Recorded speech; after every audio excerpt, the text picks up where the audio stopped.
Live. All right, we are live. I should have on watched the YouTube scene first. Hi, everybody. This is how, yeah, of course, Brian needs to like finish some thought. Elon, what's harder, winning tier 1 of the KKUPFL or running a podcast in small business with me? You're amazing. It's a pleasure and an honor. But anyway, I guess we don't have much time. Thanks for everyone joining live, and I guess we'll chat with you in the actual live show that Brian's about to start. Yeah. So take it away. Or Brian, do you want to start with reading the script as like the opening of the show? Yeah, we're going to read the script, then we'll roll the intro music, and then I have a hello everyone script. Okay. I'm going to drop a yes. I'm going for it. Awesome. Okay. All right. Go for it. Right. Elon, you've got to come draft with me. Where? Back to KKUPFL tier 1. Whoa, wait a minute. What are you doing, Brian? We need projections. Quick. Go ahead. Get on Yahoo. No, Brian, I just won last year. I was going to take my custom champ t-shirt out for a spin. Well, bring it along. This concerns that t-shirt too. Well, wait a minute, Brian. What are you talking about? I'm the champ. I know what I'm doing. What, is winning turned me into an a-hole or something? No. Elon, your 2022 championship is fine. It's your new picks, Elon. Something's got to be done about your picks. Hey, Brian, you better back up. We don't even have a draft order yet. Draft order? Where we're going? We don't need a draft order. Ba, ba, ba, ba, ba, ba, ba. Okay. And scene. Perfect. All right. Ready? Yeah. I'm I just realized. Oh, wait. Sweating. You know what, Brian? I wasn't recording. No. That was in practice. Which is good. Do you have any notes? Do you have any notes for me? Yeah. I should have watched the scene first. I don't. Should have watched the movie. I should have watched the movie. I watched the Dougie Harry. Well, I think the start of it should be more like, Elon, you gotta come draft with me. Yeah, okay. More frantic, more aggressive. Okay. I'm Crispin Glover. Is that right? No, you're Christopher Lloyd. I'm Christopher Lloyd. I confuse those guys. Gonna leave. Michael's gonna leave. Okay. Am I the guy with the crazy hair? Yeah. Yes. Okay. Lewis, do you want to do it? No, Brian has to do it. I'll just watch and scream internally. Hair? Should I just do the other script and we'll save this one for next year? Yeah, let's give it a shot. Okay. No, it sounded really good. You guys did great. You could have released it that way that you did it, and you can also do it even better. Well, now we're recording. Should this be like the rumbling? That's not rumbling. That's crumpling. Just like shift things around. Okay. Elon, you've got to come draft with me. What? Where? Back to KKUPFL tier 1. Whoa, wait a minute. What are you doing, Brian? We need projections. Quick, go ahead. Get on Yahoo. No. Brian, I just won last year. I was going to just go out, take my custom champ t-shirt out for a spin. Well, bring it along. This is about that t-shirt too. Whoa. Wait a minute, Brian. What are you talking about? I'm the champ. Okay, I know what I'm doing. Like what? Has winning turned me into an a-hole or something? No. Elon, your 2022 championship is fine.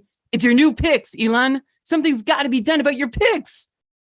Hey, Brian, you better back up. We don't even have a draft order yet. Draft order? Where we're going, we don't need a draft order. Wait, no. Cue intro music. That's it. Okay, ready? Yes.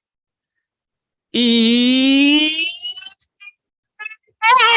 It's a beautiful day for a draft, the first step of many for this group of 14 elite fantasy hockey managers, all setting off on their path to prove that they are the best fantasy hockey manager in the world and earn the title of the undisputed Keeping Karlsson Ultimate Patron Fantasy League, aka the KKUPFL's Ultimate Champion. Welcome everybody. The Keeping Karlsson Fantasy. Welcome everybody. The KKUPFL's Tier 1 Draft live broadcast is here on the Keeping Karlsson Fantasy Hockey Podcast, the best and longest running fantasy hockey podcast in the world, hosted by two guys who have climbed that Ultimate Champion mountain and one who presently stands atop it, having planted his flag there last year I'm your longer ago Ultimate Champion and your host for today's episode, or co-host, I should say, Brian Com. And Elon Dabrowski is here as your reigning KKUPFL Ultimate Champion, here to defend his crown today from 13 hungry, determined, and extremely competent managers in our elite Tier 1 of fantasy hockey Valhalla. Elon, how are you feeling today?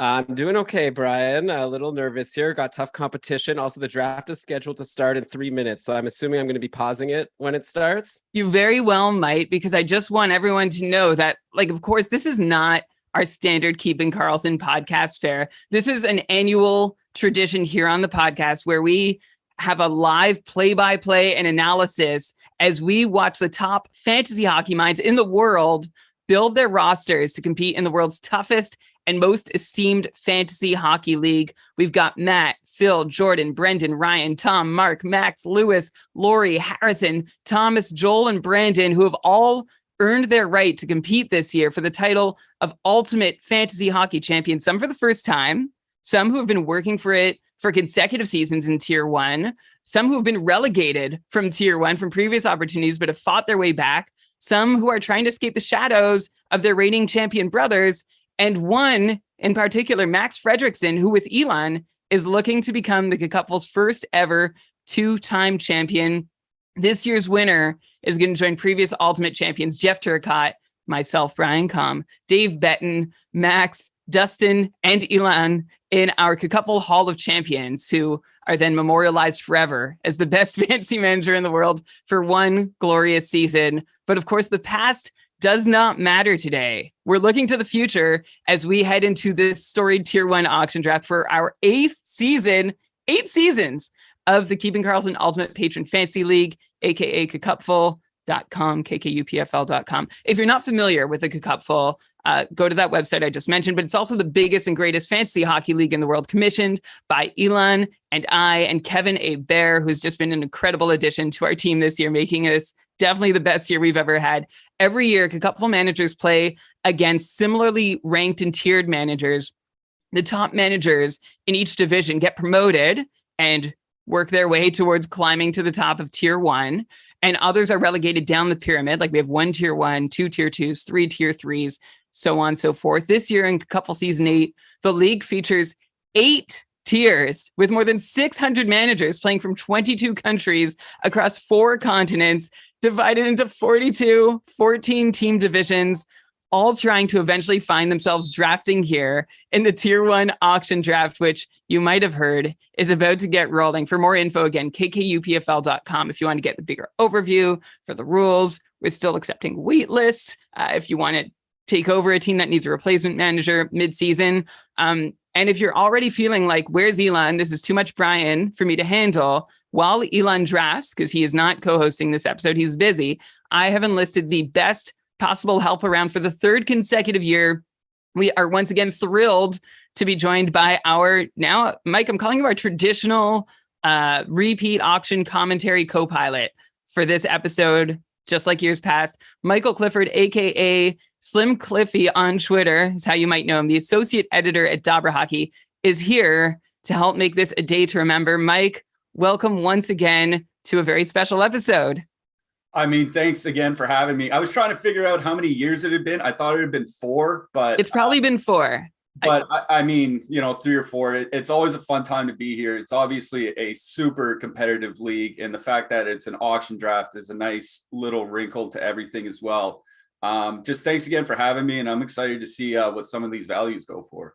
Yeah, and Mike, I got to say, this is not an easy job for anyone, and the fact that you did it once and continue to say yes is truly amazing and a gift. And we're there are a few people able to do this job, myself potentially excluded. So we're glad to have you here with us. On today's episode, you'll also get behind the glass, between the benches insight from the managers drafting. They're going to jump on as they're able and willing to share their strategies and thoughts throughout the episode during quiet moments in an auction draft, which happen if you're not familiar with an auction draft. A quick overview is players get nominated by managers. Managers take turns nominating players, and then the bidding begins. And the player goes to the highest bidder If someone puts in a bid with like 2 seconds left, the clock resets back up to 10 seconds to give people a chance to respond to that.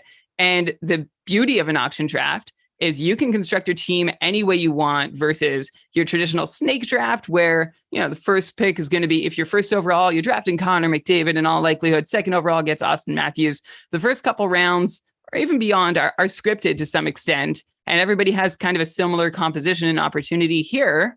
Everyone has similar opportunities, but we have so many different strategies possible. And I can't wait to see how these 14 managers today are going to use the freedom of their budgets to draft their ultimate fantasy hockey team to compete for the title of Ultimate Champion. Just before we get rolling, we should mention that, as always, this episode is presented by our friends over at Dobber Hockey, the number one resource on the internet for all your fantasy hockey needs. The Daily Ramblings, invaluable. In fact, there was an article from Ian Gooding, past guest on the show earlier. If it wasn't today, it was very recently, reminding you that those early San Jose, Nashville games that are happening before the rest of the season really kicks off, why don't you start streaming in some targets from the Predators and Sharks to get a couple extra games in the first matchup of the fantasy season? To find out who those targets are, you can go over to dobberhockey.com. But Elon, I think the table's set and I am ready to begin. I assume all our drafters are in the room. And we've got a minute and 30 seconds to go. Very exciting. I don't know if you want to quickly, or maybe you could say once it starts, like just the scoring settings for the league and things like that. But I guess we'll also pick it up as we go. But yeah, 1 minute to go. My brother Joel, Brian, that's another piece of drama in here, is in tier 1, and he has the first nomination, and I'm very excited to see what it's going to be like to play against my brother.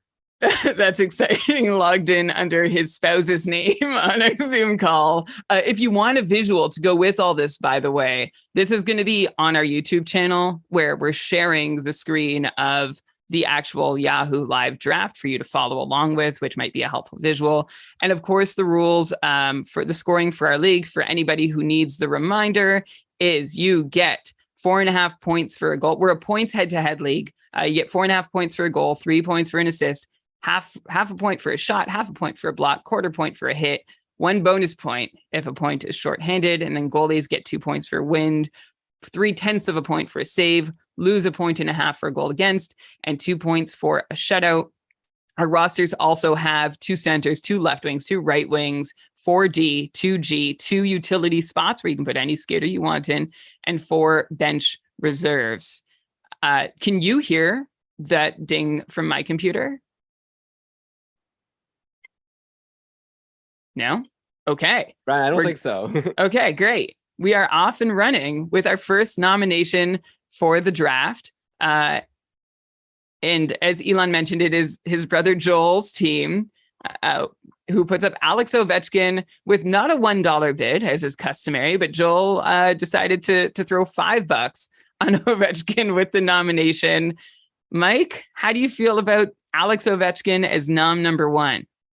Well, it's one of those players you want to offer to get some money out, right? So maybe you're not necessarily targeting Ovechkin, but you want to get some money out from the rest of your players. I think everybody's kind of waiting for the wheels to fall off of Ovechkin, but he's 37 and he can still put up 40, 50 goals. So it'll be interesting to see how he's valued relative to the rest of maybe the top 12 or top 15 skaters. Yeah, and one interesting part of having Ovechkin up there, like usually, auction draft strategy is to sort of try and flush out as much money as you can early on. And you'd think the way to do that would be with someone who's been going real early in our KKUPFL ADPs. So the ADPs from all our divisions that have drafted so far. Ovechkin's ADP is 9th overall across our 41 divisions who have finished their drafts. So this is an interesting way to set the market. Like usually I feel like it's McDavid or Matthews or Vasilevsky or Makar, like someone who leads at their position. And then you find out where the top end is. I think this throws a fun little wrinkle. The bidding is up to $54, up to $55 now for Ovechkin. Mike, how do you think this impacts the value of someone like McDavid or Matthews with Ovechkin going off the board first? Well, it depends. I think the positions really matter a lot here because, as you mentioned, Connor McDavid and Austin Matthews typically go 1-2 in a lot of drafts. There are those top four centers that typically go early: McDavid, Matthews, McKinnon, and Draisaitl. Ovechkin's at the top of the winger tiers, right? He's up there with the Rantanen or Kucherov tier, as you might want to call it. And like you said, that kind of sets the market for the upper end wingers, but it depends, maybe somebody likes Ovechkin a little bit more than Rantanen because of the hits or something like that. So it does kind of set the bar. It'll be interesting to see how the other elite wingers stack up next to him, when they're put up for a nomination. All right, and Ovechkin is off the board for $56 to Jordan. That kicks things off. And the next player on the board is somebody who is at the top of their position, and that's Igor Shesterkin, whose bidding is already up to $34. And of course, we can already talk about the relative value of having a top-end goalie versus a top-end skater. And the bidding's over for Shesterkin. So we have a data point already, Mike. Shesterkin goes for $34, $22 less than Alex Ovechkin. I mean, I can't imagine if Shesterkin goes for $34. That's the top of the market, right? So compared to where we have Ovechkin, how are you feeling about that value? I think it's pretty good. If Shesterkin can repeat anything close to last year, I think that's a really great price for him. But it does kind of cap what goalies will go for here. Now you can kind of set your budget accordingly to your own team. So you won't have to go out and spend $40 or $45 for a Vasilevsky or something like that, unless, bidding does get crazy. Things like that can happen in auctions, but that you won't have to spend that much if you still want to go after one of those top 4 or 5 goalies. Right. Like the fun part is that, sometimes the first player from a tier of players can go for less than the rest because then the scarcity prevails, right? The market's set $34. Then if somebody really wants Vasilevsky, you're going to start at $34. And then if enough people are vying for him, he could go up. I don't know. I'm curious to see if he can break $40, being really the only other comparable to Shesterkin if somebody's looking to have a Shesterkin type on their team. We have Connor McDavid, who has been nominated, and it's up to $80. So that's 34 more, 24 more than Ovechkin has gone for. And it's still going. Tom just upped the ante to 81 over defending champ Max. Brian, he went for 83 last year.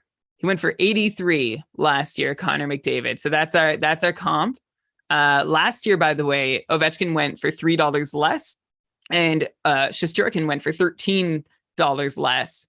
So, Elon, thanks for adding in from your impressive draft sheet. So McDavid is off the board for $81, $2 less than last year, which either means he's worth less than last year, or we're willing to be a bit more conservative on spending budget on him. So, Mike, how do you see that McDavid bid? Let's just compare it to Ovechkin. It's $25 more than Ovechkin. And of course, managers have budgets $260. So Tom, who spent some time out of tier 1 after being one of the highest scoring teams in the KKUPFL in the early years of the league, in all the KKUPFL, I spent some time in tiers 2 and 3, back in tier 1 this year. $81 for McDavid. So that's nearly a third of his budget spent on McDavid. What do you think, Mike? It does seem really high when you're considering a 260 budget, but when you have it posted next to Ovechkin, I think the relative value seems pretty close. Just by my own season-long projections, using a format similar to this, where I have power play points instead of shorthanded points, I have McDavid worth about 30% more than Ovechkin if they both play 82 games. So where he goes, for $25 more as an $81 player, I think that's pretty close to the relative value. So even though it seems like a huge chunk of your budget, it seems like a pretty fair price, when all is said and done. Yeah, the value McDavid provides is pretty unparalleled.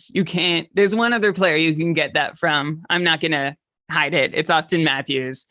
So we'll see if anybody I'm curious to see how he goes. I mean, if we're looking for position comparables, we've been gifted one early. So thank you to whoever nominated Andrei Vasilevsky, who is off the board, to Brandon at brandonweeb.com, who's designed our Cupful logos, by the way. It's a really incredible group of people, multi-skilled athletes. I'm calling you athletes today, tier 1 competitors.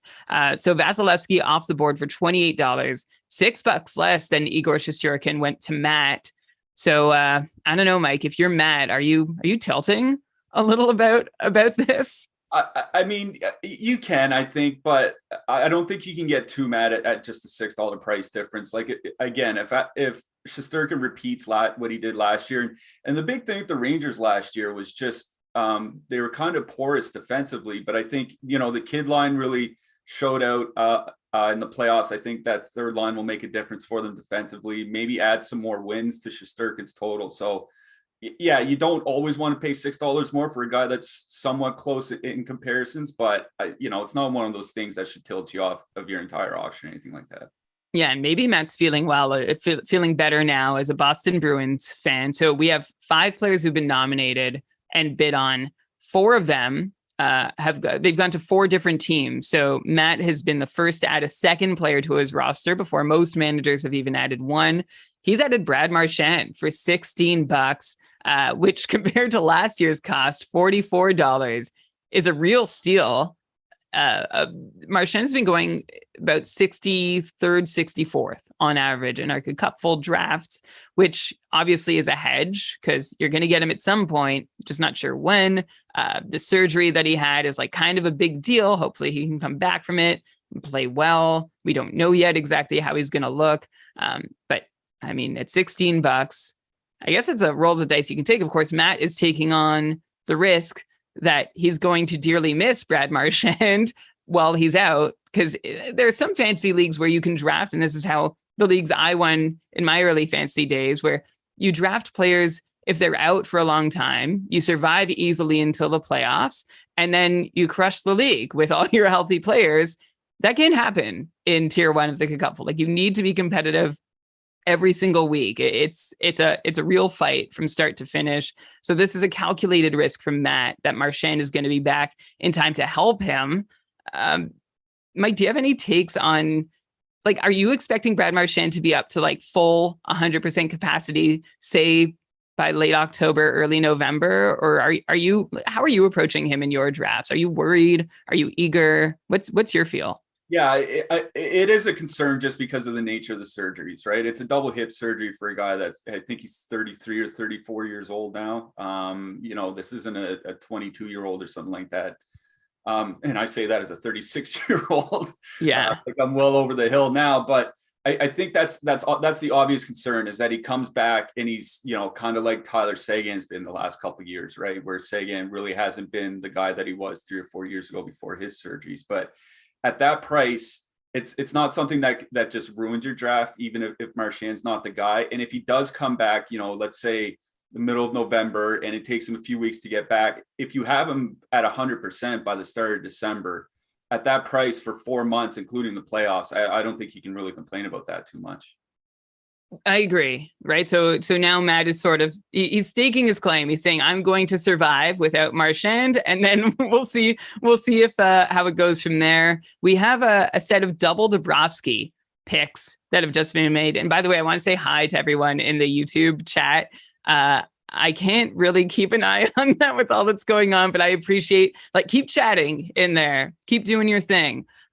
It's nice to see you. Usually I like to be a little more interactive, but here we are. So yeah, double Bobrovsky picks back to back. Joel drew first blood there, spending $56. So the same amount as Alex Ovechkin for Cale Makar, who's been going on average 5th overall in our Cupful league. So that's 4 spots ahead of Ovechkin for the same price. So on the face value, that looks pretty good to me. That looks like a nice place to get Makar.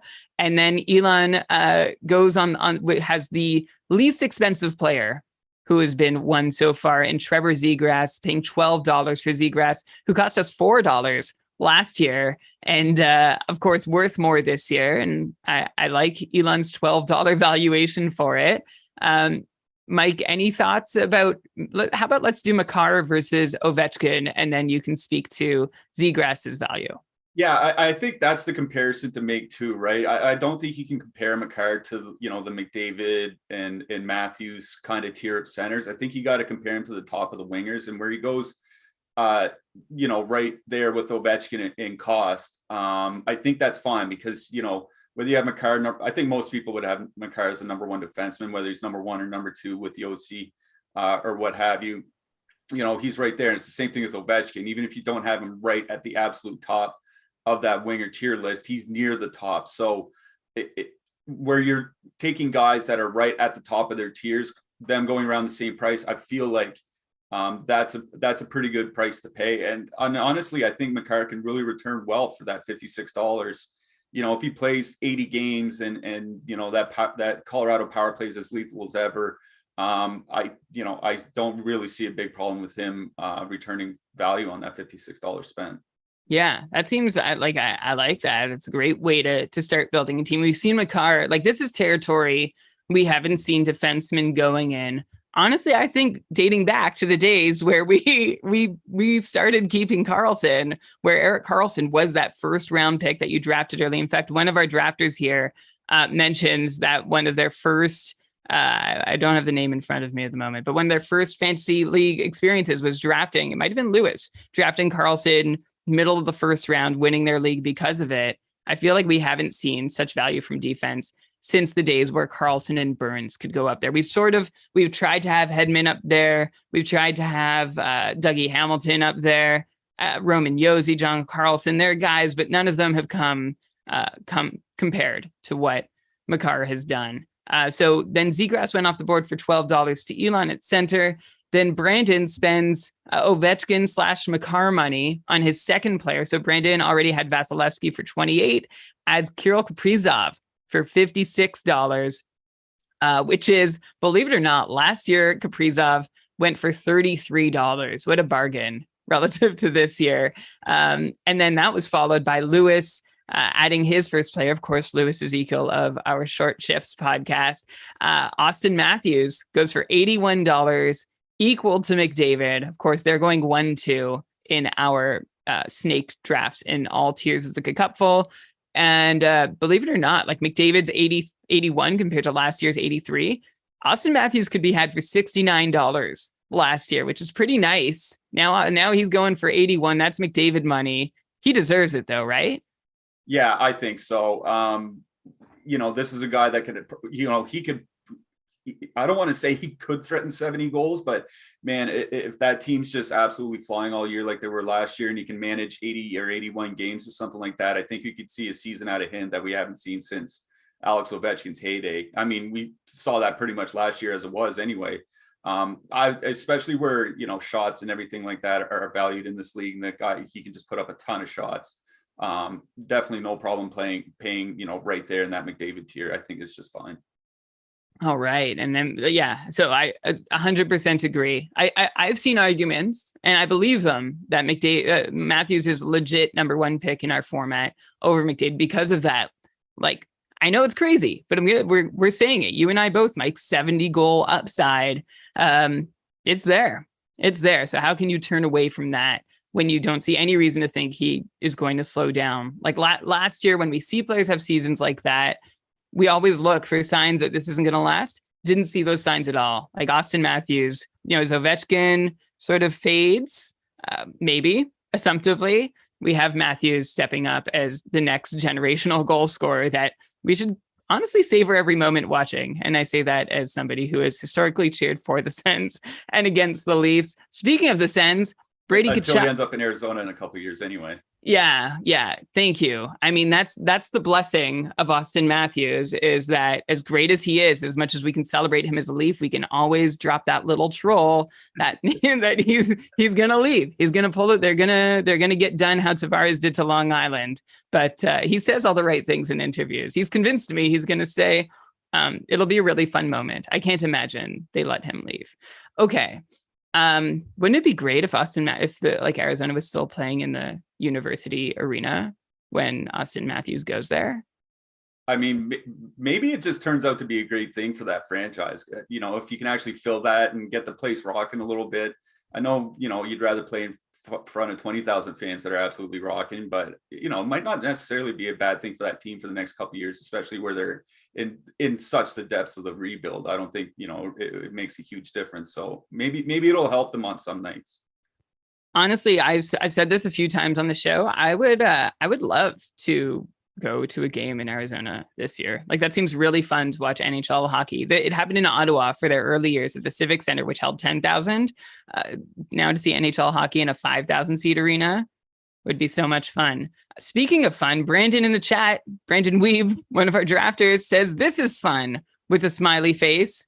And I'm trying to see if he didn't draft anyone. I guess he's just passively finding it fun, which is lovely. I'm glad you're feeling that. It's a lot of stress and pressure for these drafters who have made several picks since I last updated everyone, as I'm trying to update my own sheet as we go too. So I'll just drop some values, Mike, on you, and then maybe you can see if you can pick one out. So we have Nathan McKinnon going to previous KKUPFL Ultimate Champion Max Fredrickson, going for $67. Then Phil, in his first appearance in Tier 1, takes Brady Tkachuk for $47. That is Phil's first player. Joel, I'm sorry. I'm just Elon's brother. This is the last time I'll use that context. Now everybody's going to know Joel is Joel Dabrowski, Elon's brother. Has Adam Fox for $33, pairing him with his Cale Makar that he got for $56. So 2D to start a team. That's fun. And then Ryan, who won the KKUPFL Fast Track last season, which means he was in Tier 6. And this is available for anyone in any tier. If you score the most points in the KKUPFL through the KKUPFL season, doesn't matter what tier you're in, you get to go on the Fast Track to Tier 1. And that's what Ryan did. So he's going from Tier 6 to Tier 1. He's going to be someone who's really fun to watch this year to see what he can accomplish, not having had the practice or initiation of playing against Tier 1 and Tier 2 and Tier 3 players, you know, as the warm-up that a lot of folks get. So we'll see how Ryan fares. He's added his first defenseman, Dougie Hamilton, for $31, $2 less than Adam Fox. And Jordan, Tier 1 returnee, adds Chris Crider for, am I seeing this right? $22? Okay. And then I have one more pick, Mike, and then you let me know what you think. Leon Draisaitl goes to Matt for $75. So Matt is spending fast and furious. He has Shesterkin, Marchand, and Draisaitl, 3 players, while 4 managers, Brendan, Laurie, drafting from Finland, by the way. Oh, and Brendan's drafting from Australia. I think it's like 4 a.m. and this is his 3rd draft in the last 18 hours. So way to go. Worldwide League, everybody. Oh, and Mark, who's in Ireland, also doesn't have a player. And Harrison, who I believe is somewhere in North America. I'll check on that. Those 4 managers don't have a player. Well, Matt has already collected 3. Ilya Sorokin off the board to Ryan for $17. Mike, I'm going to catch my breath and let you share any thoughts about what you've just heard. Yeah, I think Joel going with Makar and Fox, the double defenseman to kind of start his draft is real interesting. They come in at $89 total. That's roughly 1/3 of his team's budget.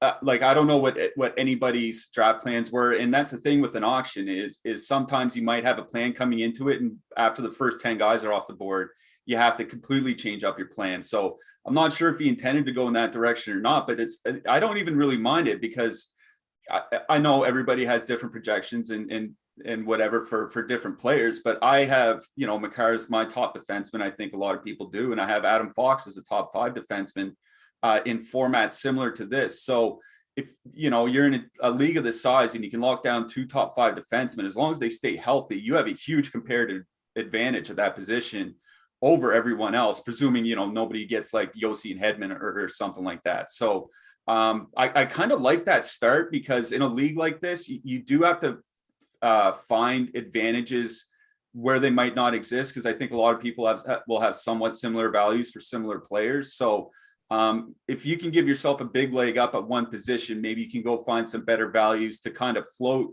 your scoring as the season goes on. So I kind of like that start. It's a little bit different, but It's one of those things that can definitely work out as long as those guys stay healthy. And Dougie Hamilton for $31 is interesting because I think you're seeing him go at a lot of different ADPs or prices on different sites. You know, there's some places you'll see him go off as a top 10 defenseman on the board.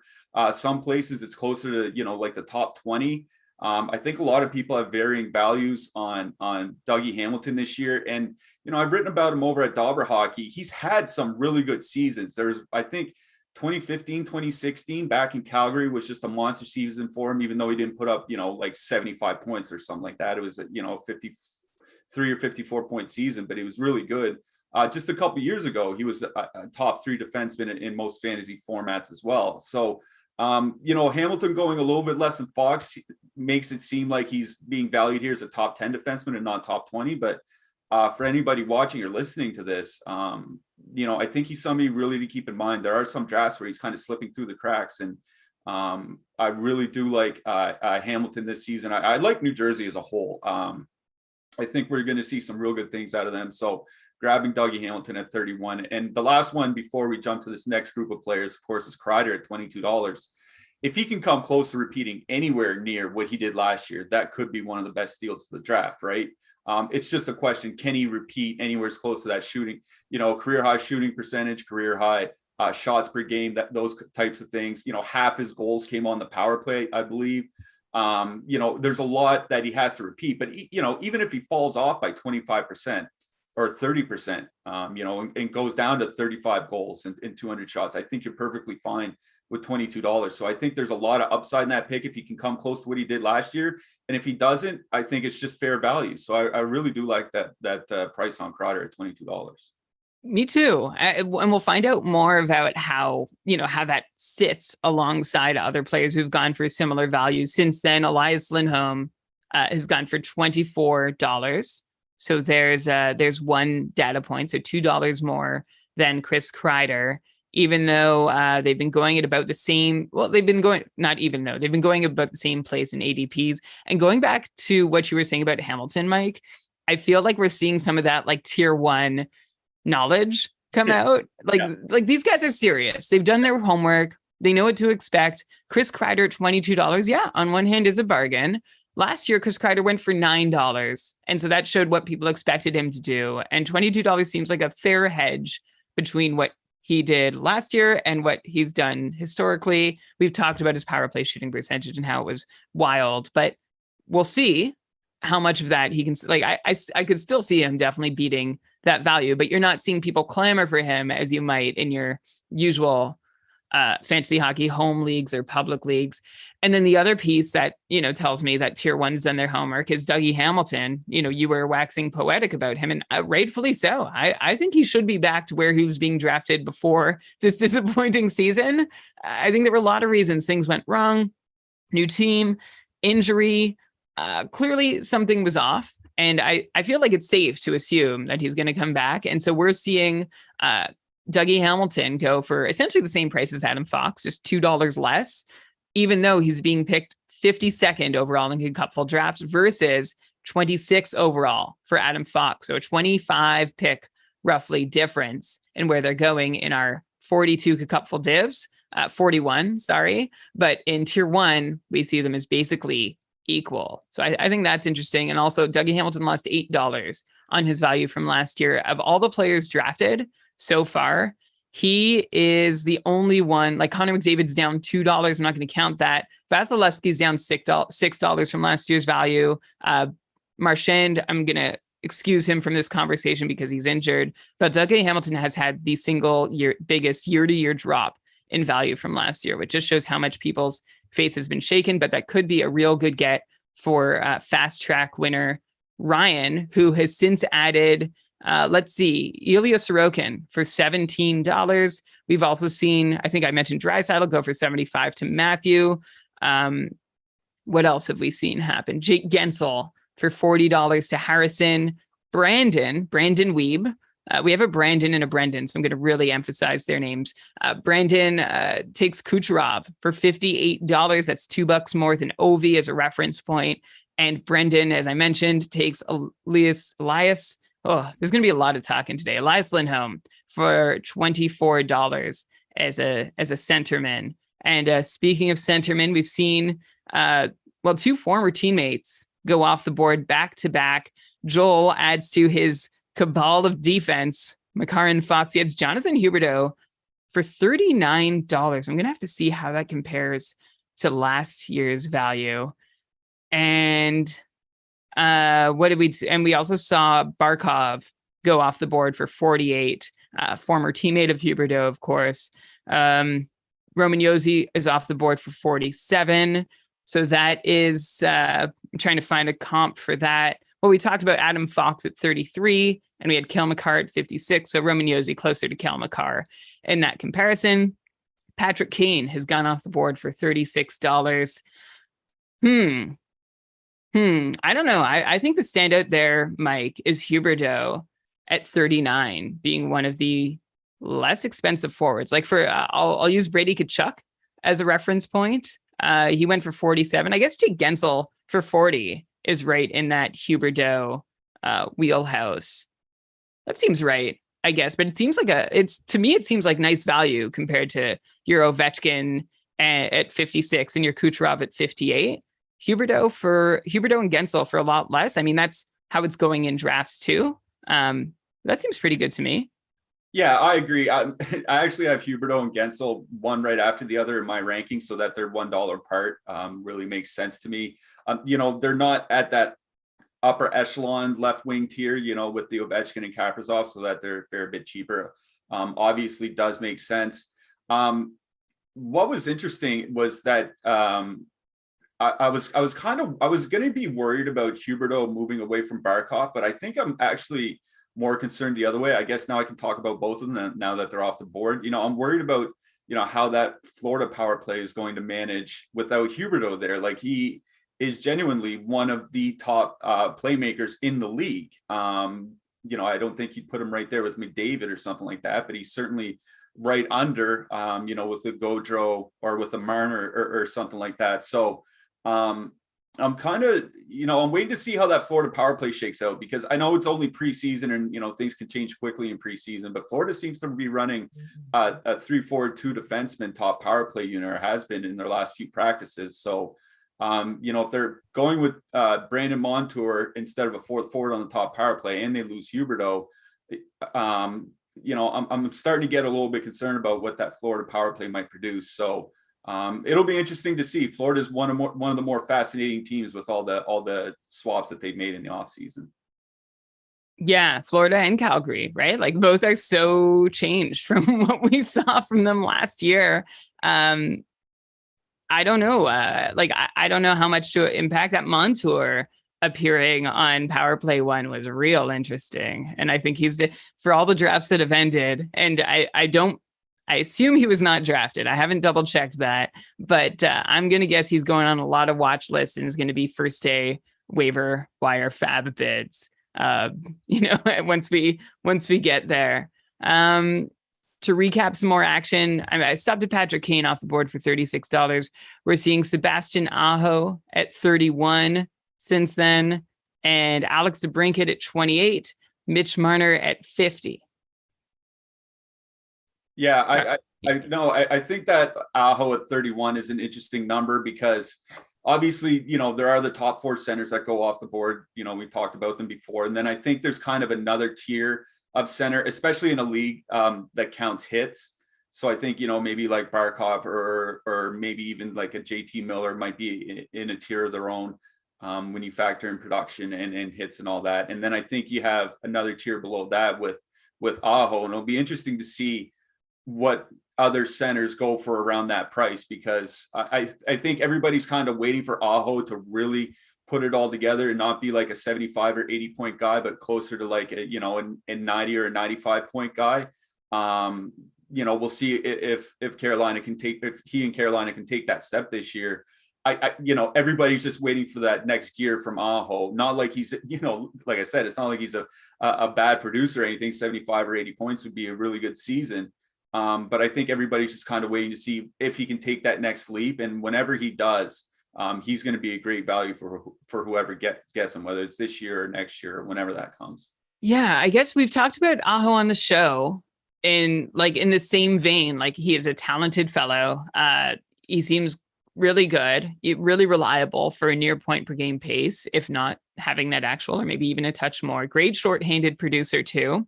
Yep. But in Carolina, my take has been that there's a ceiling on him because of how evenly that team spreads minutes between their lines, and that he's never actually going to have the minutes he needs unless he goes on like a shooting percentage bender or his line mates do. He's not going to ever really have the opportunity. The way things are in place right now with Rod Brind'Amour in Carolina, he won't have that opportunity to reach his true upside.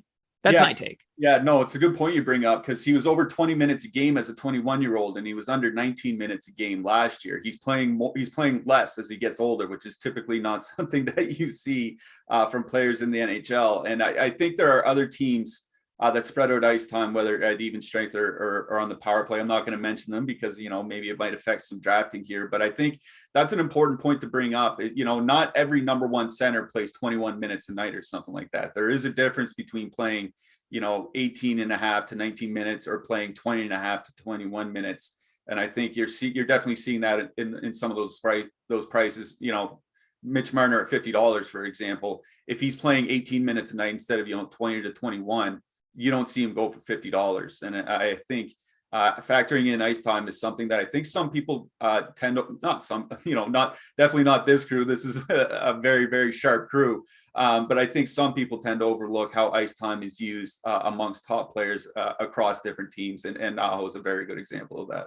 And another example of that has gone off the board right after Aho. We saw Alex DeBrincat go off the board for $28. He's Mark's first player. Mark playing from Ireland. Mark won the regular season, the President's Trophy, if you will, in Tier 1 of the KKUPFL last year, and it fell to Elon eventually, but he did it with such a strong draft. He was actually talking about this in our Discord server today. Someone was asking, well, is it just whoever makes the most moves is going to win? It's like, no, that shows like you're an engaged manager.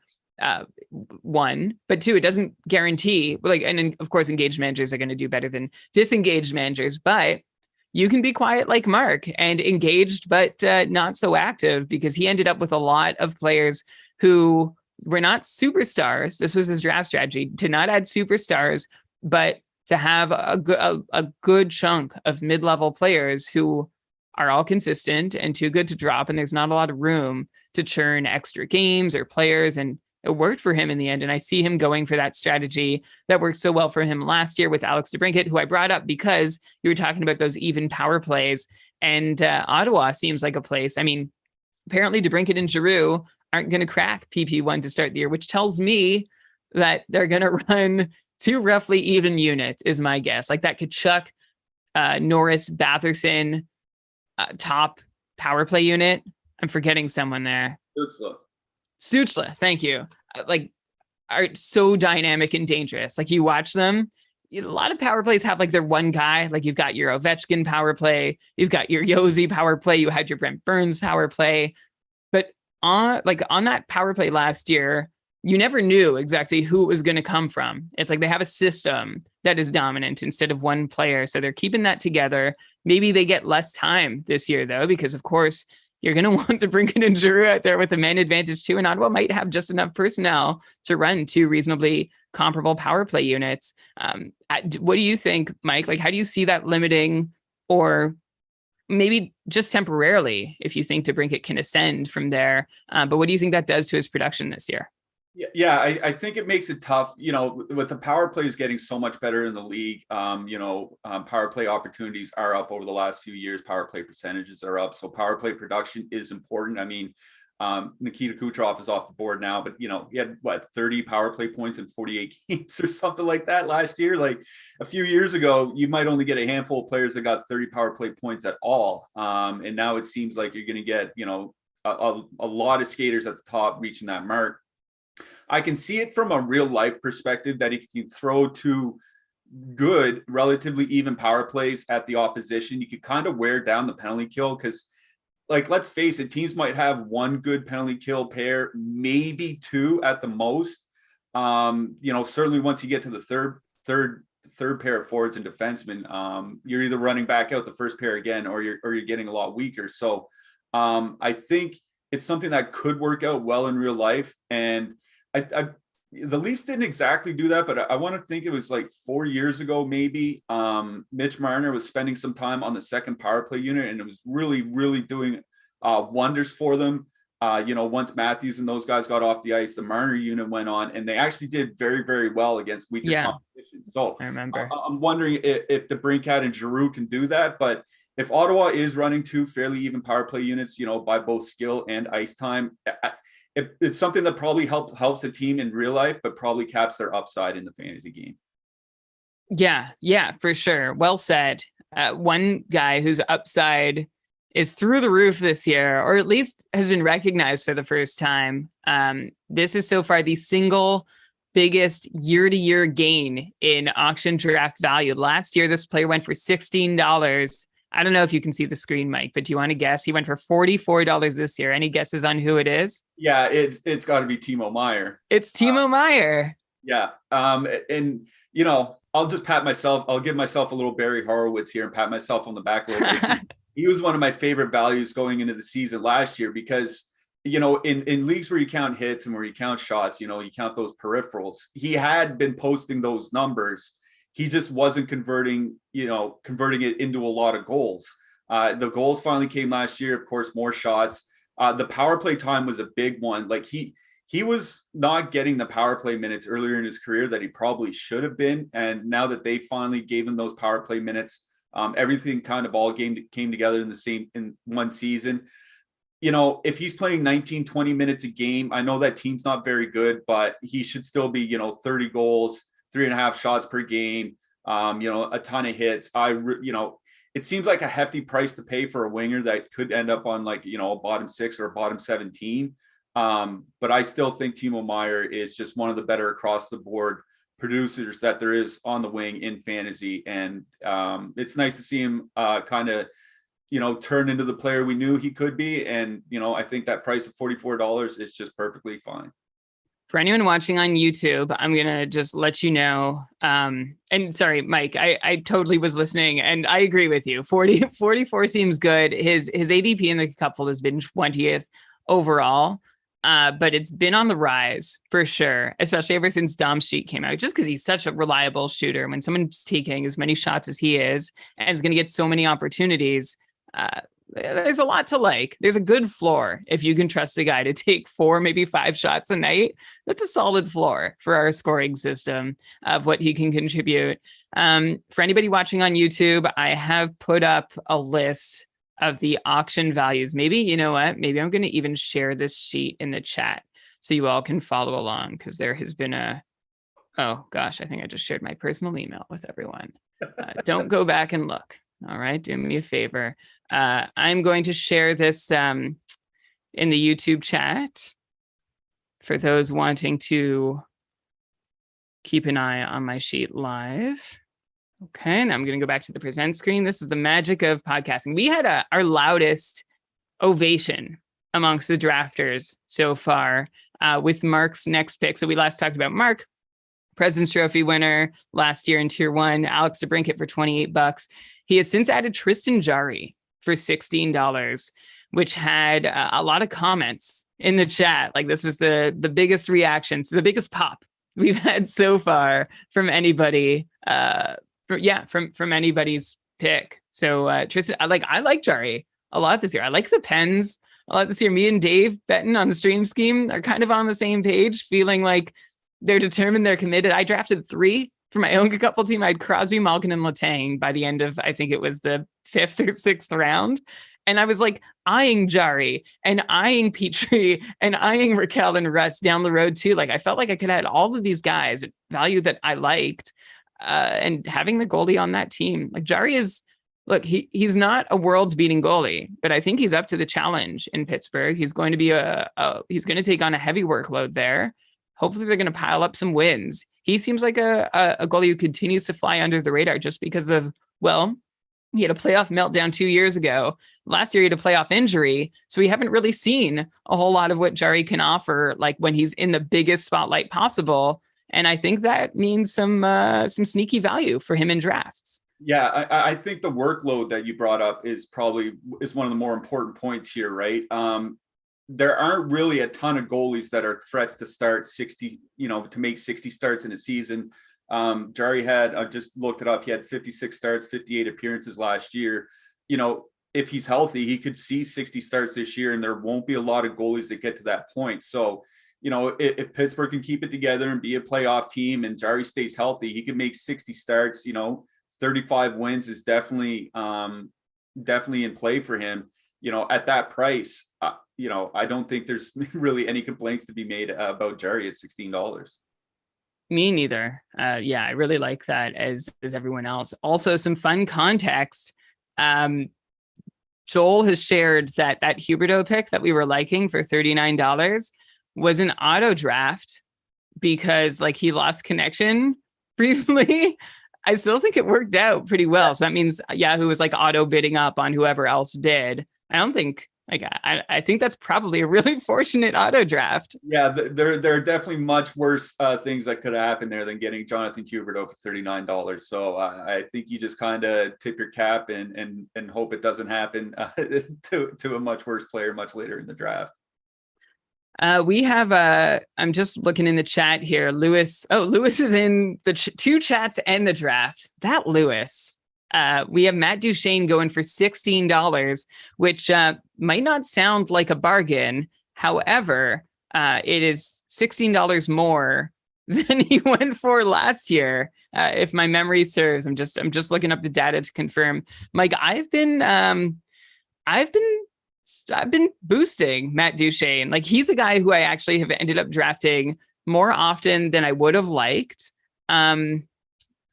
Because he kind of bores me just a little, is not having massive upside. And of course, there's the concern that he's been up and down and you can't necessarily rely on him to be good.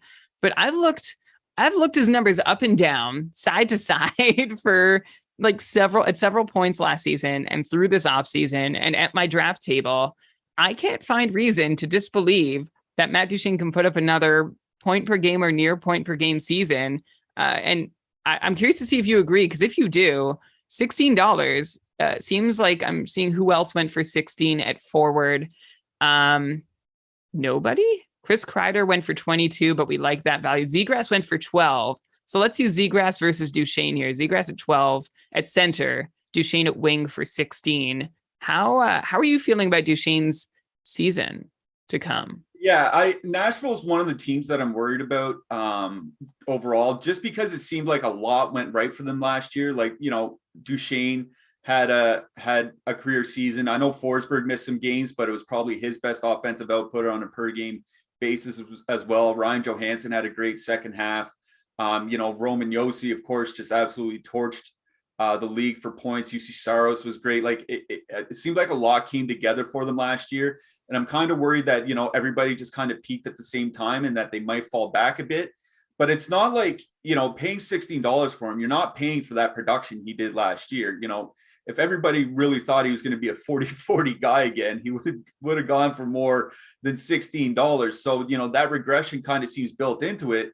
And then, I think that, the team's going to be, one of the things that hurt them last year was they didn't have a lot of scoring depth, right? They actually relied on that Trainin and Sissons line a fair bit, not only in a checking role, but for some production. But they had, Niederreiter in the offseason. He should, potentially put up 20 goals for them.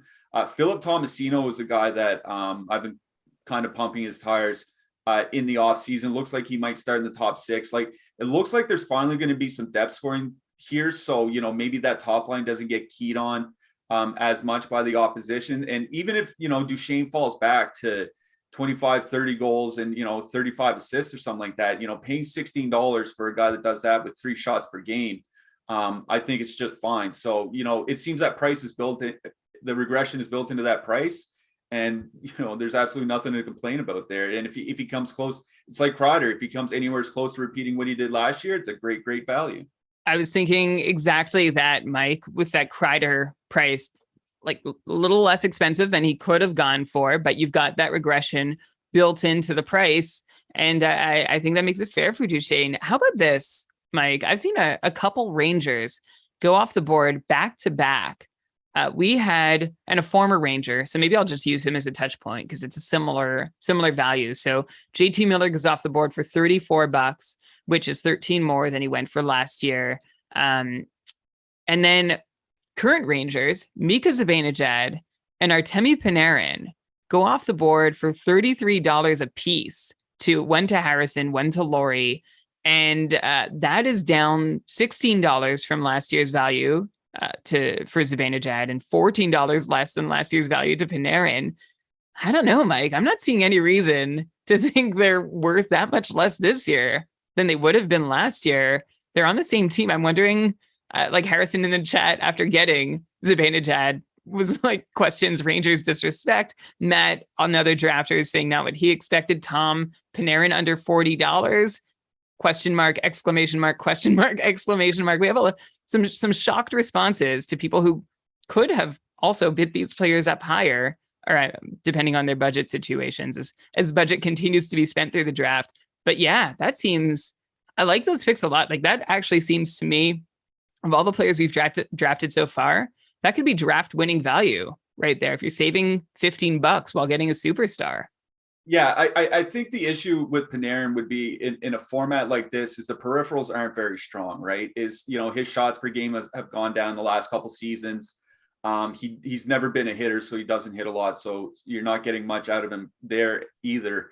And, if he doesn't shoot a lot, he's not going to score a ton. So now, you don't have an elite goal. He probably won't be an elite goal scorer. He won't have a ton of shots, won't hit a lot. So if his teammates go into a dry spell where they're not finishing and he's not racking up those assists, there's really not a lot else that he can bring, right? So as long as the Rangers top six and top power play scores like they did last year, then yeah, it absolutely no problem paying $33 for that. The problem would be, if that, shooting percentage does dry up a little bit, the main source, the real source of value from Artemi Panarin takes a hit because he's starting to rely on assists to float his value. He's not, one of those guys that can get by with, 3 or 4 shots a game and still bring something even when he's not scoring. So I think that would be the one problem. But, Zibanejad certainly doesn't have that problem. I think the only problem there with the Rangers is I'm interested to see how that top power play works out. I know we wouldn't consider Ryan Strome being like a key cog of the top power play, right? But he'd been there for a couple seasons. They run mostly the same power play whenever they were healthy all the time. You take out one guy, you're going to substitute in a different guy. How they perform, I know in smaller samples, I was writing about it at Dobber Hockey, in smaller samples, shot rates and goal rates went down without Strome on the power play. So I'm interested to see how all that works out. I don't have real big concerns. There are still a lot of great playmakers, Panarin and Fox especially. Crider's great down in and around the net. So I'm not super concerned, but again, sometimes it can just be that one little change that really kind of throws everything off. So I'd rather have Zibanejad than Panarin, I think, at that price. But as long as they can come close to what they did last year, then they both should be fine. Okay. So not as high. And I guess like for Panarin too, I feel like it doesn't matter who he plays with. But he'll have a new centerman this year in Vincent Trocheck, which, could change things and dynamics. So we'll see how well he manages that. I think now, Mike, as we come up to the 1 hour mark, might be a good moment. We have actually the biggest ticket player in a long time on the board right now. So I'm going to preempt what I was actually going to say. We have Mikko Rantanen, and I've seen the price keep getting bid up by a buck since he was at about $48. He's up to $59 in a bidding war between, it looks like, Phil, who has just one player, Brady Tkachuk so far, and Matt, who is collecting Boston Bruins amongst his 5 players. Now it's up to 60, which would make him, by my math, does this make him only, I guess he's behind McDavid, Matthews, McKinnon, and I think that's it. And he's off the board for $60. Going 9th or 10th overall in our KKUPFL drafts. Huge bidding war. Matt won it. So Phil still has just drafting from the Ottawa Valley. He still just has one player, which is not a problem because Phil has $213 budget. Meanwhile, Matt is down to $42 and still has a lot of players to add to his roster. 12 more players with $42. So that means Phil really holds the hammer here. Mark, by the way, has 2 players with $216. They're the ones to watch. Matt at $42 might need to take a seat for a little bit. Ryan has 83. Lewis is 96. So we're seeing some large budget disparities coming here. I was going to zoom out for a bit, but I mean, we've heard before we do, with such a big splash with Mikko Rantanen and Mike, we don't know how the Avs lines are going to look, especially with injury news recently about Landeskog and also about Nichushkin. We've heard that Rantanen might be a second line center this year, depending on how things shake out. How are you looking at him any differently because of lines being in flux, because obviously they don't have Kadri to anchor their second line this year? Or are you thinking like same old Rantanen, no matter where he plays, I'm still going to have the same expectations for him? Yeah, I think there's 2 things to say about this. First, the price for $60. I think, we talked earlier about, maybe if a few of the top goalies go off the board, you might see the 4th or 5th, best goalie go for a little bit more than some people might have him projected for. And I think that's kind of what you're seeing here. Kucherov is gone. David Pasternak is gone. Matthew Tkachuk is gone. Patrick Kane is gone. All the top right wingers are really off the board. And Mikko Rantanen is kind of the last man standing at that position, right at the top. So I think it's a function of a bit of scarcity there as well. And the second point is, that second line center is something I've written about a number of times over at Dobber Hockey. Is I think that they might get to a point where Rantanen ends up the second line center behind Nathan McKinnon. Alex Newhook did not look that great last year, no matter where he was playing. And his underlying stats weren't really that stellar either. They brought in Evan Rodriguez. I think if you stick Rodriguez between, let's say, Nichushkin and Landeskog or something like that, I think you can get away with him as the second line center as long as he has great wingers there with them. But I'm not sure, if you leave Rantanen on the top line and, Landeskog's hurt or something like that, if you're putting him with Newhook and Lehkonen or something like that, I'm not sure he can do it. So I think we might get to a point where Rantanen does end up the second line center, and, they still have a lot of good wingers. He should still be, just absolutely fine. It's just, we definitely want him playing on the top line with McKinnon instead. And it'll be interesting to see how that second line center shakes out for Colorado this year, because this is the defending Stanley Cup champions that's still trying to figure out who their second line center is. It's definitely an interesting situation with the Avs. And it's curious what you say, Mike, about Rantanen potentially changing deployment to a less preferable situation, and his value actually went up this year $11 compared to last year. So that could be a big bet. It is in line, like Ovechkin was going around the same place in our KKUPFL drafts. So was Kucherov. So Rantanen going for a few bucks more than those guys, but being drafted around the same place in our 41 divisions. So I guess, to be honest, I'm trying to think of why he wasn't going for, was he injured at the start of the year? Why he wasn't going for this much last year? I can't remember offhand. Someone whose value went up over last year, which is not common for someone entering their age, I think it's 37 season. Brent Burns goes for $23 to Ryan, who last year Brent Burns went for $21. Now on a new team, which is sometimes a red flag. But I actually feel like he's one guy of all the guys changing teams. He's the guy that I'm like, yes, this is actually going to work for him. I feel more confident about his ability to produce in Carolina, despite his age, than I did last year. And I'm actually okay. I would rather gotten him for a little less. Like, I don't think he's a bargain at that price, considering we had Quinn Hughes go for 23. I'm trying to see some other similarly priced D here.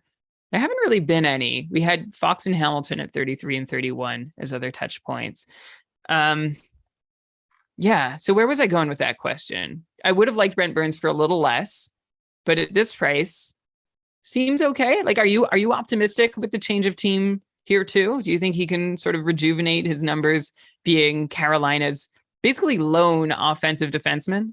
Yeah, I think of all the spots for him to land, might be one of the best. Like, we did talk about how spread out ice time, could sometimes hurt the forwards. But one thing Carolina does do is they definitely give their defensemen the green light to move, skate with the puck whenever they have a chance, and to be very aggressive in the neutral zone and be aggressive offensively. And I think that's something that will play well to Burns' strengths, is, forcing, turnovers, stepping up and taking the puck the other way, trying to find lanes for shots and things like that. I think the way Carolina plays, it's one of the best landing spots he could have hoped to go for, stepping right into the top power play unit.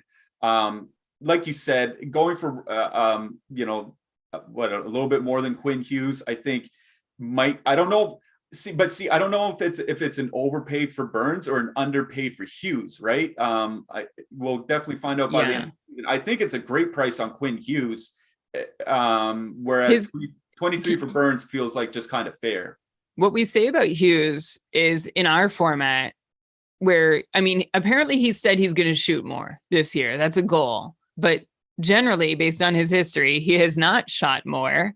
And as a result, he's basically assist or nothing. Like, he doesn't block, he doesn't score goals. So that's like a downside to Quinn Hughes in our format, as well as like categories formats, where he's going to be elite one way, but he's not going to do a whole lot the other way.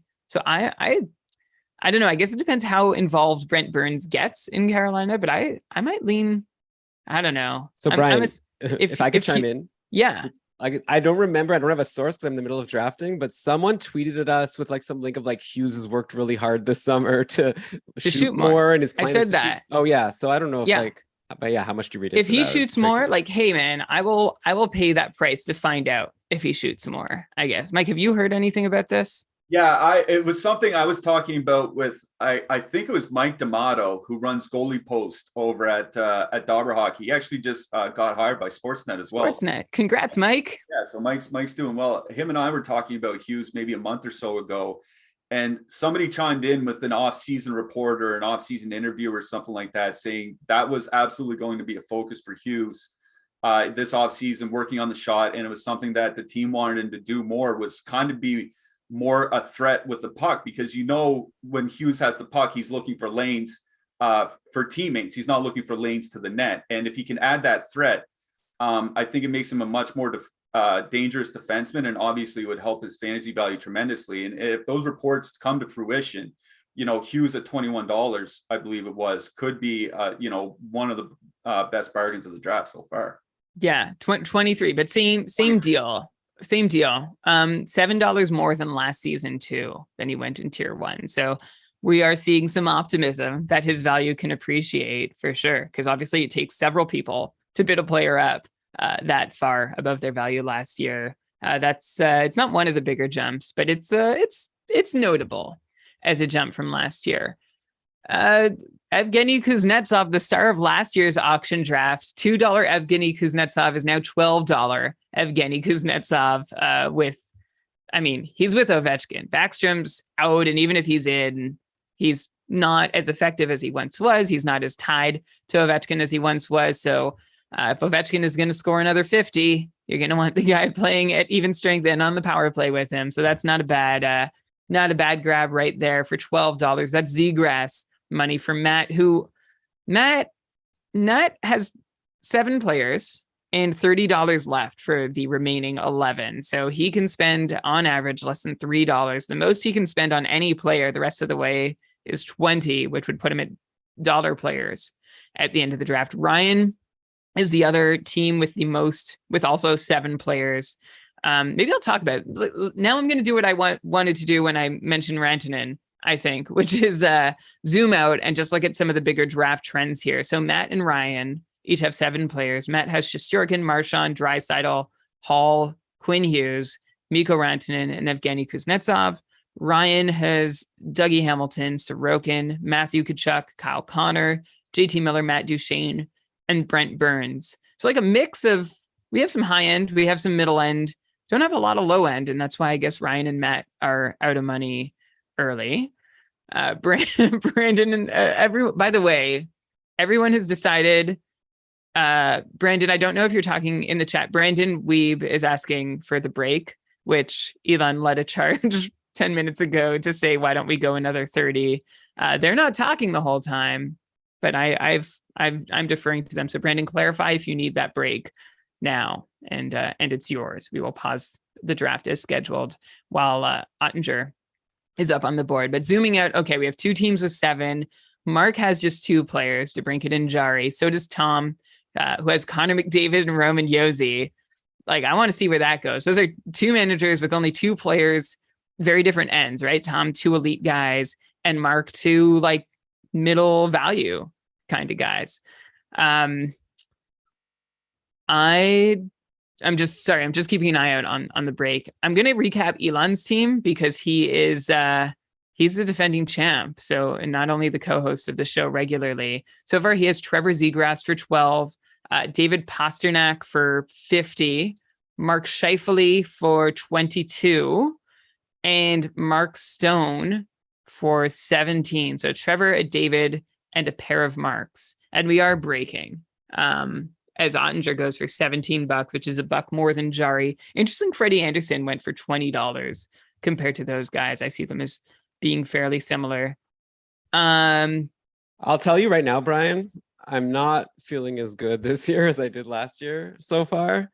I like a lot of high-priced guys went like a little bit more than I was planning to bid on them. And then all of a sudden I realized that like if I wanted a top-end player, I needed to go for a Pasternak basically, and then I ended up like bidding way more. And like I see Kaprizov went for less. I would definitely have preferred Kaprizov. How much less did Kaprizov go for? I think he was like 56 and I got Pasternak for 57, but I guess this draft has gone differently than last year. I feel like we're the end of tier tax that you paid on Pasternak.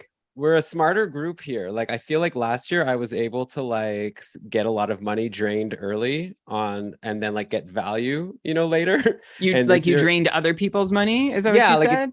Like I would like nominate people and then they would go for like a lot more than I thought they should. And then there'd be a lot of, budget, like, a lot of good players left over with not that much budget. And I was able to get Barkov and Rantanen last year for pretty cheap, relatively based on what I thought they were worth. And then this year, like, it didn't go well. So like I paid a lot for Pasternak, but I just like wanted someone that I think could be a first round. Like I don't want to like get out of this draft and not have someone who I think is like worthy of being drafted in the first round. And then also Zegras and Scheifele, I got them for like a little bit less than I like had them, pegged for. But at the end of the day now it's like I have 2 centers already filled. So then like Jack Hughes is going. I'm like, oh, do I really want a 3rd center already? And so I don't know. And then Mark Stone, like who knows? Like I got Mark Stone for $17. He's practicing with contact, right? Like, or he played in a preseason game. Did he not? Yeah, he hasn't been lining up with Eichel, but obviously they're just like trying out different things. But like Mark Stone's a star. I think if he's healthy, this is worth it. I'm taking a big risk here.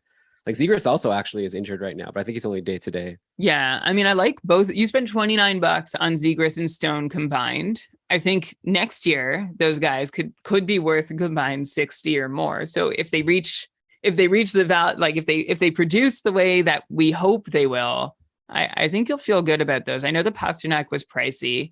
I like that you're still stuck on Pasternak and Jack Hughes. Both of them have come up in this monologue as guys you traded regrettably in another league that we're in together. Thanks for your thoughts. So you're not so satisfied. Are you at least optimistic about what you can do with the rest of your draft?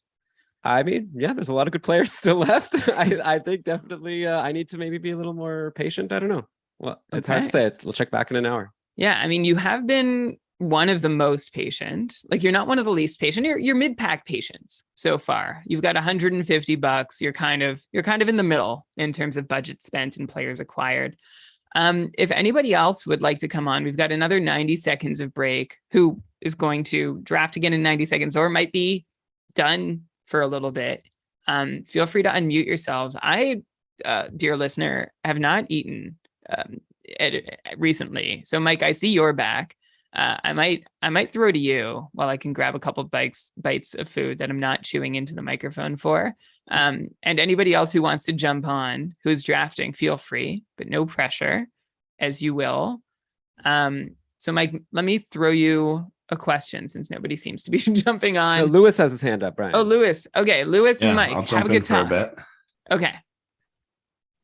Lewis, how are you feeling about your draft so far? Just to Lewis, you've got Austin Matthews, Victor Hedman, Freddie Anderson, who I'm sorry I mentioned might have been a few dollars of an overpay compared to. No, I agree. Especially seeing Ettinger just go for 17. I was looking at him and I saw that, who was it who had went before? Like Jari had gone for 16. So I was like, 20 is not bad. But yes, knowing what I know now. Well, but at the same time, you did get Markstrom for 24, which is a couple bucks less than Saros, who we have similarly tiered. I think Hellebuck went for 22. So you got him right in the middle. And I guess I'll just say it. Everybody knows Demko is still on the board. So tell us. Brian, I thought you were getting food. I'm going to. I'm asking a question. All right. Okay. I'm setting the table. Lewis, tell us about how you're feeling. Your draft has gone so far. To plan, not to plan. Go for it. I'm pretty happy so far. I wanted to get a top tier guy, so I was really happy to take Matthews for the same price as McDavid. It was more than I wanted to. I was hoping that maybe I could sneak in for a buck or two underneath, but I was pleased with that. I know that Elon was kind of hoping to get in on one of those big top guys. So denying him that opportunity was nice. I enjoyed that. I maybe paid a little bit too much for Hedman, considering what Fox went for, but I wasn't ready at that point to make that kind of bid. I think Fox and Hamilton at 33 and 31 are going to turn out to be very nice picks for Joel and Ryan. So I think that was a nice grab there. I don't want to like criticize some, so I'm looking for some picks that I thought were good. I really like Kuznetsov for 12 if Kadri went for 15. I think Kuznetsov for 12 is a very nice deal there as well. Yeah, I agree with you on Kadri there. I thought he might end up going for a little bit more. Maybe we've seen some funky power play combinations so far in the preseason for Calgary, so maybe that might be scaring a little bit of money away from Kadri. But even if he's on the second line, I think him and Mangiapane are going to work out pretty well together. As long as you can, get some good second line minutes with Mangiapane and stick on that top power play unit. I think Kadri is I don't think he'll repeat what he did last season, but I think you're also seeing that factored into his price. I really like that pickup. Yeah, I think it's hard to imagine that, they paid what they did for Kadri and are not going to give him that top line or top power play opportunity. He was a darling of mine last season, so I'm very happy for him. Oh, was that my nomination? No, that was Tom's. Okay. Yeah, I have all goalies on my nomination list now that I'm full on goalies. So just try to suck out some cash from the others. Which is a great strategy. And that's what Elon said too, right? Like he wanted to pull more money out of others. Yeah. So Demko's on. I mean, Lewis, you are a little invested in this because you've staked your claim with a couple goalies. And really, if Demko goes for a lot as the last in a tier, you can feel really proud of yourself instead of slightly disappointed. I really like Markstrom. I'm not as hot on Anderson as I said before, but I'm wondering too if like the way the new, we've decreased the value of saves a little bit. So I think that the Carolina, suffocating everyone and not allowing many shots doesn't hurt him as much as maybe it has in the past. And those shutout points are nice when you can get them. So I'm okay with it. Definitely happier with Matthews and Hedman, who I've grabbed before. And I don't mind see Demko up here at 28, 29. If I can get Markstrom for 24, that makes me feel pretty good there. And yeah, my plan is always to lose just about everybody that I nominate. I don't go in hoping to win any of the folks that I put up. So yeah, Demko going for 28. I feel okay about that. Yeah. Feel redeemed. There you go. To Joel. So Joel now has Makar, Fox, Huberdeau, who he auto drafted in Demko. So Joel has not intentionally drafted a forward yet. And we'll see how that goes for him as he continues. Interestingly, Demko went for $8 more than he did last season when I guess he was still some doubters about how solid he could be. I think he's silenced most of them now. Elon, we had our famous Demko versus Markstrom bet, which I think we both won at the end of the day. I'd rather take Markstrom for a few bucks less in this auction draft, although I actually like Demko is worth a small premium too in my mind. So Joel with 2 D and a G so far. Fleury's off the board for $10 too. So we're having a big, Oh, right. That's what I was saying about Demko. Harrison, one of the drafters, is saying he's surprised goalies are going for more this year compared to last year. Like Demko for $8 more, when we have tried to at least temper the power of goalies. So that last year it was like it was always the right move if you had a stream, a move like add in a goalie game, and you could get 7 to 22 points with it in all likelihood. And this year we've tried to make it so goalies are not end all be all. Like we were offering less for a save made. Of course, Demko's still going to make plenty of saves, so we'll see. Tom grabbed Fleury for $10. There's talk in the chat about that being great value amongst the drafters. Eichel went for 42. I'm just going to summarize a bunch here. Matty Beniers went to Phil for $6. Jack Hughes for $30 for 32 to Harrison. John Karlsson for $30 to Laurie. I mean, a lot's happened. We're not getting every player. KeepingKarlsson.com/auction is where you can go to find all the results from this draft. So you don't just have to count on what I'm telling you. Oh, okay. How about this? Sergei Bobrovsky, same tier as Marc-Andre Fleury. He's off the board for $10 too, as the goalie run continues. So Mike, let me put this to you. I've been in a few drafts where I've had Bobrovsky and Fleury staring me in the face, and I have a hard time convincing myself to go for them. I just went for Bobrovsky and won with a co-manager who was helping convince me it was the right choice. I saw Paul Maurice's quote about Spencer Knight playing more. That shook me a little. And for Fleury, I saw a quote from Dean Evison earlier, the Minnesota head coach, earlier in the training camp, where he said like he expects Gustafsson to be able to play. Fleury's not a young man. Fleury also hasn't had, like, Fleury and Bobrovsky have both had good years, but surrounded by bad, and they're also older. I don't know. I've worried about both these guys, and I've actually chosen Jordan Binnington over both of them in my KKUPFL draft when I had all of them available to me. So Mike, what's your feel? I'm just going to name you a More Goalies board tier, and then I'm going to be quiet so you can talk. But our fourth tier, keepingkarlsson.com/goalies, or KKUPFL.com, KKUPFL.com. You can find all the resources there. Merzlikins, Fleury, Kemper, Binnington, Bobrovsky, and Jack Campbell, all in a tier together. How do you feel about that group? And I will say specifically about Fleury and Bob. Are you any more or less worried about them than the other names I just tossed at you? Merzlikins worries me in the sense that his team worries me, right? Like Columbus was real bad defensively last year, and I'm not sure what happened in the offseason that made me believe that they'll be better defensively. I mean, Johnny Gaudreau's obviously going to add some goals and some scoring to that lineup, but he's not going to add a lot of great defensive play. Maybe they're relying on Cole Sillinger taking a step forward. Obviously, Boone Jenner being healthy for the whole season would make a big difference, but Merzlikins just worries me because of the quality of the defense. But it's one of those double-edged swords, right? Like, if he's facing a lot of shots, he has a chance for a lot of saves. And in a points format like this, even 3 goals against, as long as, he can face 35 or so shots and get the win, and this team should be scoring a lot more than they did last year, maybe he can kind of make up the difference in goals against, because he's going to be facing a lot of shots with the saves, with the wins.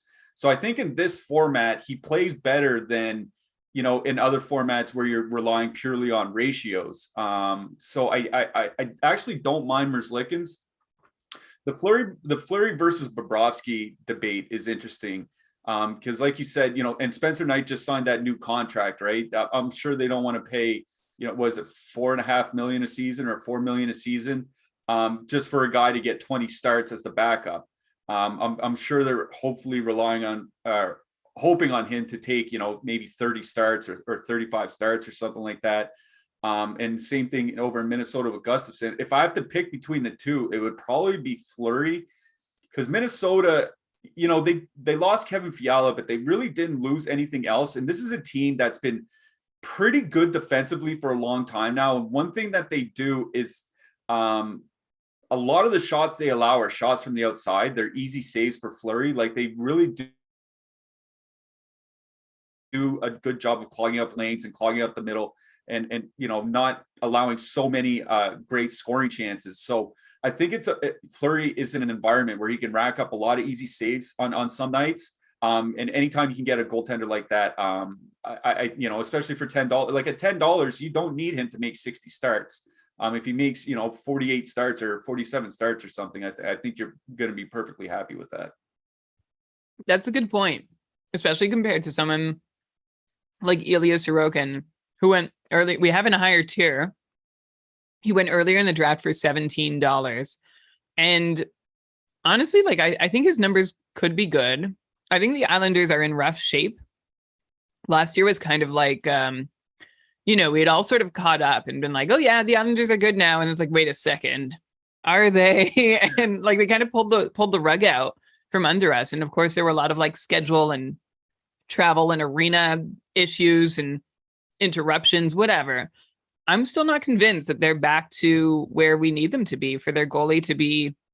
Like, Sorokin is a really good goalie, and I think he has a chance to perform well. But I have two concerns. One, that the Islanders might not be as good. And you were just talking about Fleury, even if he plays 45, 50 games, you still get $10 of value. I'm not convinced that the Isles stop rotating game in game, like every single game between Sorokin and Varlamov. How do you see that shaking out this year? Yeah, I'm a little bit more confident in Sorokin being like the firm number one for them. Like, I definitely don't think he makes like 63 starts or something like that, but I'm definitely expecting, 55 starts from Sorokin this year. I think the team's kind of finally realized that Varlamov's, not the guy he was like, 5 or 6 years ago or whatever. And Sorokin, goalies are weird. That's kind of the thing that everybody says. Mm-hmm. But over the last couple seasons, it's hard to argue that Sorokin hasn't been a top 5 goalie in the league, right? And if he can keep up that performance, I think he would be the reason the team gets back to the playoffs. It wouldn't necessarily be the team in front of him. And if something like that happens, I think he can absolutely return value on the $17. But there is a risk here, if the bottom falls out of that team, maybe they start shipping off some players. There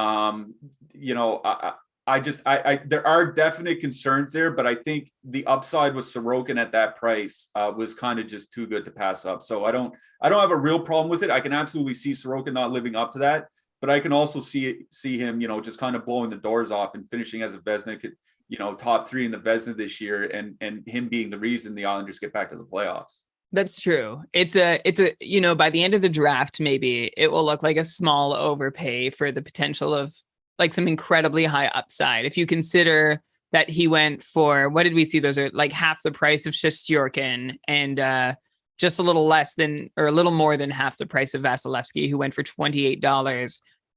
He has the potential to perform as well as them. Like the Islanders, could be, I don't know. Like, I think they could be as good as the Rangers if things break right for them. If Sorokin can play like Shesterkin, especially. Yeah, I just noticed Sorokin went for the same price as Jake Ottinger, right? And Jack Campbell, who's just gone off the board for 17. And you look at Dallas. Everybody's expecting Ottinger to definitely be the goalie of the future, but he still doesn't have a huge sample behind him.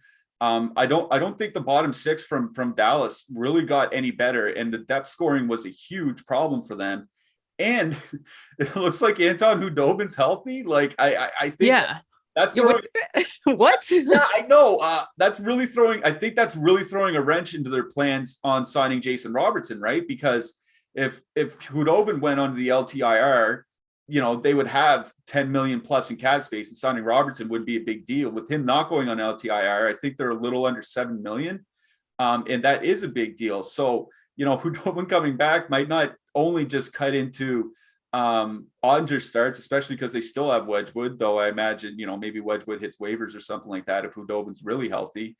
But maybe it throws a wrench into the plans for getting Jason Robertson back in the lineup. So there's definitely risk with both Ottinger and Sorokin there, I think, for different reasons.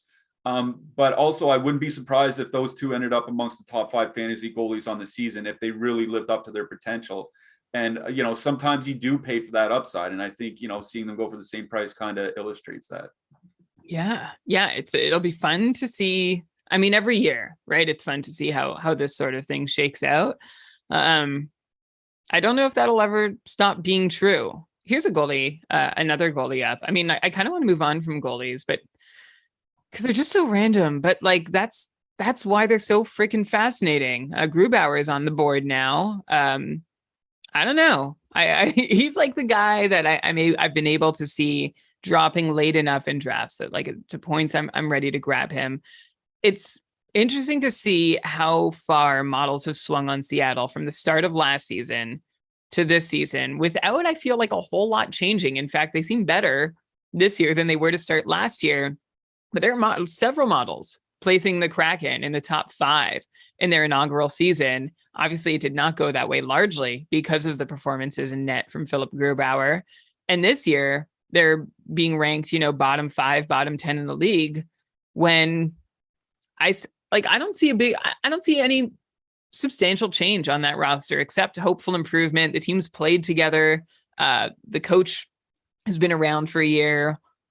I don't see reason to be any lower unless you think that Grubauer really is a dud and those earlier performances in his career were fluky. I trust the Seattle front office to have evaluated. Like, it seemed like a nutso contract, to be honest, at the start, like a big and unnecessary splash, but they have him, and I still think they have a decent team.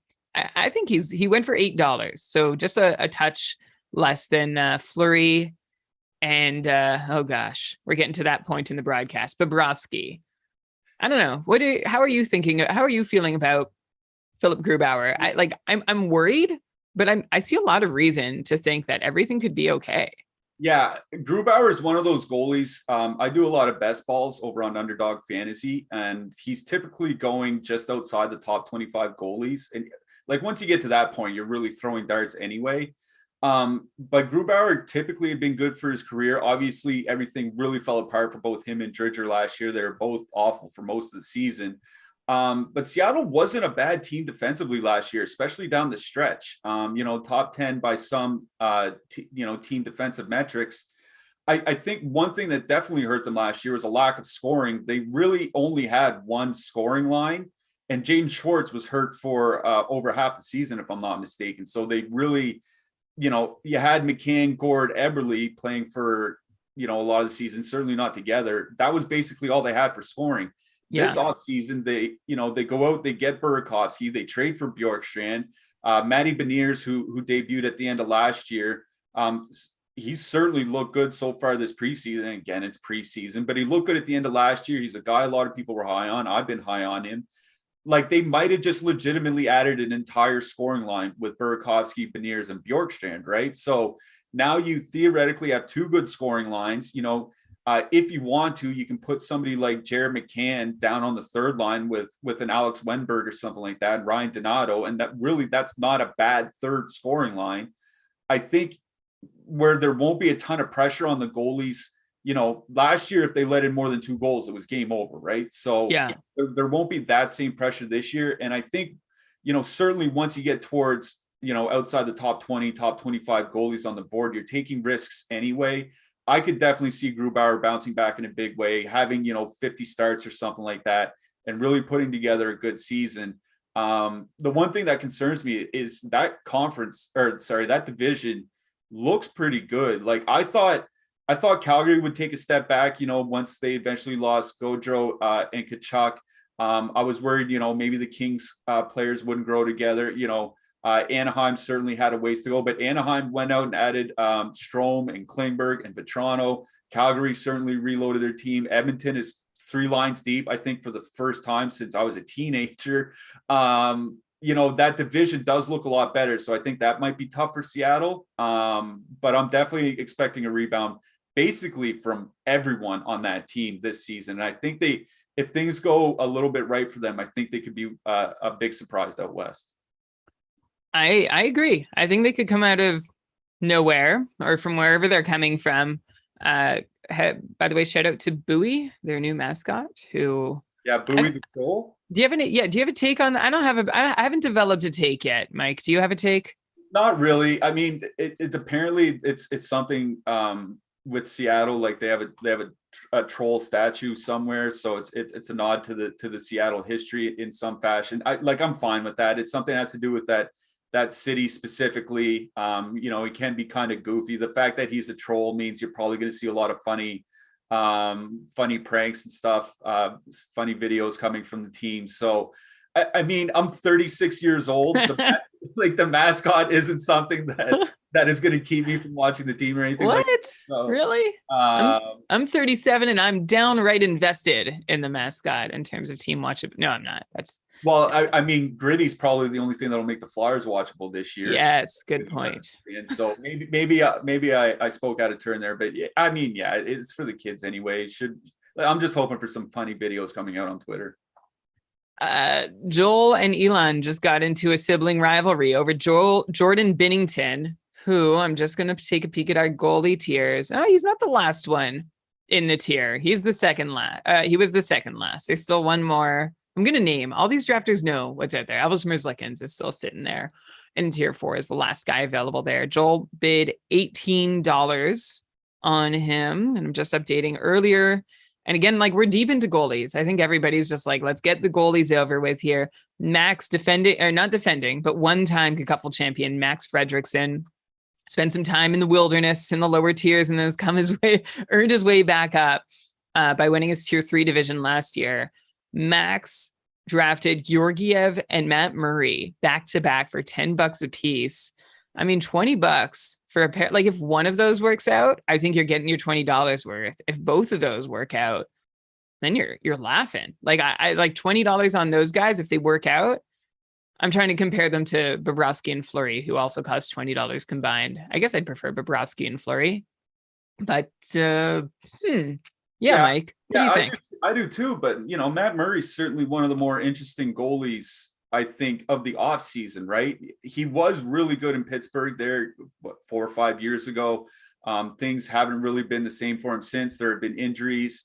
I remember, there's some personal tragedies, let's say, that happened in his life that might have thrown him off for a season or something like that.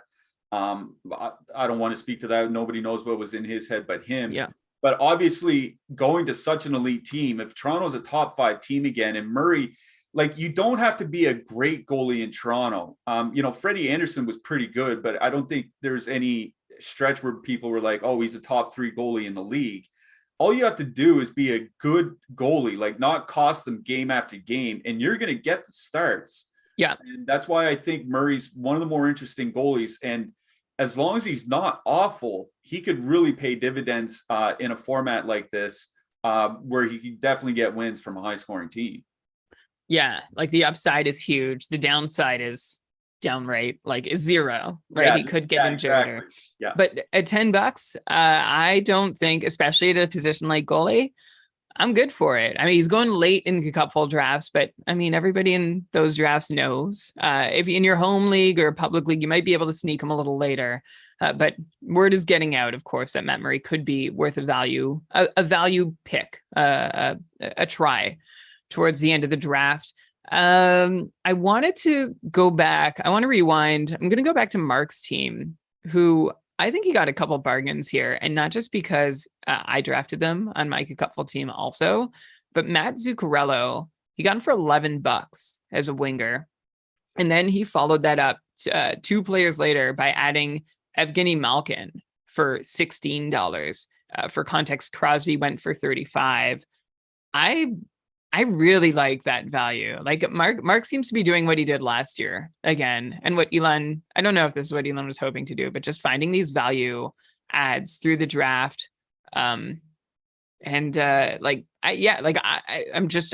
for he still has $170 left in budget, which is a lot more than everybody else. Brendan has $147. Brendan, by the way, broke his coffee mug, dropped his coffee. It was 5:15 in the morning where he is in Australia, but he's soldiering on here. But there's not a whole lot of teams with more than $100, and Mark has almost $200.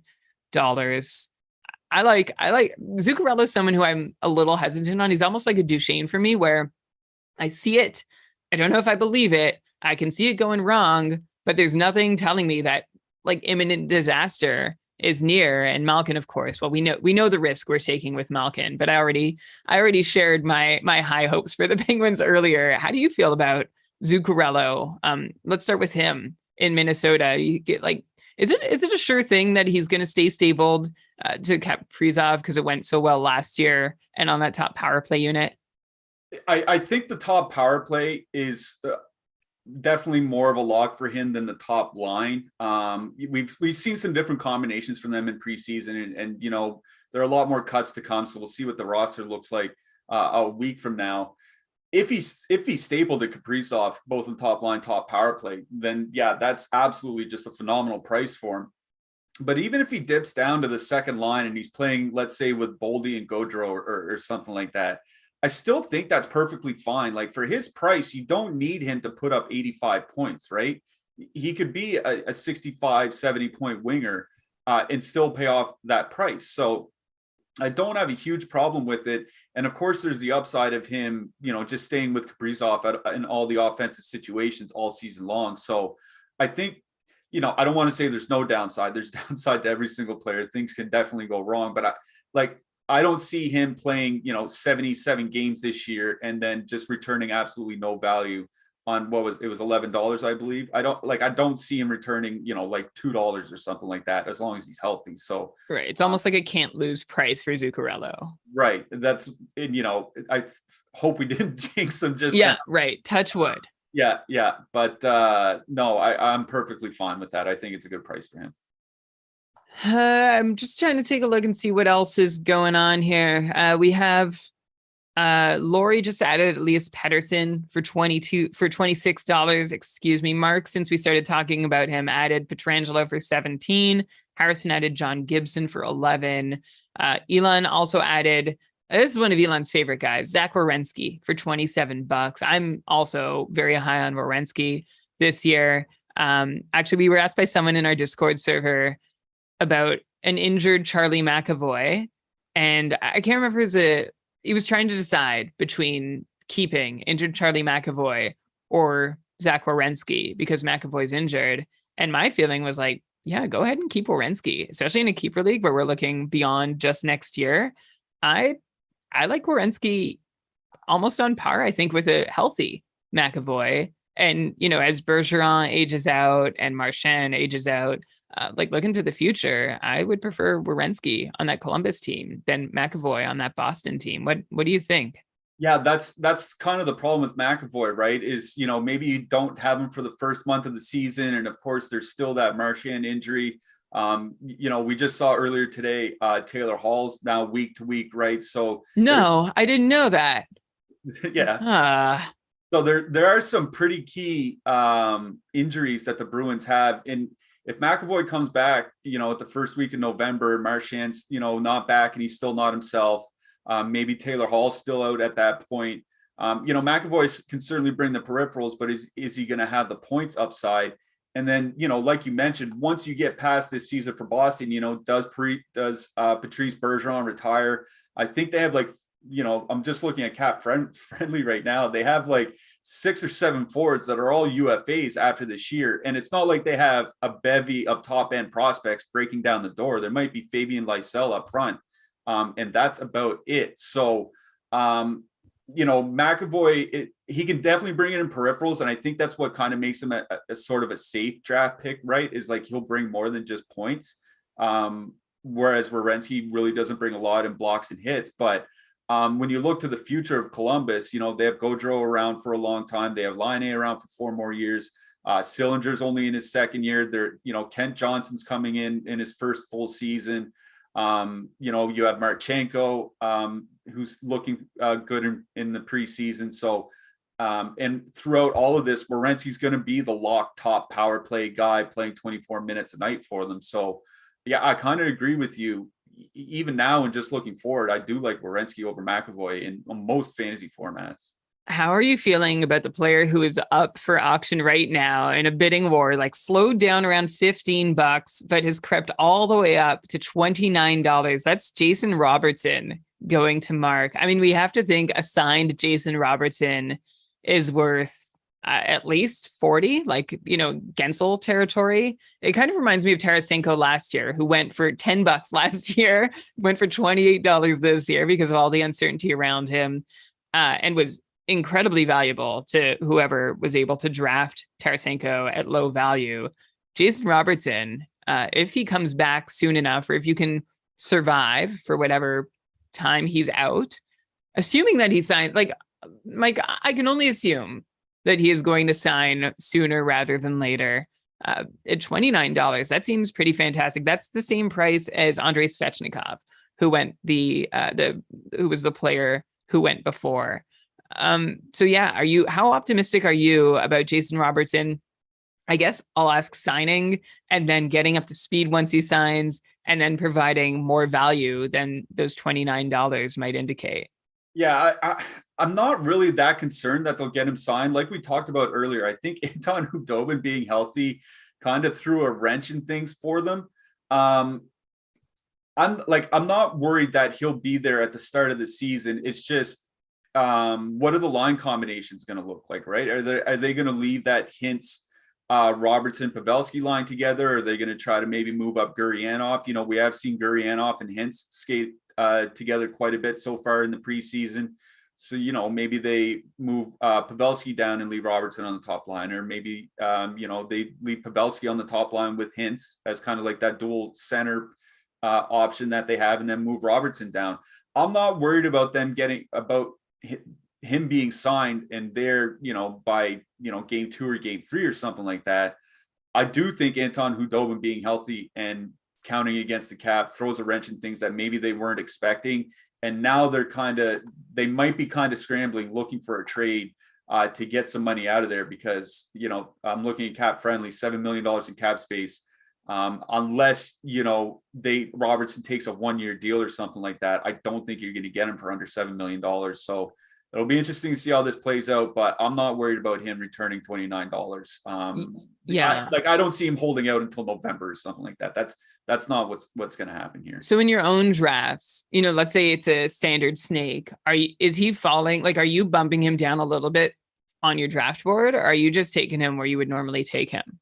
I'm still taking him as a top 50 player in fantasy. I still have him playing 82 games. We'll definitely see how this week goes. I hope that they figure something out soon. I don't think they can afford to really play too many games with him. If it's something that does drag out once the season starts, I think he'll definitely show his value on that team, because I think he's the best offensive option that they have.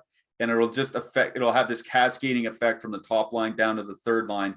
And they added Mason Marchment, but unless, Sagan and Ben kind of turn back the clock a little bit, or Gurianov takes a huge step forward, I still don't think they have the scoring depth to really afford to lose Robertson for a significant piece of time. So that's kind of why I think you see him signed sooner rather than later. Did I also see, correct me if I'm wrong, I've got a lot on my brain here, but did I see, is it Logan Stankoven playing with Sagan in the preseason?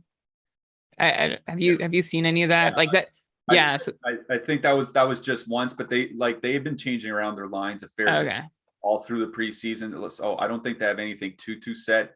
The only thing that I've seen with some consistency is Hintz and Gurianov playing together, though. Even I think Gurianov got moved down in their latest practice. So I still think they're trying to figure out their line combinations without Robertson there. And, maybe the coach is starting to nudge the GM a little bit and saying, listen, we got to get this guy back, because I don't know how to figure out my lineup otherwise. Okay, we've got Letang up on the board now. Laine just went for 29, Nylander for 22. Drake Batherson, Nylander to Mark, Laine to Elon, and Drake Batherson to Joel for 16. Ryan took Braden Point for 20. That's a summary since Jason Robertson has gone off the board. Lewis is actually sitting, if I'm going to zoom out for a second here, with just 4 players and $96 in budget. So he has, he's around the top of the budget table by now.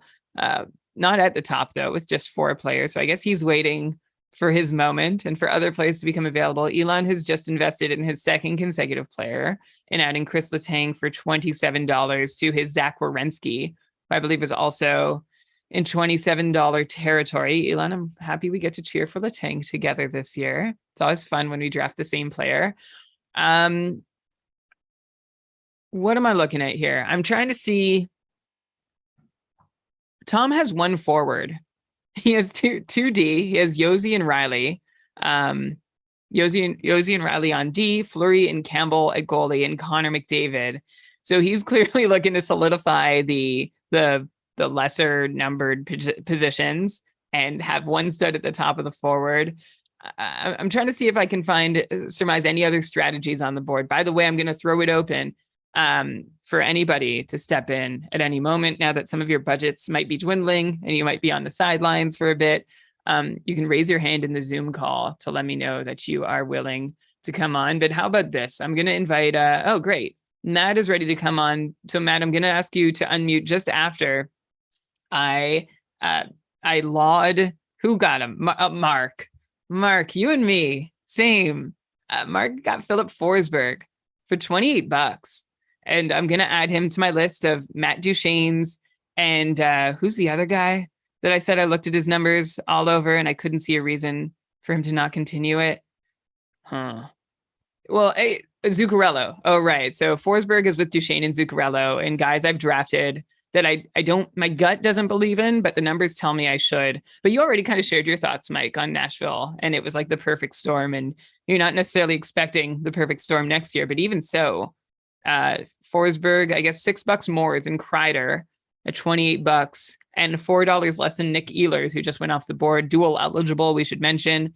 How are you feeling about that? Yeah, the Nick Ehlers pick is incredibly interesting for me because he was, maybe still is, in that Timo Meier situation where lots of shot. I mean, he doesn't hit as much, so we won't include that, but lots of shots, lots of even strength production, but never got the top power play time to really reach that next level, that next gear that he had in the fantasy game. What we've seen so far all preseason is Nick Ehlers skating on the top power play unit instead of Blake Wheeler. That is the one thing that's been missing from Ehlers' profile to really make him a top end winger. You know, I know Winnipeg might not look that great this year, but they still have a pretty good top six. I think definitely a good top power play unit. Should play lots of minutes, takes a lot of shots. If he can really stick on that top power play unit, you know, I think Ehlers has a chance to be, you know, top 5 at his position in the fantasy game. And I was wondering how much he might go for here today. He's not priced up with those, you know, super high-end wingers like Ovechkin. You know, Huberdeau went for $39. I think Kyle Connor was in the 40s, so he's not being priced with those guys. He's closer to that, you know, Brady Tkachuk, Timo Meier tier, which I think is pretty fair. But I think he could definitely end up, you know, maybe not with Ovechkin and Kaprizov, but I think he can end up in that, you know, Kyle Connor, Jonathan Huberdeau tier of players and definitely return value on that $32. So Ehlers is one of the more interesting players on the season for me. Especially the dual eligible is always appealing. You know, you said Winnipeg may not be a good team, but they still have a solid enough top 6. Things seem weird in Winnipeg. I feel like everyone's sad there. And I'm not talking about the city. I'm talking about the locker room. You know, Scheifele, Dubois disgruntled in the offseason, saying the right things now, but still neither seem long for the team. Wheeler loses the C for in a PR disaster. You know, we can see the Twitter reaction, whatever. I'm not going to buy too much into that, but it didn't seem like it was smoothly done just on a basic level.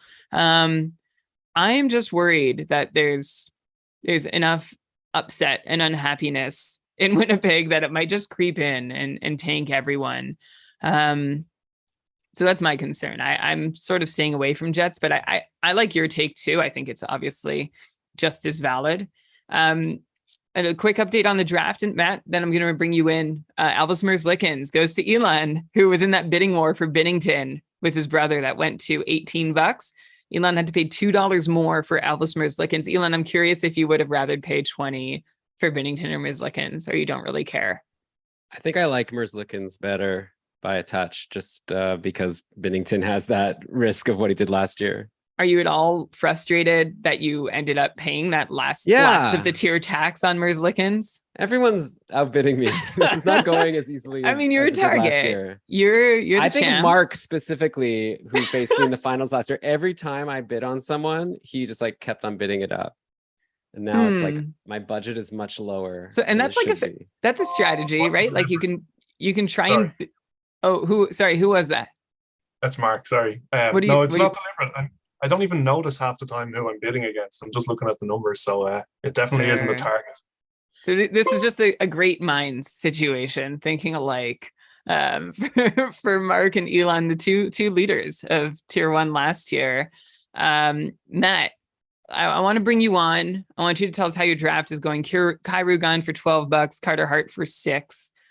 Carter, I'll save my thoughts. Matt, I keep saying I'm going to bring you on. Matt, quick intro to Matt. Probably should have done this at the start. Matt is makes his livelihood as a chemist. Been playing fantasy for 10 years. Ovechkin, first player drafted.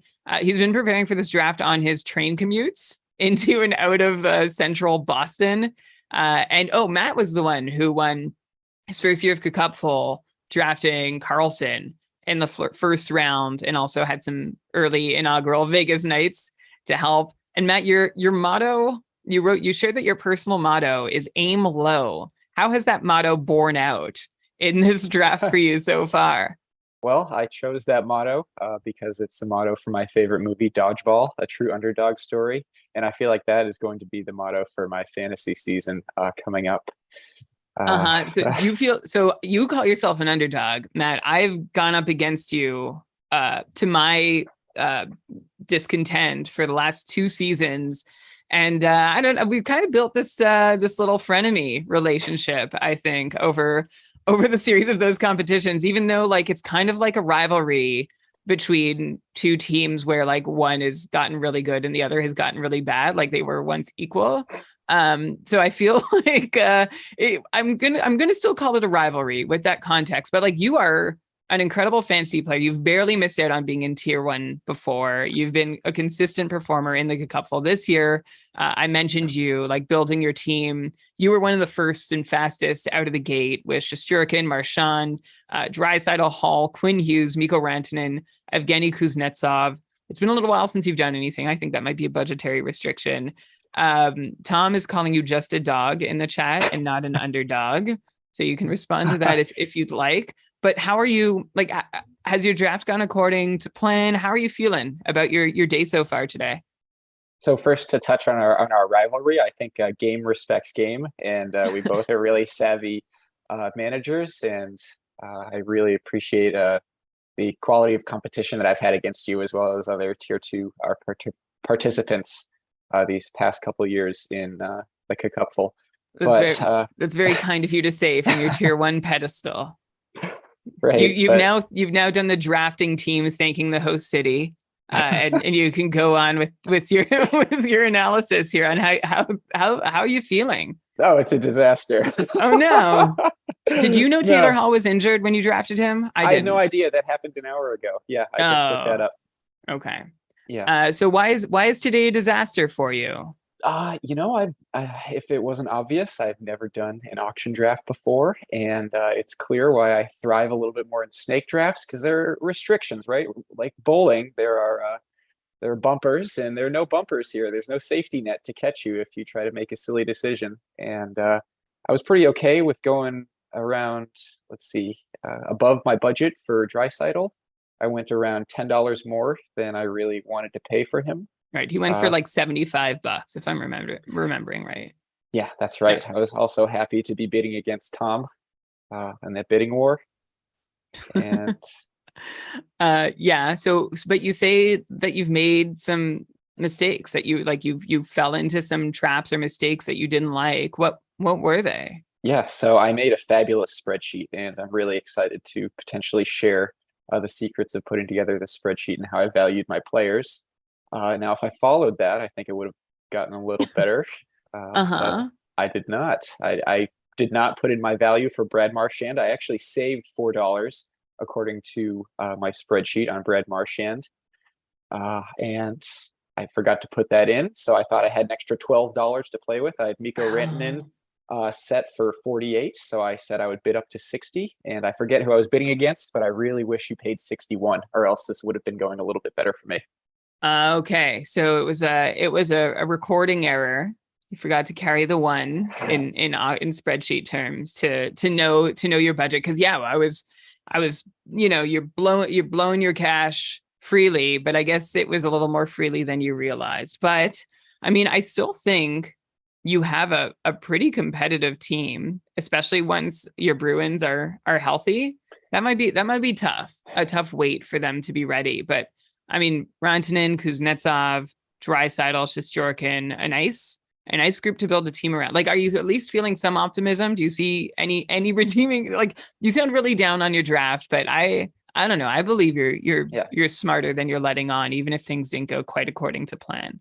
No, one of the reasons why I decided to kind of go over on Draisaitl was because I thought I'd be able to get some deals down the line, as well as some free agents later down the line in the season. But I think after the draft is over, I may need to talk to my other managers and kind of go against the grain of what I normally do in fantasy and try to offer up a 1-for-2 trade. Maybe offer, Mikko Rantanen for 2 players, maybe that are worth half his value, right? Just chop him in half and maybe try to get 2 players worth $30 each for him, which is normally not the best strategy to go about. Something I usually go against, but my back's against the wall at this point. Okay. So not a great debut day and like you've been, like I mentioned, you have been tier 1. You've brought tier 1 quality managing into tier 2 for the last couple of years. So I mean, I have faith in you finding your way. You're really good at like trading, but I think tier 1 is actually a little cooler to trading than most. Even if you can find out like you said, you'd like to pull off trades that are win-wins. It's going to be tough to convince this group, especially I hope you haven't shown your hand too much. But I guess, well, Tom is already saying, let's talk. So I'm sure he'll offer you, who is Tom drafted? I'm trying to see Morgan Riley and Jack Campbell add up to 2/3 maybe of, so Tom, keep drafting and then we can figure, there's Giroux for $14. Riley, Giroux, and Jack Campbell for Mikko Rantanen. Would you do it? Riley, Giroux. I don't want another goalie, actually. My plan was to just have one goalie, and I got Igor for $2 less than I expected. I was shocked. I thought that was going to go a little higher. And then I was even more shocked. I almost grabbed Vasilevsky for 25 or 26. I forget what he went for, but that was wild. Yeah, 28. I mean, you were super active at the start, which can be a blessing or a curse because the market is still getting set and you're trying to figure out how it went. And I hope the choices you made work. I believe in you. And I think, you're here, right? So you deserve to be here. You've got your work cut out for you. And we'll see how you do adding 11 more players with $30 of budget. Thanks for the confidence, Brian. I think I'm still going to sit on my hands for another couple rounds, though. All right. Well, if you have any other commentary don't be shy to raise your hand and let us know, even if you want to comment on what other people are doing, including Max, who just added his namesake, Max Pacioretty, for $3. I mean, you're not going to get him for less than $1. So that doesn't seem too bad. We have a lot of IR spots in the KKUPFL, so I guess you could hope and pray. That's not a terrible premium. What's the plan right now for Pacioretty? I forget. He's out. I think I know that. No, but sorry. He's out. He's not just out. He's out. I think the original timeline was somewhere around Valentine's Day. Maybe. Yeah, February. Yeah, but it's a big. Sorry, Mike. What were you? No, were you still? Okay. I was just going to say, if he can come back and be anywhere as close to normal for the final 25 games, 25 games of Max Pacioretty for $3, especially when it's a head-to-head and there'll be a lot of playoff games. I think that's just fine. It's just a matter of your team actually getting to the playoffs for him to bring value. Because if you're not going to make your H2H playoffs, it doesn't matter how good he is. He's not worth anything to your team. But if you're in the playoff race, if you're in the playoffs, that could definitely pay off come March. I think that's a fine price to pay. I don't mind. I don't mind that at all. Like for comparison, remember last year Eichel was injured and unhappy. I can't remember how unhappy he was at the start, but he went for $8 as a player who might only be back for the fantasy playoffs. So Pacioretty going for $3 is a nice comp compared to last year's long-term injury get in the draft. I'm going to summarize some other picks, and maybe, Mike, I'll rhyme them off. And if you hear a guy you'd like to focus on, you can interrupt me or just share at the end. I'll leave it up to you to jump in if you want. Also, any drafters, like, I see your budgets. It's okay. You can focus on the draft, but you're more than welcome to be like Matt and be awesome and share your strategy with the world. So going in reverse order, we've seen Larkin just go for $23, Darnell Nurse for $20, Claude Giroux to Tom for 14, Devin Taves for 16 to Brendan. I'm actually going to stop there, Mike, if that's okay, on Devon Taves. I don't know what to expect from him this year. He's the D version of my Matt Duchene, as a guy who was on a huge pace last year, seemingly out of nowhere. Things seemed to go perfectly, and I can't find where the variance was that led to it. Like, it all seemed like reasonable. So this year I'm saying, okay, well, Kadri's gone, so maybe there's a little less power in that top six, a little less constant goal scoring happening for him to get in on. I think he might have also had like a weird primary to secondary assist ratio. That might be another reason to say maybe he won't get 70, but I don't know. I think he could still do 60. And I'm wondering where you have him on your draft boards amongst D. Yeah, he is like, he's not like super high. He's down a little ways on my draft board amongst defensemen. Like, he's he's still in the top 20, but I think the concern with him is that he doesn't bring a lot in peripherals, right? Like, you know, you look at Darnell Nurse, who went for $20. Darnell Nurse like lives off peripherals, which means, you know, even if Nurse only puts up 35 or 40 points, he's still going to bring a lot of real good value to your team. You know, if Devin Taves doesn't put up 60 or 65 points this year, if he's closer to, you know, the 50 point mark, I think he could definitely miss. But like, I think he's proven himself to be one of the top, you know, definitely one of the top puck moving defensemen in all of hockey. And he's going to be playing next to Cale Makar. I mean, he's finished top 12 in Norris voting each of the last 2 years. So it's not like it's just a complete one-off season that came out of nowhere. Right. But his Norris acumen has been for his defensive game, right? Yeah, but he's still a very good puck mover. And yeah. That's kind of where it gets lost a little bit, is that he is so good defensively, and the fact that he plays with Cale Makar, I think the fact that he is such a good puck mover and good in transition kind of gets overlooked. I don't have any huge concerns with him at a price at $16. I thought the one that was very interesting was Evan Bouchard at 14. Like, if there's a defenseman that comes out of nowhere, I guess I shouldn't say out of nowhere, because he still had a good season last year.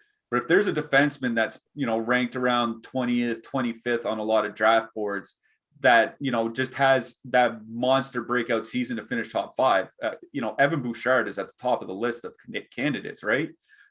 He finished with over 40 points last year. He was still splitting, you know, he lost power play time to Tyson Barrie.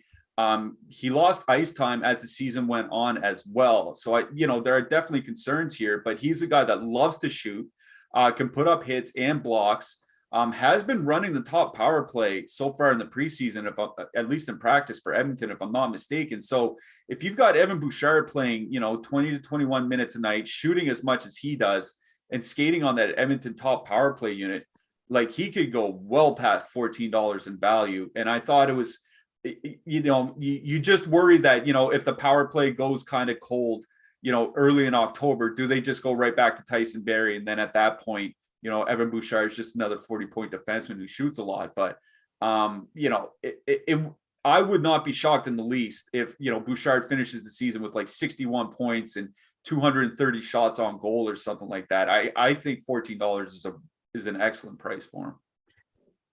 I agree. He's someone that I have not been jumping to draft, but I am remembering as you speak how valuable he was, even when not on the top power play. He was like a solid peripheral contributor. And then when he got on the top power play, it's like, oh, now he's like super powered. He like got a mushroom in Mario, or like a star, whatever. I'm trying to make force a Mario reference for Evan. It's not working. Yeah. And I think, you know, it has to be said, we said this earlier in the show, but it has to be said that this is probably the deepest forward group Edmonton has had in a long yeah.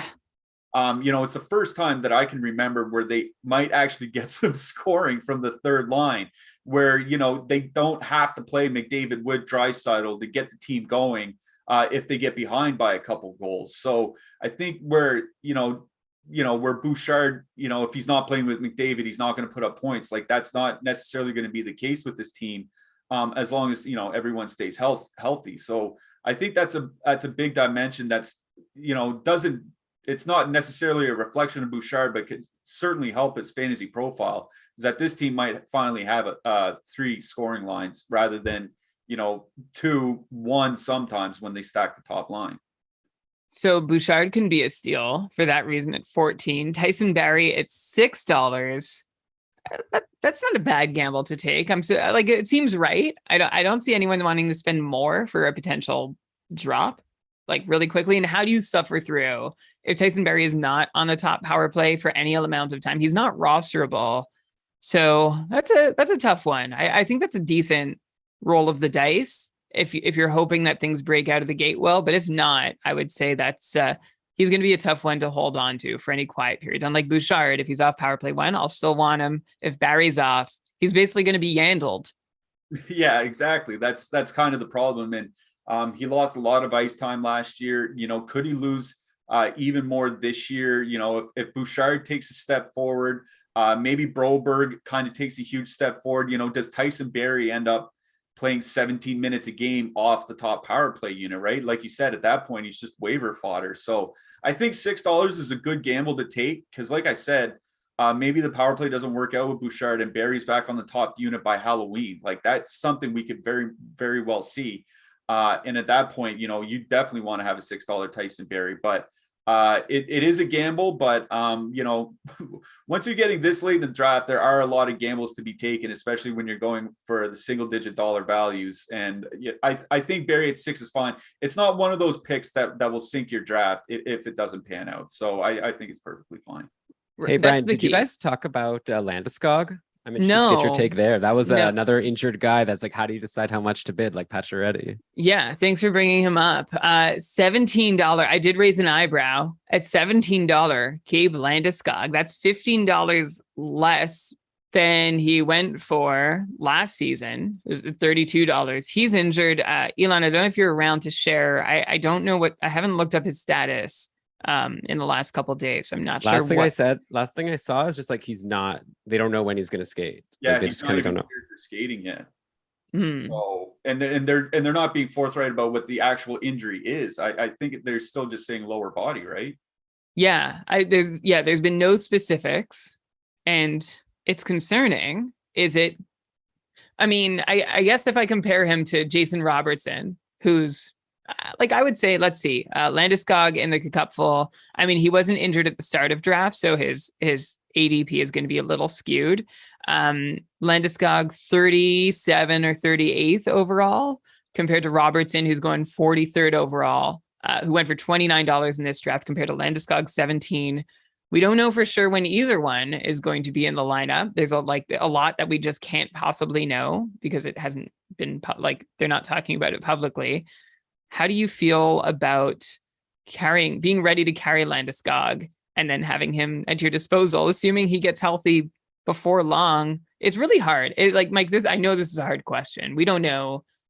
Like you said, it's completely opaque, his injury situation. So how would you approach him in your draft? I mean, I think at the absolute most right now, you have to protect him for no more than 70 games, right? Like, we're into October now. If he's not even cleared for skating, can you expect him back this month? Like, I'm not. Like, I already have him downgraded to 70 possible games. And then what if it's longer than that? What if it's only 60 games? I think if you can get him for 60 games, let's say he comes back sometime around American Thanksgiving, maybe a little bit later. I'm like that, I'm just assuming here. I don't have any information, certainly. Then that price is just fine. It's just, I look over, I see Pavel Buchnevich go for a little bit less. I was going to ask you. Yeah. Buchnevich, probably top line, top power play unit. He's not a monster peripheral guy, certainly like Landeskog. And I think that's why his price is fairly muted. But if you're asking me today, would I rather have a $17 Landeskog or $15 Buchnevich? It'd be a $15 Buchnevich. But again, like, it could be tomorrow that Landeskog is cleared for skating, and then in a couple of weeks he's cleared for contact, and then he's back in the lineup for Halloween, and you have him for 70 games, and then that price is just fine. It is just a big gamble to take. I guess it would have to go hand in hand with how you'd feel about the rest of your roster, whether you could survive 4, 5, 6 weeks without him. Right. It's just when I see Buchnevich go at that price, it kind of sets the expectation for Landeskog and what I'd rather have. Yeah, and we also saw Reinhardt go for $16. So he and Buchnevich both going about 40 spots behind Landeskog. And some of that was healthy Landeskog, some of that was injured Landeskog in our ADPs. And these guys are healthy and ready to go from the start. And in a league like Tier 1, I think I would prefer those guys to Landeskog rather than unknown. But Tom Crowhurst out of Belleville making his best attempt to I guess he's calling his shot that he's going to survive without Landeskog for a little while. Yeah, he just wrote in the chat, playoffs, baby. Tom, am I allowed to share anything about your day job? I should go look at what you wrote in the yeah, you're good in the survey. Okay, yeah. So John actually works with as a strength and conditioning coach with, I guess I'll let you be specific if you want, with a minor league affiliate of an NHL team, has like built their gym, works to train players, is also an outreach worker, like with mental health crisis response. So like a really and also a fantasy hockey star. So we have like a lot of hats. Tom wears a multi-talented player, fantasy manager person, a multi-talented person. So, and Matt, Tom, you're just feeling super confident in your abilities here, or are you sweating this a little bit? No, I'm good. Great off days, playoff schedule. We'll be fine. Put him on the IR and waiver wire until then, and he's gonna be back by November. So no worries there. And Cliffy taking Buchnevich over Landeskog, Stanley Cup winner, my friend. I mean, we both took, to be fair to Mike, we both took Buchnevich over injured Landeskog. Are you guys both in Tier 1? Okay. All right. Tom is an elite fantasy manager and trash talker, who is like, Tom, you've said, what did you say here? I'm just looking through your survey that you didn't get to prepare much for this. You're worried about Elon and Mark and Matt. Me and Matt were in a tier together last year, where I got just completely wrecked by you both.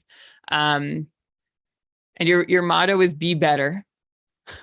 Are you being your best self so far? Like, and you've had an interesting, like, you started in Tier 5, you got to Tier 3, then you jumped to Tier 1, and then you blamed it on COVID. And I'm gonna let that stand that you dropped down to Tier 2. Now you're back in Tier 1. And you, when we first were able to track who the top, thanks to Kevin Hebert, the top performing teams across the whole KKUPFL were, your name is always at the top. So you know what you're doing. How are you feeling as we're on break here from the draft? How are you feeling about your situation so far?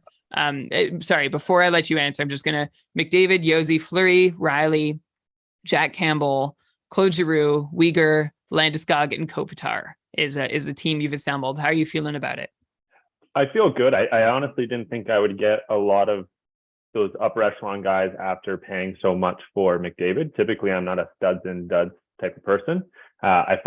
Me and Marcus talk sometimes about just trying to find value, and we tend to be sort of that middle pack, but decided to change up the system this year. I have McDavid in a bunch of other leagues, so I figured I would go Hail Mary and throw it all in. But no, feeling good. The fact that I got goalies at a little bit cheaper there, I feel good about that, and a little bit of a swing with Campbell, but I think playing on Edmonton, he should be good. Yeah, I like. I mean, if Campbell pans out, I think. Well, you got him for less than Merzlikins, if I'm remembering correctly, and maybe less than like a shade less than Binnington too. So, you didn't pay the most for that tier of goalie, which could help you out. Another pick that I wanted to talk about with you, which was it? Oh yeah, your Morgan Riley pick. I'm just looking up on my spreadsheet how much you paid for him. Well, having typos like mad after Control F. $24. I think that's really good value considering he went for a few dollars less then several other guys might have like similarly tiered. Like I've said in the past that Morgan Rielly is not a 70-point defenseman because the last time he did it, he scored 20 goals. But last year he showed us that he could do it without scoring 20 goals. He's on just like, I mean, if Austin Matthews is going to score 60 to 70 goals, that's a lot of assists on the table there for Morgan Rielly. That's one of my favorite picks of yours on the day. Do you have anybody that you really like the most, or on the other hand, regret? Seems like you're a guy with no regrets. No, I don't typically have any regrets. I think the Morgan Rielly was a good rebound from my Yossi overspend. I think I went a little bit too much there, but I still believe in Yossi, and I think Nashville is going to be a team that does well, even though everyone's kind of fading them this year. And no, I have no regrets. I'm feeling good.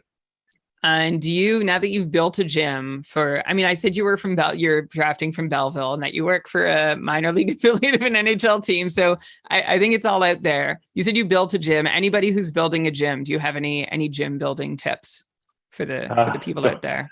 Don't do it. It's a stressful 2 months.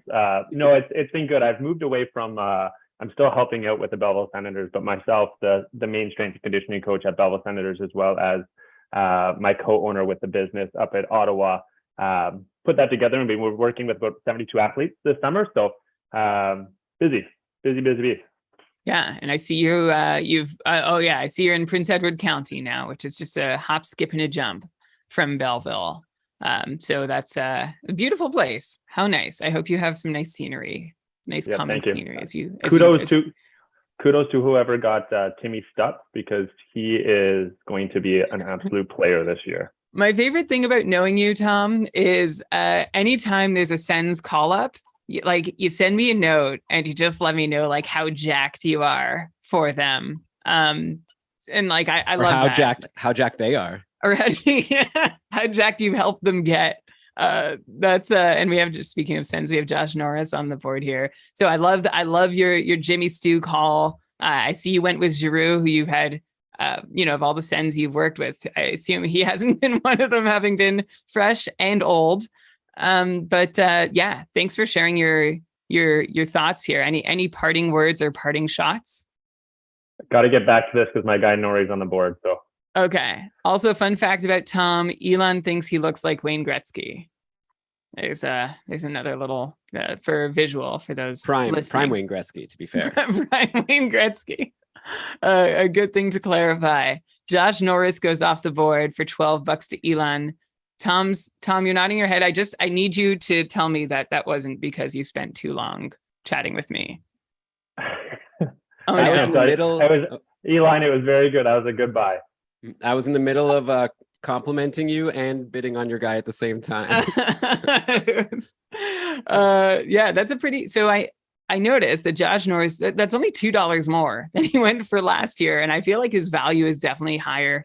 We saw Drake Batherson go for $2 less than last year, and his value is definitely higher, except for the fact that he has yet to publicly make any clear attempt to clear his name from the Hockey Canada sexual assault scandal, which I think is obviously turning several people off for just this is not an allegation. This is just he hasn't offered any clarity, which is hard to work with. So I assume that has something to do with his value. But interesting that these Sens are still affordable for the most part. I'm looking at Tom mentioned that he liked the Stützle grab for $15, which is just it still seems pretty reasonable. If Buchnevich is going for 15, that seems pretty good for Stützle. Bo Horvat has just gone off the board to Mark for $5. Honestly, I have no idea what to make of Horvat. Just like it's my turn to nominate. Sorry, but I was going to say the Canucks are saying they're going to run 3 lines. And so I would assume that would put Horvat as like the center of line 3, right? Yeah, or line 2. Like I kind of, my imagining of Vancouver, GameDayTweets.com, if you want to see like all the latest line combos and NHL news, thanks to Shams Benamor, a tier 4 or tier 3 manager. I should get that straight for the next show. And Elon for consistently getting all the latest news and lines freshly posted to GameDayTweets.com. My sense of the Vancouver lines is they're gonna have their top line. I don't know, actually. I was gonna say I feel like it's gonna be pretty evenly distributed. Like if you look at the wingers up and down the lineup in Vancouver, the only one you really want to get with is Besser. And then you might really want to get with Kuzmenko too. But outside of those guys, I would say if you're not playing with either of those guys, maybe that's saying too much about Kuzmenko. I don't really want you as a center. So in that, unless you're JT Miller or Pettersson. So Horvat, I think, is going to need someone to produce with. We'll see if he gets that, but there's not a lot to go around there. At $5, Mike, what do you think? I'm curious to know what you think of Horvat. I have him available in a different draft. Is he like going to continue his numbers, or do you think that, you know, as there's more centers there, does his value go down? You know, I don't mind him at $5. Yeah, but I was curious. He's not. Oh, sorry. I'm not excited to draft him though. Like he's someone I am passing over in a lot of my drafts. He's never dropped to the point that I'm like, I need to take Bo Horvat here. Yeah. Does that answer? No, I was just going to say, I think the 3 center issue is a good one to bring up, but they kind of had that problem last year too. It was the same thing last year as well, right? Like when all 3 guys were in the lineup, they could effectively run 3 lines. And, you know, Horvat still skated, I think 19 minutes a game last year. I'm looking at his monthly breakdown. He didn't have a single month under 18 minutes. So I think where, you know, he plays in every phase for Vancouver, he's still going to get his ice time.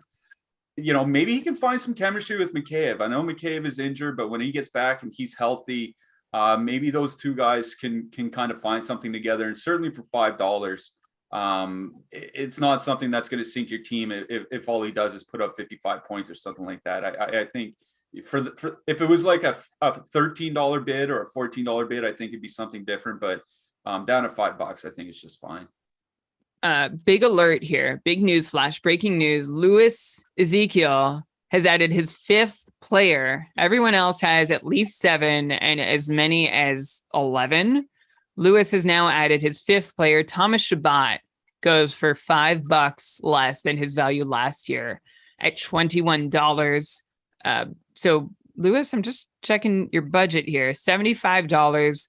Louis holds the hammer. He has got the most budget remaining, but also the fewest players drafted. So, you know, there's a 2-side situation there. We're seeing a few interesting D-go. We saw Heiskanen go for $19 to Max.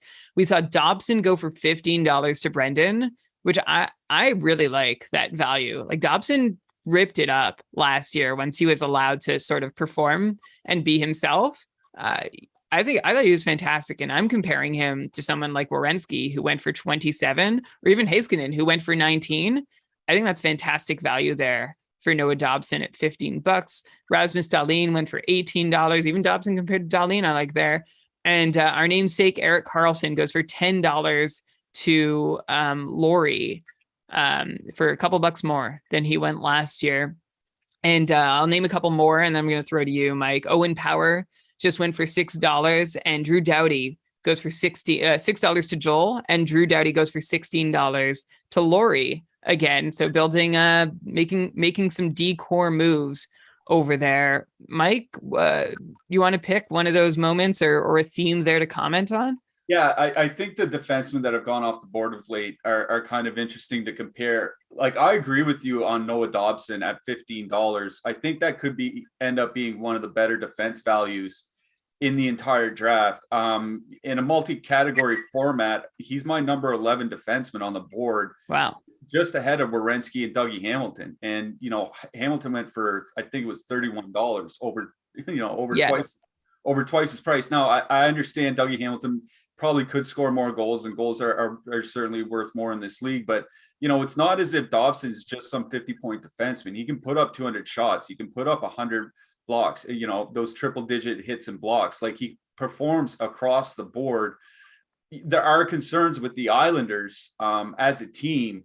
You know, if they kind of fall on their faces, maybe he doesn't do so well this year. But I think we saw him take that step forward this year. $15, I think, is a great price for him. And Heiskanen at 19 is interesting to me. I wrote at Dobber Hockey over the summer. I kind of compared Heiskanen to Victor Hedman and Hedman's early career trajectory. like Hedman wasn't very good on the power play for the first, 4-5 seasons of his career. And then he became obviously one of the focal points of the Tampa top power play, and he's just turned into an absolute monster. And I'm wondering if Heiskanen is ready to run that top power play for 82 games this year, or if we don't see him being spelled off, maybe by Ryan Suter every once in a while or something like that. Like Heiskanen is one of those guys where if he ends up like the number 6 or 7 defenseman in fantasy, I wouldn't be surprised. And if he ends up like the number 24 defenseman in fantasy, I wouldn't be surprised either. I think there's a lot of volatility here.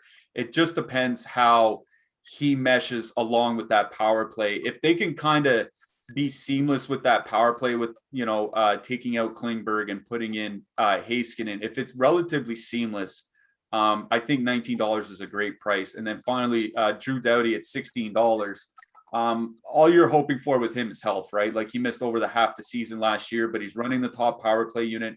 The defense is going to be healthy again, but he's probably still going to play 24 or 25 minutes a night. He can still put up pretty good peripherals. Like he won't be like a monster with peripherals, but I think they can be similar to what Noah Dobson puts out.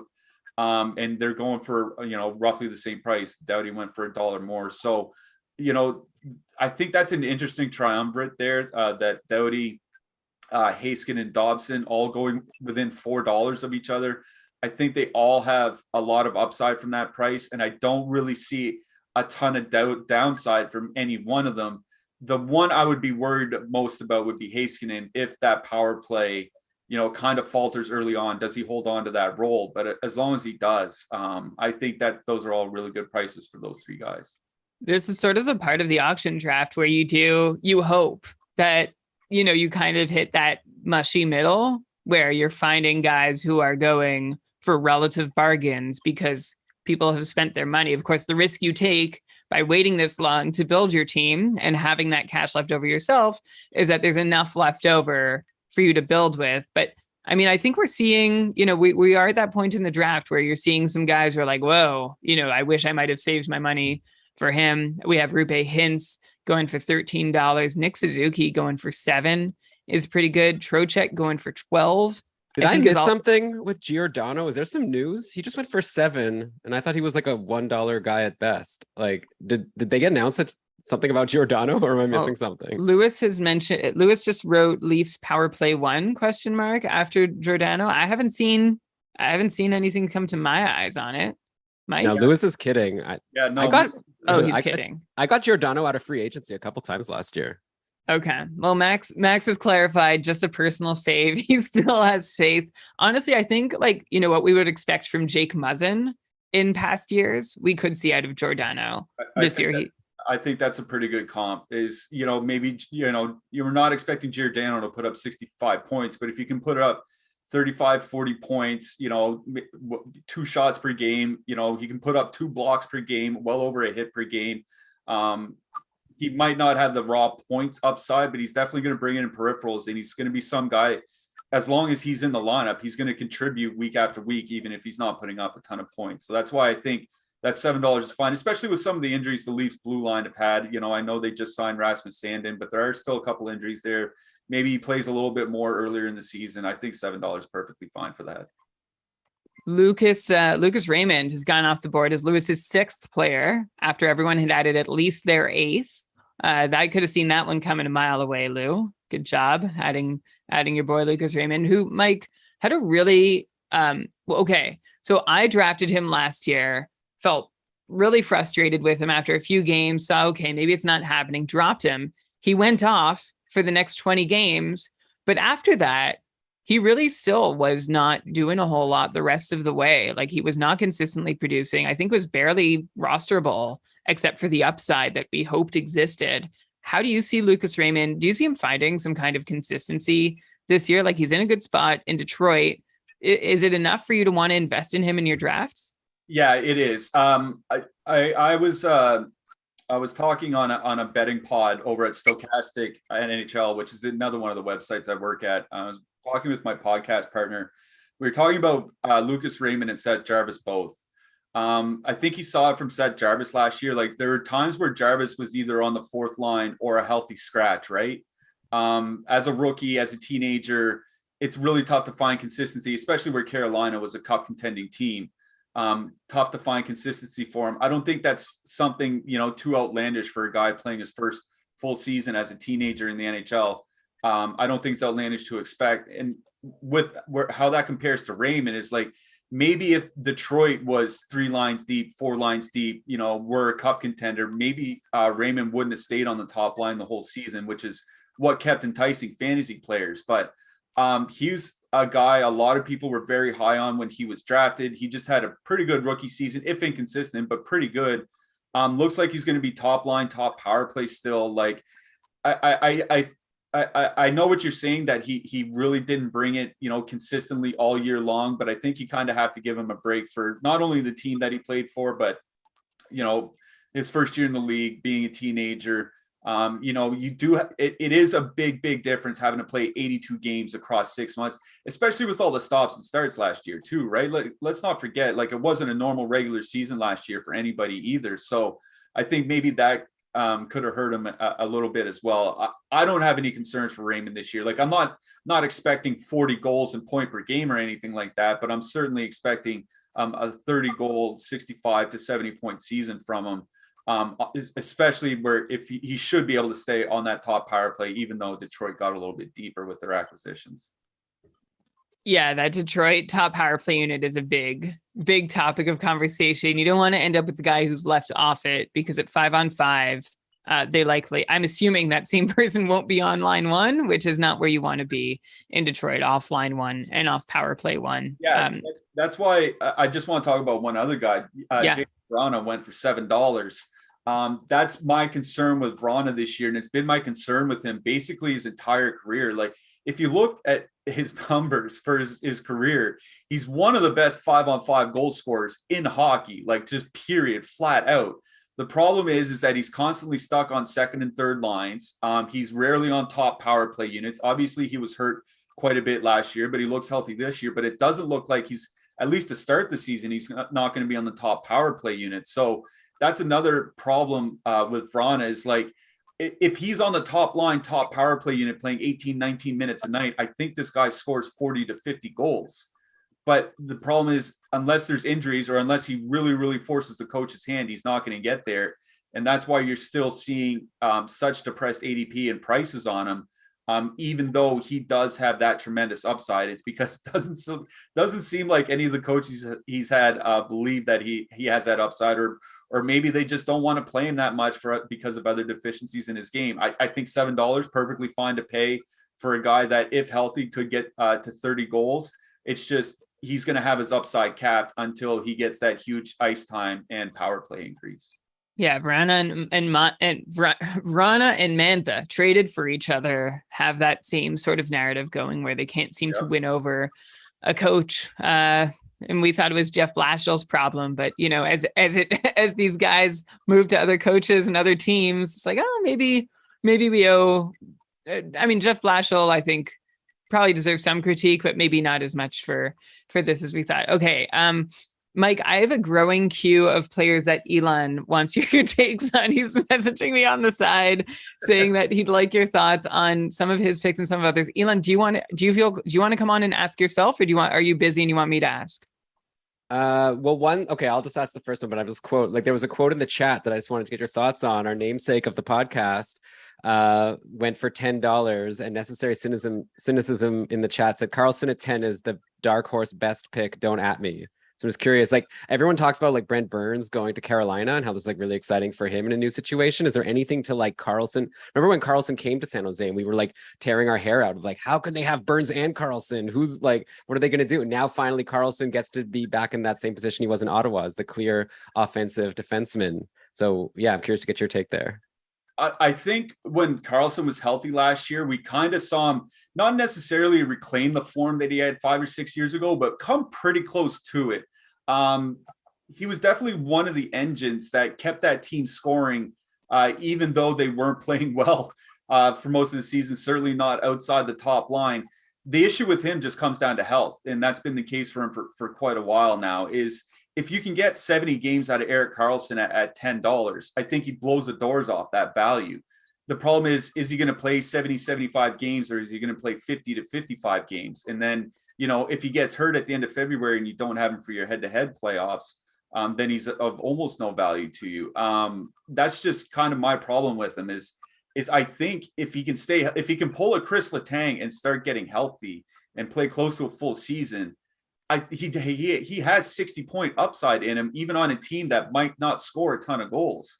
The problem, and it's just because he's so involved and so good in transition, and his playmaking is so perfect. I want to say, he's just that good. The problem is can he play 75 games? That's the only real concern I have from him.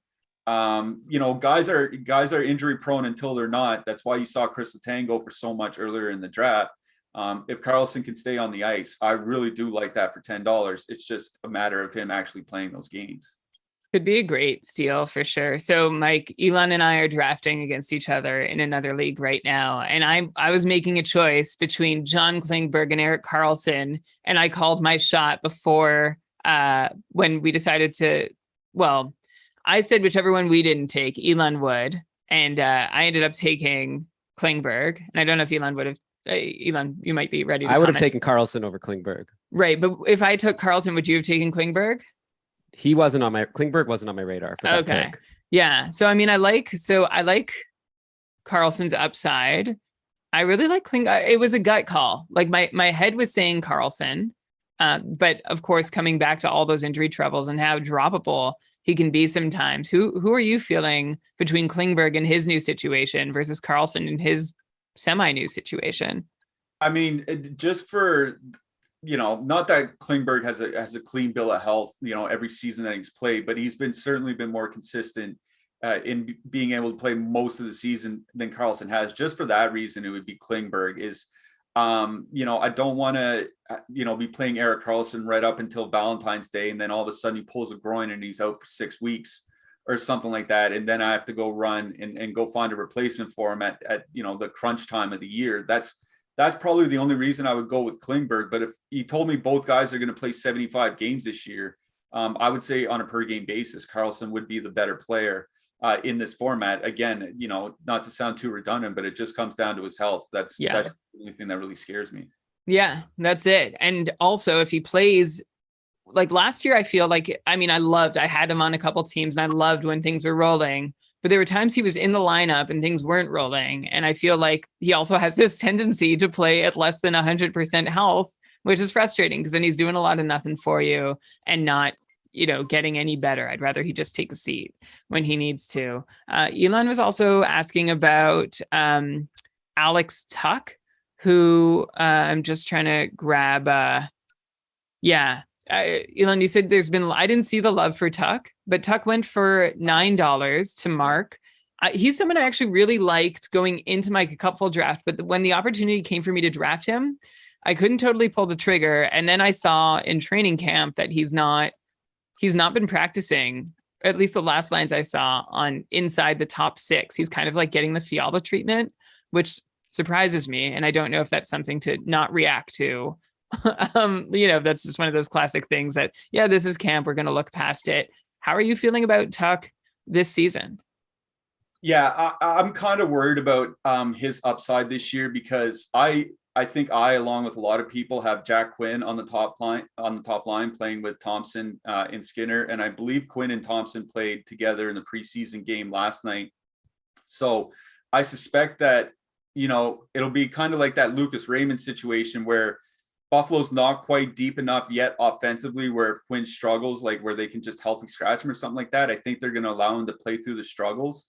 And that keeps Tuch off the top line. Now, I do think Dylan Cousins is a guy that looked much better as the year went on last year. And I think him and Tuch kind of like in a second line, pseudo shutdown line situation could do real well together. But I would clearly rather have Tuch playing alongside Skinner and Thompson than somebody like, Asplund and Cousins or something like that. I mean, the pause in you having like gathering the names to say like speaks for itself, right? I was just trying to think of the left wingers after Skinner, and I saw they moved Casey Middlestat to the left wing, and I was like, well, they're not going to put Middlestat with Cousins and Tuck. At least I don't think so.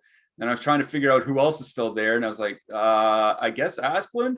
But that would be the problem, right? Is like if he's not playing with the top end offensive players, can he get to 60 points or something like that, or 55 points? Like I think there are definite concerns there, unless Jack Quinn completely just falls on his face and they shove him down to the third line or something and promote Tuck. I think that's what Tuck owners are hoping for. Whether it happens, we'll have to see. I'm pretty high on Jack Quinn. I'm not too concerned about that.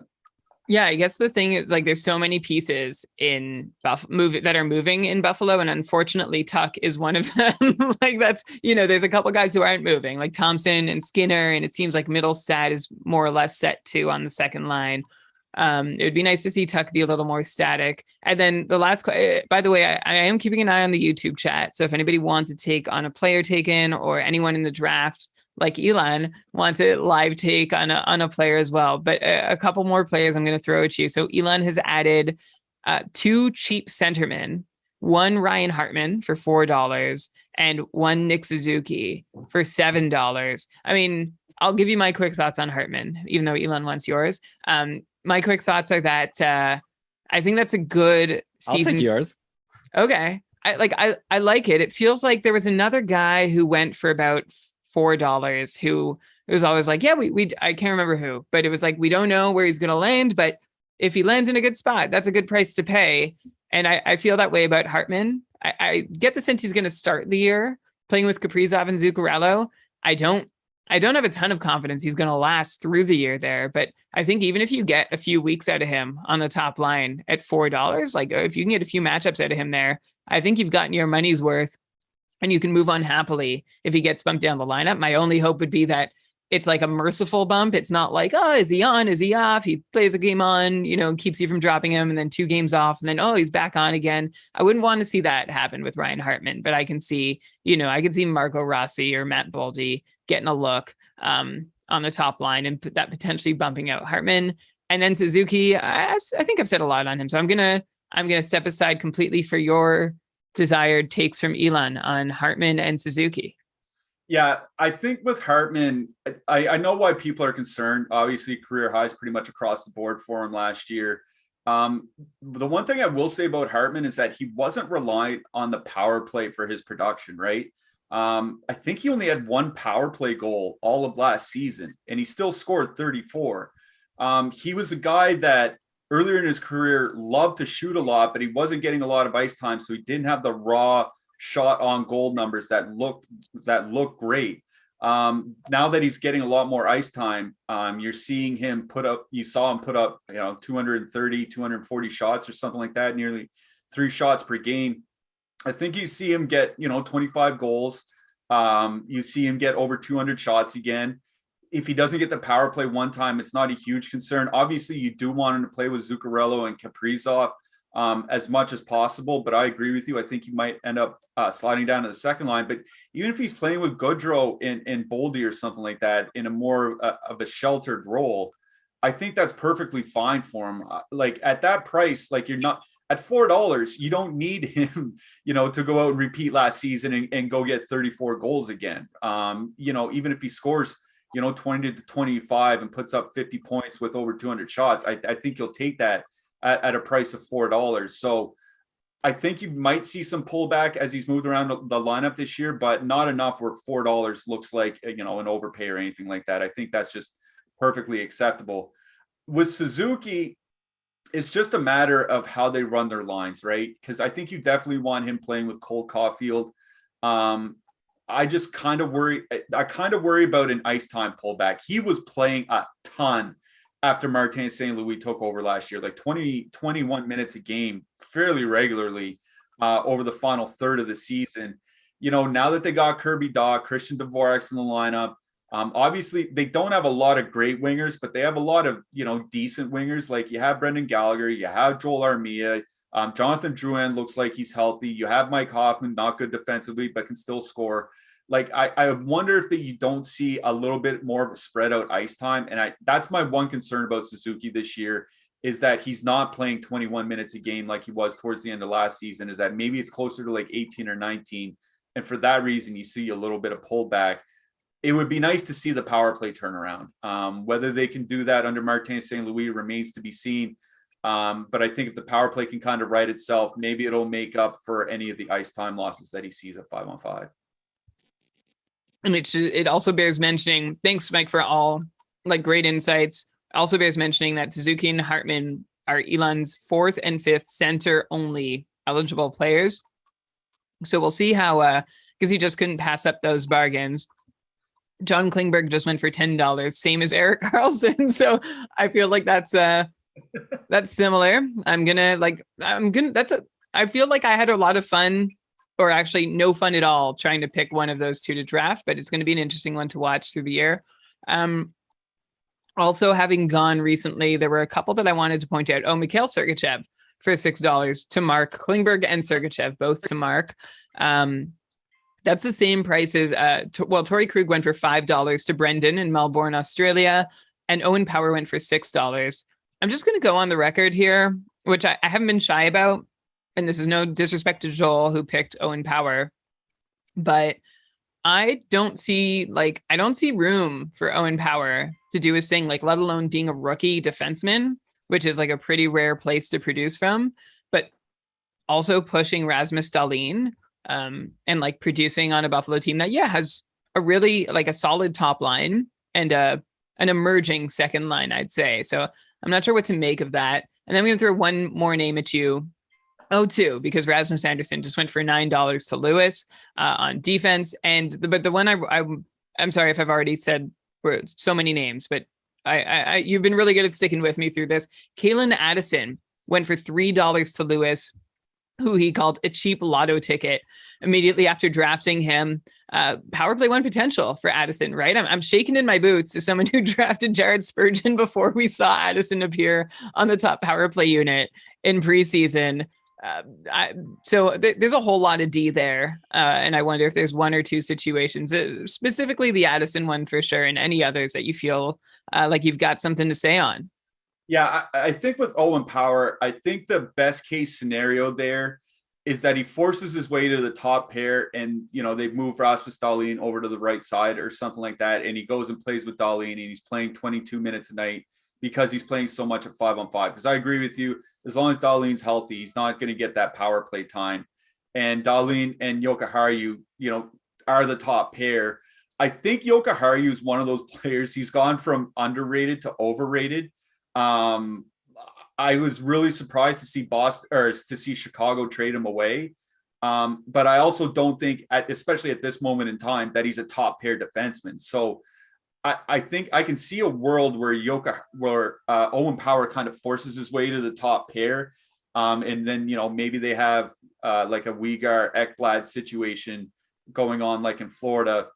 I think with Power, you're just relying on peripherals, at least for this season. If you can get 30 points with great hits and blocks, I think that's kind of what you're looking for from him. But he's a guy that I think probably has a better second half than a first half if he can play his way up the lineup. And Kalen Addison, very, very interesting name. You're right, running the top power play unit. Minnesota was outside the top 20 in goals per minute last year on the power play. I believe they got worse as the season went along too.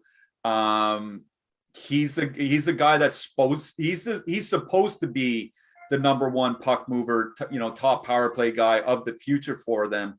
Whether that future starts, on October 12th or 13th or whenever the first game is, we'll have to see.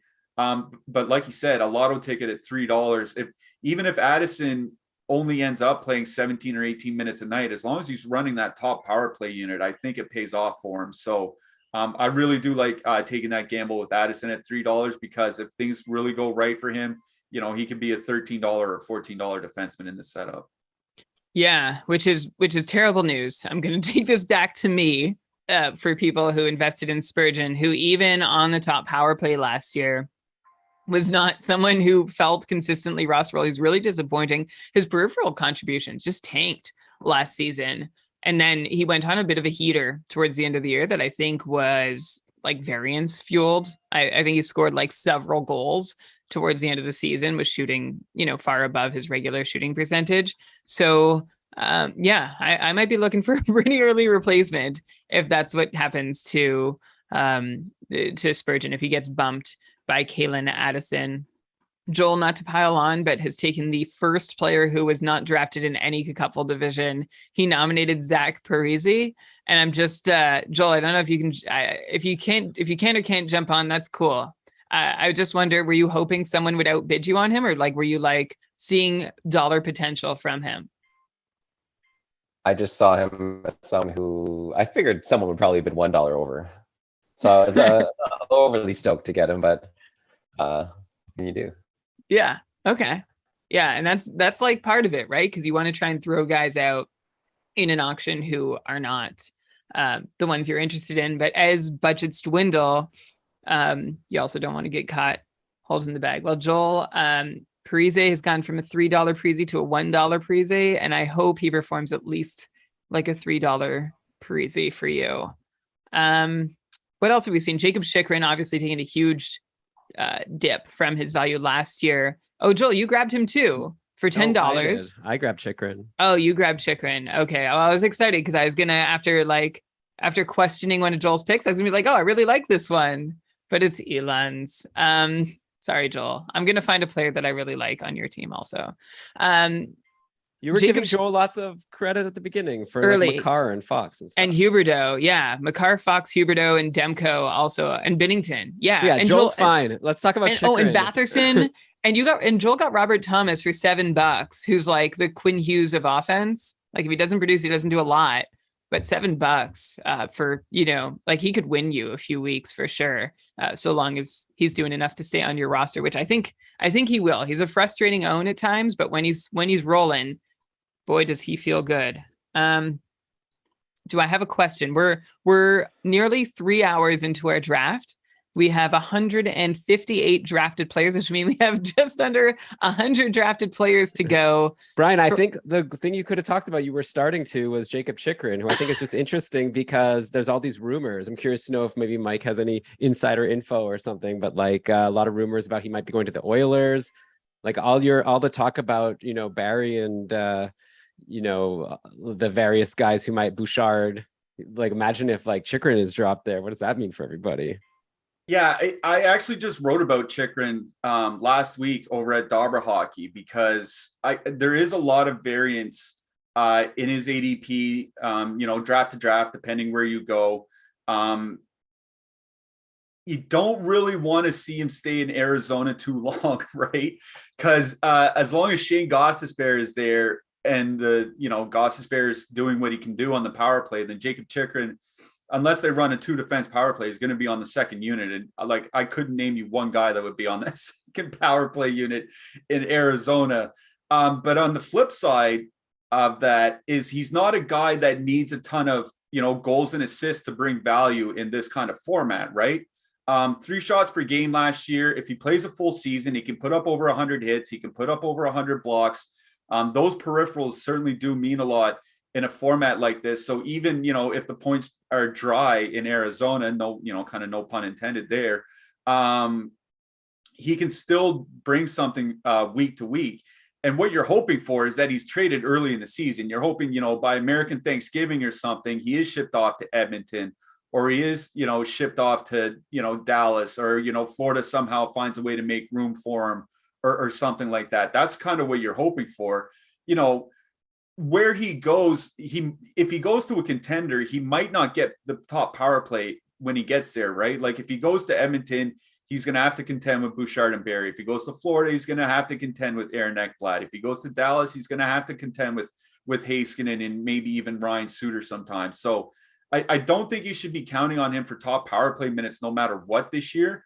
But if he can easily put up 10 goals, 40 points with great peripherals, and for $10, he doesn't really need to do a ton to bring back value on that, which is why I think Chychrun is kind of one of my favorite defensemen going consistently outside the top 20.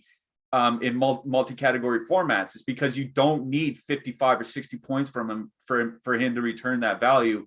I would certainly change my tune if this was a plus minus league. And thankfully you guys don't count plus minus because that could hurt this year.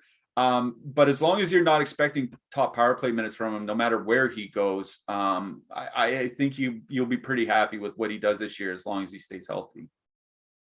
I was having this conversation with my co-manager, former Tier 1 competitor John Newhold, and Fast Track winner and Stat Attack podcast co-host, which, by the way, Mark, you might know Marcus as the voice of our former KKUPFL Stat Attack podcast, our dearly beloved and missed Stat Attack podcast. What was I saying? I was saying something about John Newhold and Mark. John, and then you started talking about people you like and podcasts. We were talking about Jacob Chychrun in the draft that we're in with you, Elon, in another league. And I was like, I really don't like, Jacob Chychrun. Like, I think his value is pumped up to potentially trade him by Arizona, and it didn't pan out. And they're like, okay, well, we're not going to keep giving this guy opportunities. I don't think he's that great or big a threat. However, John pointed out to me that Chychrun, even in a terrible season last year, and Mike, this is to your point about his peripheral contributions, still outpointed in our format Josh Morrissey, who's a power play 1 quarterback and who we were sort of also considering with the pick that we picked Chychrun with. Sagan goes for 11. Pionk goes for 5. Okay. I like Neil Pionk this year.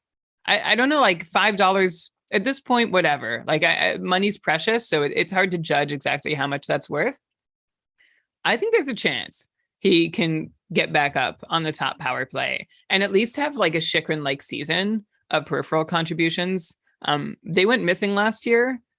I'm not totally sure why, but I'm in on Neil Pionk. I like him. I like him as a late shot, third or fourth defenseman type to see if he pans out. And if he doesn't, move on. Maybe someone else will be on the wire. Also, before I forget, Matt wanted to say hi to his mom. So hi Leanie, as your friends call you, or Eileen. Usually it's come on Eileen. Today it's come on Matt. Take that ultimate championship home. Matt. Speaking of Matt's, Barzal off the board for $4. How are these segues coming? Also, I'll put that invite out again as we approach a break in the draft. For anybody who wants to come on and talk strategy, you are always and forever welcome. Blake Wheeler going for $5. I mean, we're in that part of the auction where we're seeing a lot of players go between, $4 and $8. Oh, someone who I raised an eyebrow at, going back to Winnipeg, who I've already shared my concerns with, but my team is very mishmashy, but my strategy works for the most part, I think. Okay, Max, I'm gonna bring you on. Give me a minute. I went heavy early, but I got a pretty good lineup out of it.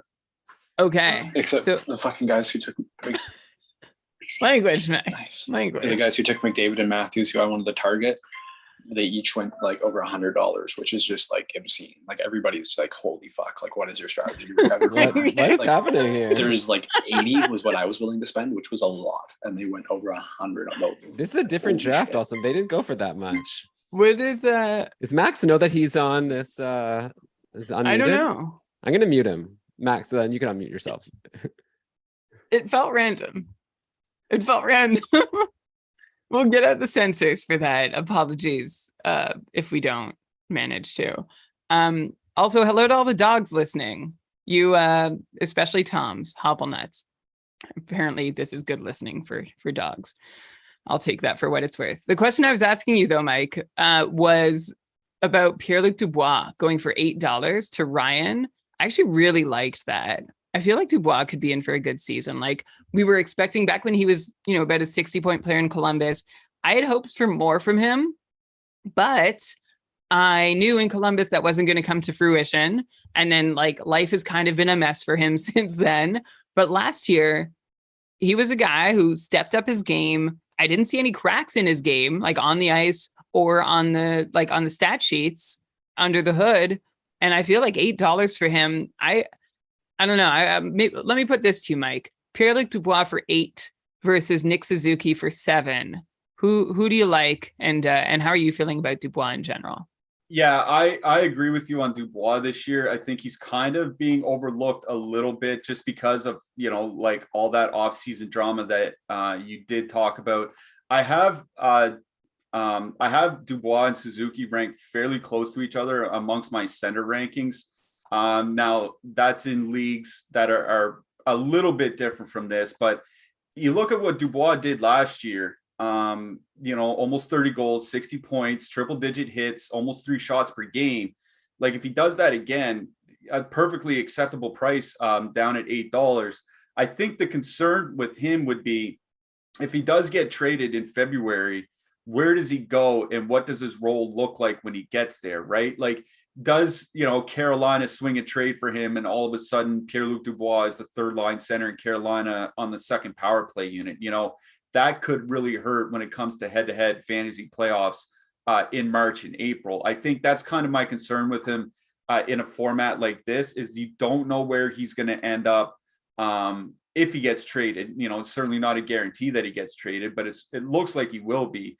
But if he gets traded, where does he end up? It's probably not somewhere where he's skating almost 19 minutes a night with top power play time. It's certainly probably to go to a contender to give them some depth or something like that. So I think in a head-to-head format, I would probably downgrade Dubois a little bit. I would like him more in Roto, just so I can, because you kind of want even value from him all season long, not, not when things are magnified in March and April and head-to-head, but $8, like I said, I have him and Suzuki right close to each other in my rankings. So I see them $1 apart as pretty much similar players, especially in a points format, where, Suzuki doesn't have to put up 130 hits to be, close to as valuable as Dubois, as long as he's putting up points. So I think they're both perfectly fine at that price.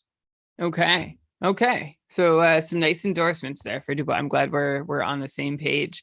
We're seeing some $1 players go now as I catch up in logging the draft. So Joel is being joined by other people who are nominating guys that perhaps they might not have wanted.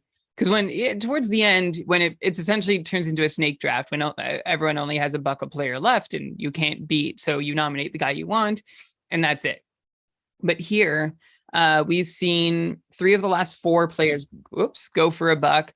Damon Severson, $1 to Brendan, Spencer Knight for $1 to Mark, and Mario Ferraro for $1 to Harrison. That seems like a first week of the season kind of plan. I guess Ferraro, if he gets some more ice time, he could be doing more. Also, Max has gotten a huge reception in the chat for his cameo that came right after I said hello to one of our drafters' moms. Come on, we can do. That's okay. Max has won the league. Brian, before, moms swear too. It's fine. What? Moms swear. My mom told me not to swear. Well, that's why you get so offended. Maybe your mom did you a disservice that you can't chill when someone else swears. I'm going to let my mom know that she should have sworn more when I was younger. Okay. So I wonder if anyone is swearing about getting one of these $1 players here. Knight, Ferraro, Severson. We're on break here. I don't know, Mike. Oh, Mike is out of his seat. Does anyone want to come on and share their draft strategy? And by the way, Max, I don't know what draft he was talking about. I can't imagine him being in a second auction. Maybe he had another data set that he was referring to. 2 auction drafts at the same time. But yeah, here we got Ryan here that wants to come on. All right, Ryan, fast track winner, had the most points of any KKUPFL manager last season. Big fan of the Canucks. First ever pick was Claude Giroux in fantasy. Those were the days, right? Yes. You also said, like Tom, that like you weren't sure you had prepped enough for this draft. How are you feeling now that so much of it is done? I mean, you actually, I don't think I mentioned amongst those $1 players, you got Palat for $3, which I really like. I feel like he's going to be on Power Play 1, where we've seen him crush it in Tampa as part of that well-oiled machine, for what that's worth. He's going to be playing. I said this about Tatar last season, and I feel like Palat's more solid. And I don't think I'm going down that path again that Tatar did, but he's going to play with Hughes or Hischier. There's a lot to like about that pick. So I asked you already, though, before I said positive things about Palat. How are you feeling about your draft so far today? Feeling pretty good. I think my biggest concern was not being aggressive enough. So I've tried to be aggressive. So I'm happy mostly with how that's panned out. There were a couple spots where I think I was hoping to get certain things I didn't get, but all in all, I'm not too disappointed. Okay, that's good. And you're also mentioning, or like you're unique here because you're coming from tier 6, right? Everybody here has been at least in tier 3 before. So you're coming up to like a brand new. How did you prepare? Not having gone head to head with any of these. Almost everybody here has gone head to head with someone else here before. You haven't. How are you gonna? I mean, that's something maybe you can use to your advantage too. How have you prepared with all that knowledge, and how are you feeling amongst the group here? Yeah, I'm just here to have fun. So that's how I'm trying to spin it, even though deep down, yeah, I want to win. Because I didn't actually win my division last year, so right. I'm t-shirtless. So yeah, it's like I watched some of the old tier 1 drafts just to try to get a feel sort of for kind of how the distribution of things seem to go. So I learned a lot from that. So that was great. Having the spreadsheets too of those old values was very useful. But yeah, this is also just my first auction generally. Yeah, so it's kind of against anybody, it'd be hard. I think I had to get into the mindset of, a lot of auction content is sort of around like taking advantage of your opponents. And I don't think I can take advantage of anybody here. So trying to get into that mindset of being okay, trying to pay for value for things and stuff like that. Man, I thought I could take advantage and I definitely could not. That's a huge change of playing in like a cupful, like in any tier. Like we're all used to playing in our home or public or friends leagues or whatever. We're like, we know how to win. We have our moves. We listen to the podcast. We do our research. We know. But now you're against people who are just as attentive. And then as you get into the higher tiers, it's even tougher. There's no easy weeks. There's no one to take advantage of. But Ryan, I think I'm glad you're here to have fun. I think you can also do plenty more than just have fun. And Lewis wants you to know that he too is shirtless. Not today, just in general. He's on. So for everyone flocking to the live recording of this video, Ryan and Lewis are both wearing shirts. Okay. Lewis, do you have something to say about that? Oh, about being shirtless? I don't know. You put your hand up when I said that I you had were other wearing things a shirt. to talk about, but I am shirtless. I have not won a cupful division, but I think that's because I have played in tier 1 more than any other player. Yeah, I don't know if you have the stats on that. Little humble brag here, but 6 of 7 years. But one of these days, I need to actually turn it into something that I can show off. A couple years back, you were relegated out of tier 1 after earning your way in, but you've been back ever since. Also, so you're like the Ryan. You guys have that in common that both of you haven't won a division before, but you're different in that you have experience playing against the. So what are you going to do differently this year, or what have you done anything differently in your draft this year to try and break your dry run? So I didn't get to draft last year in person. I had a friend who had a wedding, and if you get married on a fall Saturday, I have concerns for you. You're a mean person to me. I like to watch football and I like to draft for fantasy hockey. But yeah, I wanted to go kind of, I think having Dave Benton drafted for me last year, which was very nice of him. And I wanted to, basically spend pretty big. And this time I think there still were a lot of guys who were going kind of in that mid tier. Which worked out well for me. Obviously, I'm still hanging around. But I wanted to spend big early and then sit out and then really pick my shots kind of later in the draft. And I think that's gone pretty well. My sub $10 guys right now, Kempe for 9, Skinner for 6, Bratt for 10, Addison for 3, Rasmus Anderson for 9, and then O'Reilly and Heishier both for 2. I'm feeling really good about being able to kind of wait on those guys. I really didn't fill out center until kind of late in the draft, but now I've got 4 center eligible guys. So, that depth in that position let me pick some guys for real cheap who I think are going to outpace what I had to spend on them. So step 1 of your change in strategy this year was show up And Yeah, step be two, here. be here. And step two has been to find Spend like early, and then just I basically didn't make a pick, as you pointed out, for Yeah. like 90 minutes, I think, at least.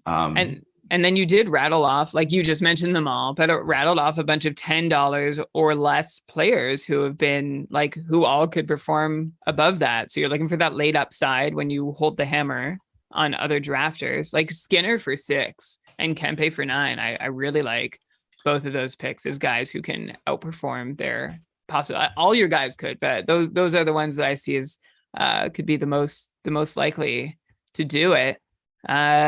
Yeah. Okay. Thanks, Lewis. And then I want to bring on Mark at some point too, but just quickly, Mike, I want to throw a question your way. We just saw Arturi Lehkonen go for $5 to Jordan, who's also a formidable competitor that I've played against. Obviously, Lehkonen's value is a little juiced because we don't know the Landeskog situation. And we also don't totally know, like Nichushkin seems to be working towards being okay, but not there yet. So Lehkonen could find himself in some really, really great company early on in the season. Yeah. He was a guy I was kind of sad to see Montreal trade. I really thought that they should have hung on to him. I get why they did it, but that's the past. It certainly looks like Lehkonen's, even when Landeskog's back, I think Lehkonen stays in that top 6. And as long as you're in that top 6, you have a shot to be a pretty good producer. It's just what that top power play looks like without Landeskog in the lineup.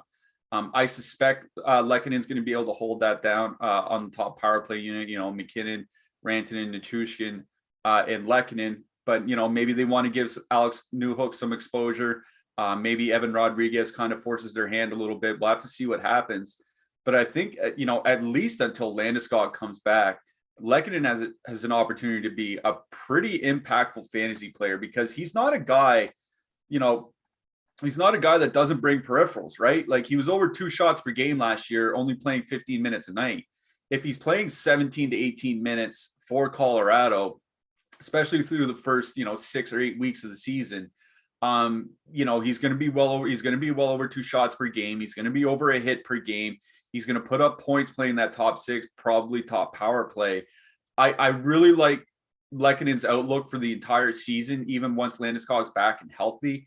But until Landeskog comes back, I think he could be a very impactful fantasy asset. So, for $5, even if he's only, really good for the first 2 months, and then it's just, kind of like replacement level ish after that, once Landeskog returns, I don't think you can be mad about a $5 Lehkonen whatsoever. I think he's going to turn some heads this year, especially, through the first couple months.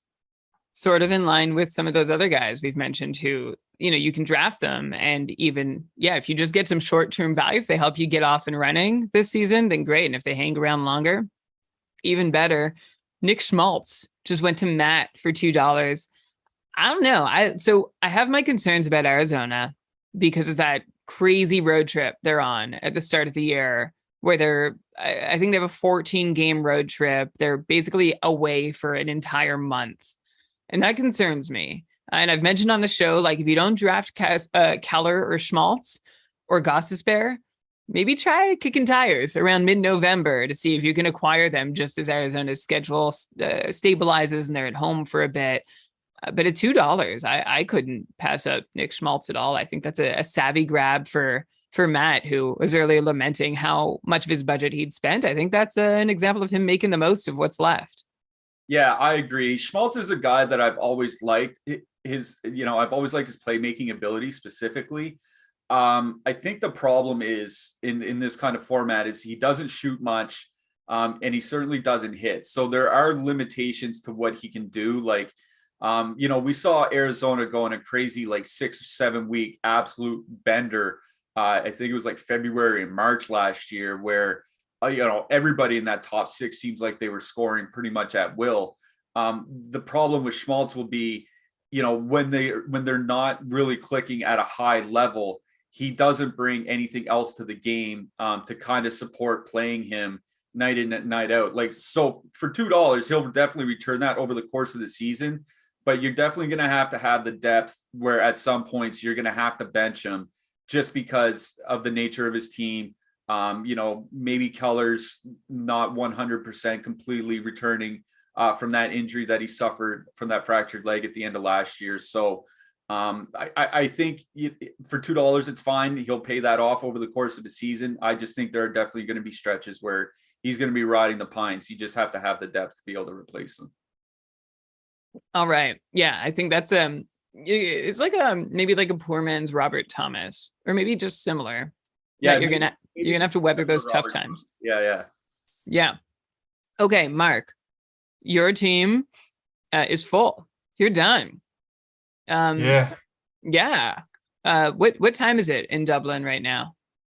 9:15 in the evening. In the evening. Okay. All right. So this draft still worked for you. For anyone who doesn't know Mark, I already mentioned, former host of a show that was part of our cinematic, Keeping Karlsson cinematic universe, as it's been called. Mark works as a product manager in sports betting. He's been playing fantasy for over a decade. This is his third consecutive year in Tier 1 after working his way up from his first year in Tier 5. And he was a finalist last year in the KKUPFL versus Elon. Mark, you said that your most embarrassing fantasy hockey moment was not giving Elon a game. Oh, in that final, you're like, you didn't feel like you challenged him enough at the end. So you have unfinished business with Elon this year. Yeah, that was my most embarrassing moment until like 20 minutes ago. And then what happened? So I turned the sound off on the Yahoo draft board. I can't remember why. I think I was going on to chat to you for a second and I didn't want the beeps happening in the background, so I muted it for a second and I forgot to unmute it, and I didn't realize that it was my turn to nominate, and the clock ran out and I nominated Spencer Knight.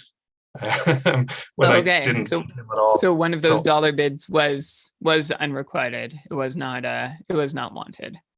Yeah, and I had $19 left, so I left $18 on the board. So I was planning on going for somebody with a good schedule or somebody. Right.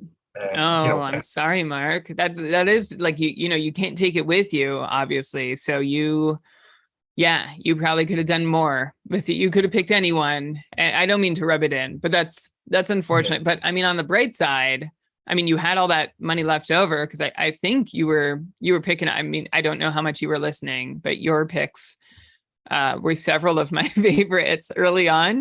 We have a lot of overlap between your KKUPFL team and mine, so there's a bit of bias happening here.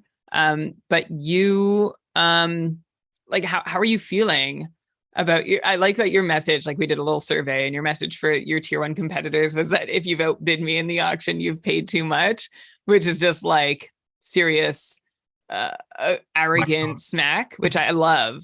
What do you think of how things went in your draft? Did anybody actually outbid you and get a steal, or can you stand by that? And just tell us more about your day today. Yeah, so I guess this is my third time in Tier 1, so my third time doing an auction draft, and I've really kind of found my niche, or found my pattern, where I set values for each of the players on the board, and I don't go above them. So I bid on pretty much everybody initially, and then 99% of the time for the first hour, I'm being outbid across the board. So McDavid is going for $30 over what I have him valued at, and I've kind of just come to terms with that. I've accepted it, that I'm not ever going to own Austin Matthews or Connor McDavid, but I'm always going to have a team of mid-range guys who serve me well. And yeah, like up until that mishap with the last pick today, I was really, really happy with how things had gone. It's not the end of the world. It's just, when it's your last pick, it's a bit of a sour taste at the end of the draft, especially when I finished up, potentially an hour before the draft ended. So I'm just sitting here updating my spreadsheet with the last few guys who are being picked here. And from what I can see at the moment on my sheet, I'm okay. I'm projected to do pretty well, but there's a lot of teams with a lot of picks left to go. So we'll see. A few smart picks now can make all the difference. You can totally no comment this question if you'd like, but with that extra money that you left on the table, as the guy that you would have targeted, is he still on the board or no? Or would you, again, is it a no comment? No, so I was stuck between two guys, and I think they've both been taken. Maybe I'll just double check on one of those. I mean, feel free to name them, but also feel free to not. No, I want to name them, but I guess I can name them. It's so Logan Couture was the first one, just because of that good schedule in week one with the Friday Saturday games. Yeah, and he went the other for one- $3. Yeah, and Tyler Bertuzzi was the other. Just because he was top of my list, and that barrier to entry in Canada is now gone, and I think I probably would have taken. Tom took him, and he's talking to me in the chat there about trading him, but yeah, I don't think anybody's going to want to take Spencer Knight off me. I mean, maybe. I mean, I always hope for the best for everyone. So maybe Knight will be named opening night starter. He'll just, or maybe he'll start the second night. I don't know. I feel like Paul Maurice totally left the door open. But again, there's a lot of lip service in the preseason in these interviews. So we'll have to actually get rolling to see what happens. I'm just looking at, okay, you want to weigh in on the Klingberg versus Karlsson? They went for the same amount. Did you have them at the same amount on your spreadsheet? I think I had Karlsson slightly lower. Let me just double check. I think I actually might have overpaid on Klingberg by $1, $1 or $2. I had him valued at 7, and I bid 10. The reason for that was that I had excess money left, and Anaheim have the best off-night schedule for the season, so I figured, it's worth paying that little bit extra when you have a D-man who plays the off-nights. For streaming purposes. And let me check Karlsson then. Karlsson, I think he probably was one of my do not drafts, just because I've had him a few times in the last few seasons, and injuries have kind of caused me concern. So Karlsson, I had him valued for an 82 game season. I had him valued at $10. So I probably had Karlsson slightly higher, but then Klingberg's off nights and slightly better reliability in terms of injury meant that I went for him. Okay. All right. Well, I'm glad we seem to be on the same page a lot. So it seems like we're on the same page there too. All right. Well, thanks, Mark. I hope, I wish you all the best. I don't think that end of draft, my sense is it's not going to crush you through the season, but I know that sinking feeling. And I feel for you, but better days ahead. You've got a regular season championship to defend, and hopefully a repeat trip to the finals this year. I'll be excited to follow your season. And I guess you'll be excited to follow the rest of this draft to see who ends up where, as players are just like flying off the board now. Brian, I'm going to just jump in. I want to get... Wait, no, I think I'm going to do it. I think I'm going to do what you want me to do. Okay, do it. Yeah, it is what you want me to do. I just... Okay, I'm doing it. No, Mike, I have a segue now. I wanted to. Too late.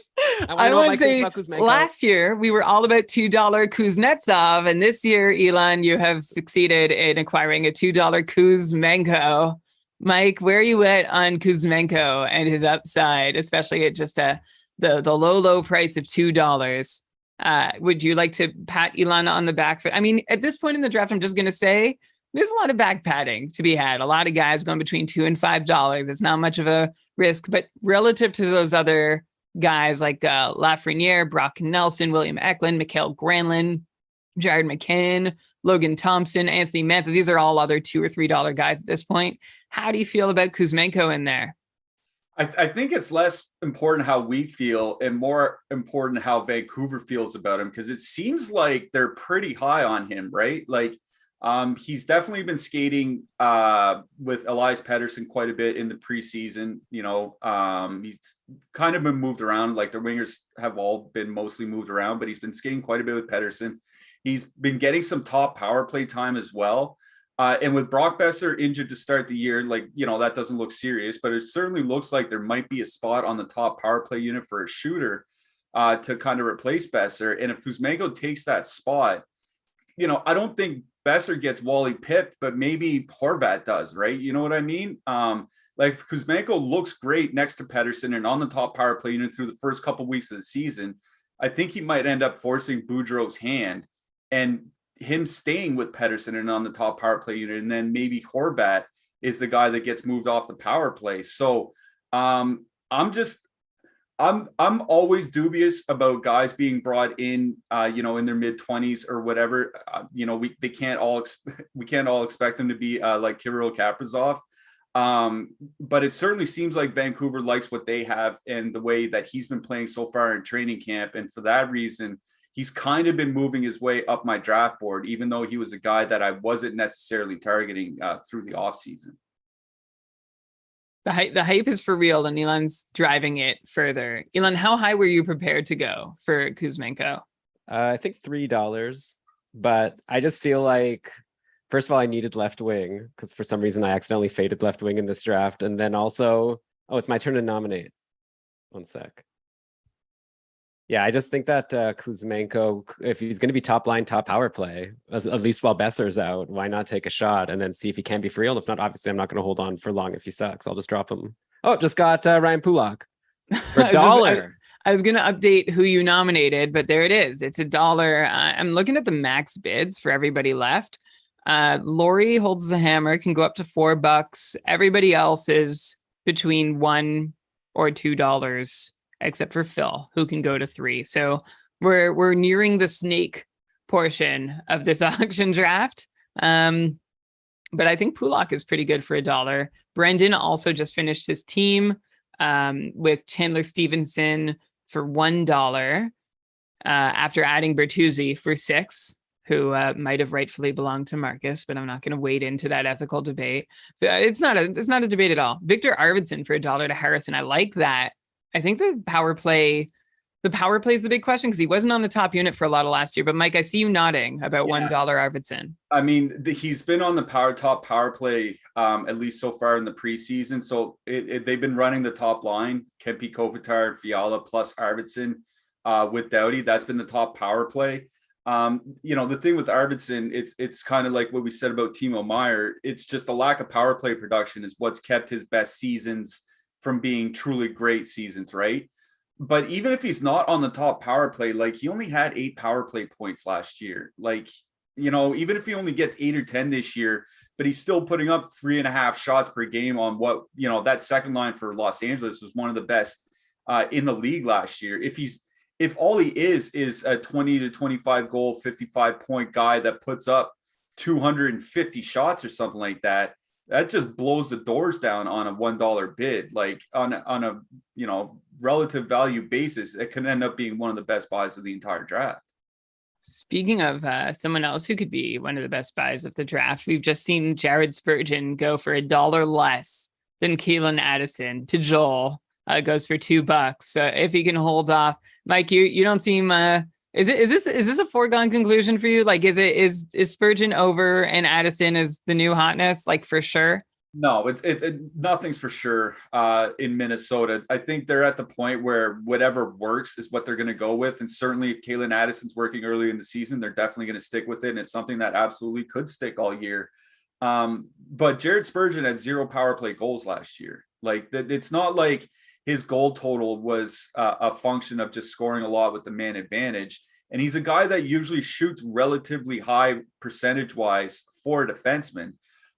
His peripherals won't be great, but I mean, for $2, he's a guy you can probably leave in your lineup most of the time, even if he's not on the top power play unit, and he's still going to bring value to you as, a 12-goal, 40-point defenseman that can put up a couple shots per game. He needs the top power play to definitely reach that next level. Maybe he can take it over from Addison by the time November rolls around. Because like I said, I do think Minnesota's just really kind of dying to go with a power play that works. If it's Addison, so be it. Spurgeon for a couple bucks, I think, as a number 4 defenseman or something like that in a league in this format, I think is perfectly fine. I just think it's funny to see him go for less than Addison. You know what I mean? I think even if Addison's on the top power play, I think he might end up in that Keith Yandel situation that he was, Yandel was in last year where, there's a lot of nights he's playing 16 or 17 minutes, even though he's getting top power play time, just because Minnesota does have a relatively deep blue line, even if it's not super elite, like a Colorado or something like that. Right. So I agree. I think, well said. I don't need to talk any more than I've talked so far. Thanks, Mike. You're crushing it. We're 3.5 hours in, over 220 players drafted. Riley Smith off the board for $1. Jacob Voracek. Is that Laurie's last player? Yeah. I'm like Jacob Voracek for $4 amongst all these dollar players. So Laurie was just finishing their draft there. I'm trying to see who else has caught my eye. I'm glad we agreed on Arvidsson. Anton Lundell for $1 to Thomas. That seems like a decent late draft flyer to take. Oh, Jake Allen, Montreal for $2 to Harrison. I like Jake Allen. Like I was reading an article on The Athletic about him, and in his mind, he said, I think 3 of his last 4 seasons have been his best ever.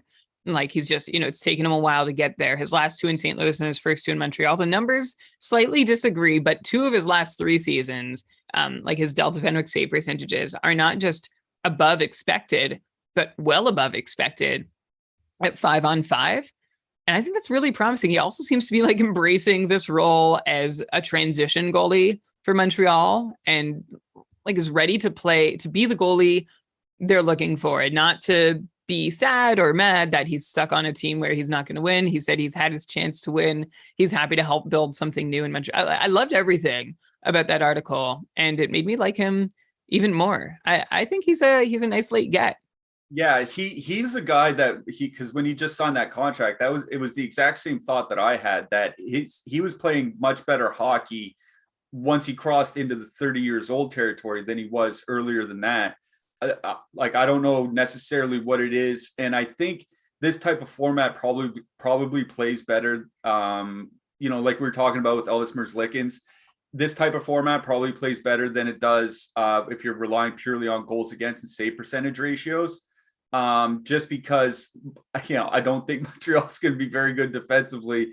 If anybody's looked at that blue line lately, and I'm a Montreal fan, they're my team. That blue line is looking a little thin. There are a lot of nights he could see like 35, 40 shots on goal, and could post a decent point total, even if he doesn't get the win. Just because he's probably going to end up facing so many shots. But yeah, I agree. I think he's definitely playing much better hockey now than he was earlier in his career.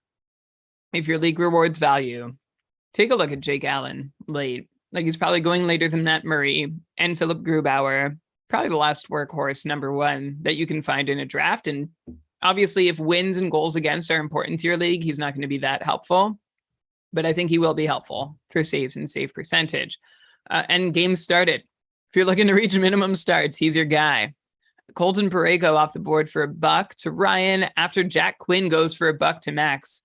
Mike, I assume you really like that $1 Jack Quinn pick towards the end of the draft. Yeah, he's one of the guys that I think has a real shot for the Calder Trophy this year. Obviously, I think Mason McTavish and Matty Beniers probably lead the way for Rookie of the Year candidates. But if you're looking, I was looking at betting markets, but if you're looking for, further long shots, certainly Jack Quinn's one of them. Alex Holtz in New Jersey is another one. But Quinn, he was a guy that he had a lot of skill. That was kind of his hallmark when he was drafted. He just absolutely torched the AHL last year. He's been skating next to Tage Thompson for a reason. And it's not just because, they want to put him on the top line. It's because he's playing extremely well all through the preseason and in training camp. So, hopefully Quinn, maybe he ends up like Mason Raymond does last year, where he has, like super hot stretches, but then there are times of inconsistency where you might have to bench him. But he's definitely, in my mind, one of the front runners for Rookie of the Year this year.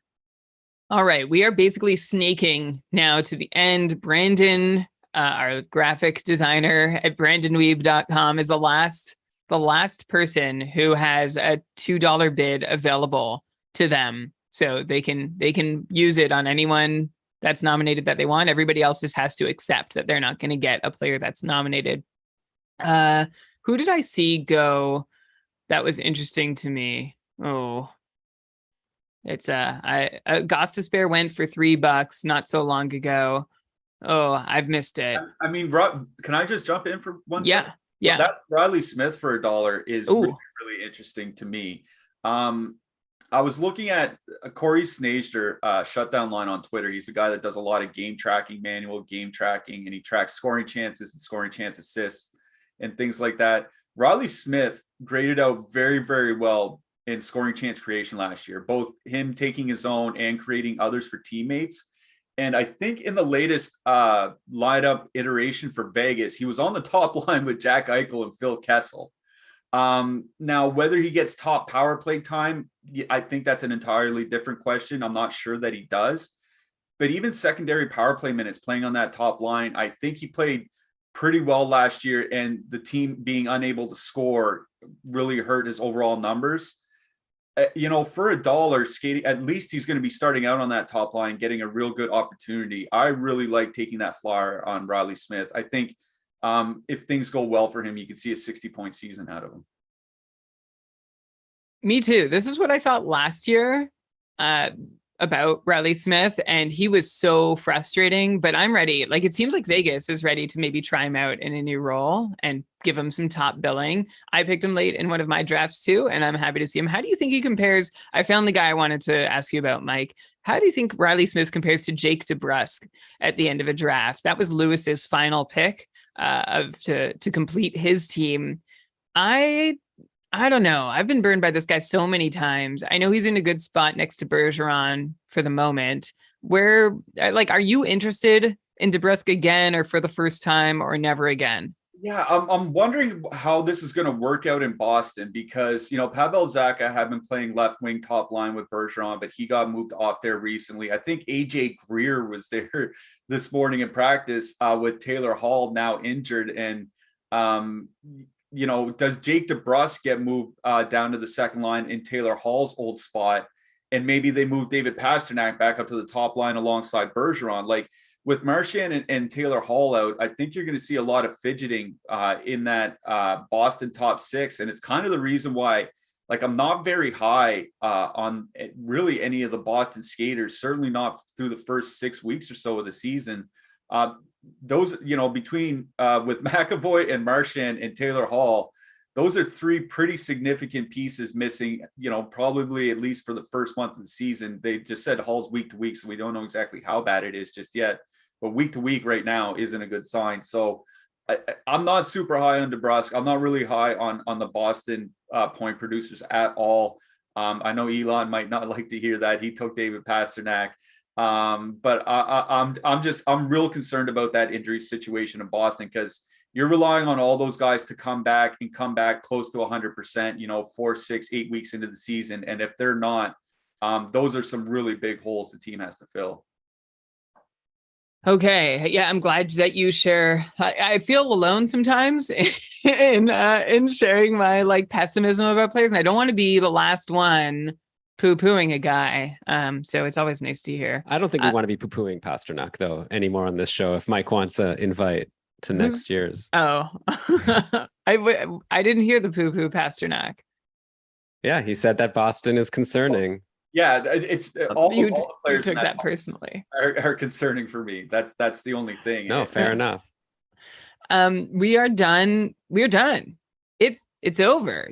Dylan Strome, Matt finished the draft with Dylan Strome. I'll just throw some other late names out there for anybody still listening. If you want to know, Kevin LeBanc, Alec Martinez. Okay, I want to throw it out there. I wanted LeBanc. I forgot, like, because you know San Jose has those 2 games, and he's going to probably be on the top power play. I ended up like just scrambling right at the end. I took Mason Marchment with my last pick. I probably won't even keep. I don't know. I thought that was not an Elon type choice. Your Mikheyev pick before that also. You don't like Mikheyev? Not especially. I had him a lot last year, and I didn't find he offered a whole lot of value. He was on Toronto, and now he's on Vancouver, and he was bouncing around in Toronto a little bit. And I don't think top 6 in Vancouver is a huge upgrade on middle 6 in Toronto. I mean, we'll see. Also, I like that he's injured. That's a hot take. I mean, he's injured, right? So I can throw him on IR, and I don't know what you're laughing about, but like I could throw him in IR. Well, you said the nice thing is that he's injured. Well, when you do a late pick in a draft, it's like I get 2 picks, right? Because I get to throw him on IR and then claim someone off of waivers to fill that spot. But I like, for me at the end of the draft with these Mikheyev and Marchment, that's me like taking a shot on someone in a new team where maybe there's some exciting upside, but also easy to drop if it doesn't work out. But like, you know, Vancouver paid like what, $5 million a year for Mikheyev, and I think Dallas is like $4 million a year for Marchment, so they're not paying these guys these multi-million-dollar contracts to like sit in the bottom six and not do anything. So and I want to see NHL what happens. teams have never paid players more than they deserve. All so- right, I blew it. What do you want me to say? Like, I'm just saying, they'll give him a shot. You It's think great. like day one, like the Dallas DeBoer is going to be like, you know what? I don't care that you paid $4 million. I'm putting him, like, I'm benching him. Healthy scratch, game one. Yeah, don't think no, it's gonna happen. it's great insight. I think I'm just challenging. All right. Of course. Kevin Hayes for $1 late. That's nice. I thought that was cool. Brandon Montour for $1. Rossi for $1 too. Brandon had the final hammer. He was the last guy who could outbid someone on anyone or ensure he got the guy he wanted. He put it towards Alex Newhook, which, Mike, you spoke to him earlier on the show. And this might be a good moment. Mike, I'm going to ask for your overall thoughts. If your brain works well enough to piece them together 3.5 hours into this. And then I'm going to invite anybody up. Maybe we'll take the drafts over. We can like open the floor for conversation for 5 or 10 minutes. If anyone wants to talk about their own team or other teams in family friendly language, as I see Max has his camera on, then by all means. But Mike, at the end of this draft, how are you feeling about what you saw, what you've witnessed here today as all these teams draft their teams to compete for the title of Ultimate Fantasy Champion?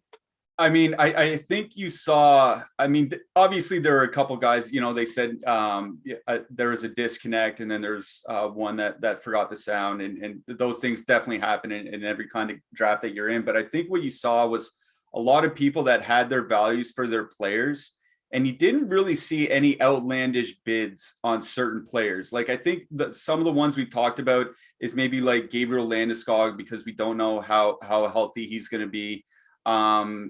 Maybe there might have been a couple defensemen that maybe went for a little bit more, but I think what you saw was people had a plan. They had set prices for the players that they wanted and players that they were going to target, and they didn't really go foolish on any of them. Even the guys that were super expensive, like McDavid and Matthews and those, I think once the market was kind of set, you kind of saw players go for the prices that they should. And I think that kind of speaks to the discipline of everybody in this draft. And that's probably why they're in the tier one, because they don't spend foolishly on a bunch of players just because they think they might have some upside that they actually don't. And then you see, with the conversations that we've had with some of the players, you see some of the strategies involved, getting some Nashville or San Jose players for $1 towards the end of the draft, because you get those games over in Europe, Philip Thomasino going for $1, maybe you get some extra games out in Nashville. So I think you saw people with their dollar amounts, with the strategies that they wanted. And, obviously some people had to pivot as the draft wore on, but I don't think there wasn't a lot where you'd look at a price and say, I can't believe somebody paid that. And I think that kind of speaks to the acumen of the room as a whole. So it'll definitely be interesting to see who can pull this out, because I think you see a lot of teams that are pretty close together in value, and that'll definitely make for an entertaining fantasy season. Yeah, like the draft is obviously a big part of the season. It's not all the season. And like you said, Mike, I think everyone did a pretty good job setting themselves up to now move to the next part, which is to work that waiver wire and try and figure things out. Mike, I'm gonna like, you've been with us a while. I think now might be a good time for me to say thank you. Do you want to stick around to chat with the managers, or are you good? How are you feeling? No, I actually have a dinner to go to here in about 15 minutes. So okay, it'd actually be perfect timing. Where you told us, like, I know you have your work at Dauber Hockey. You also mentioned Stochastic. You're at Slim Cliffy on Twitter. Anything else you want to mention or plug before you take off? No, that's it. I do work at DauberHockey.com as associate editor. I have 2 or 3 ramblings a week where I put together a couple thousand words on season-long fantasy hockey, news, injury updates, line changes, maybe some research that I've done. The research pieces are mostly over now that the season's finally here. I don't have to look back to last year. So if you're interested in season-long fantasy hockey, definitely DauberHockey.com. Stochastic NHL. Just go to stochastic.com, STOKASTIC, for DFS and some betting content. Me and my podcast partner, Josh Harris, put up some of our favorite season-long bets. We're pretty high on the New Jersey Devils this year, so kudos to anybody that drafted Dougie Hamilton, Jack Hughes, and those guys. I'm definitely on board with you. So we have some betting stuff up there, but it'll be a lot more DFS once the season starts. So just those two sites. And Elon and Brian, thanks again for having me. Definitely fun to do this every year. And it's good practice for me too, because I get to see how different people value different players, and I can kind of get outside my own head for a second. So good luck to everybody in the league. And thanks once again for having me. This definitely was a blast. Thank you so much, Mike. You crushed it again. Everyone follow Mike at Slim Cliffy, not just for hockey, but I appreciate Mike's other tweets, like about like world things. Like Mike, I teach as a day. Like you tweet a lot of stuff that I can show my like out of interest, like, isn't this funny or cool or whatever. So I look forward to your year-end review in it's going to start around December, I hope. All right. I'm glad not all my tweets are too vulgar for some of them are. I don't just load your Twitter feed. I'm careful. But yeah. Mike is a great Twitter curator as well, and a great hockey mind. So thank you. Nailed it. Follow him at Slim Cliffy. And now let's open the floor for the last few minutes for any managers who are still present and not too exhausted.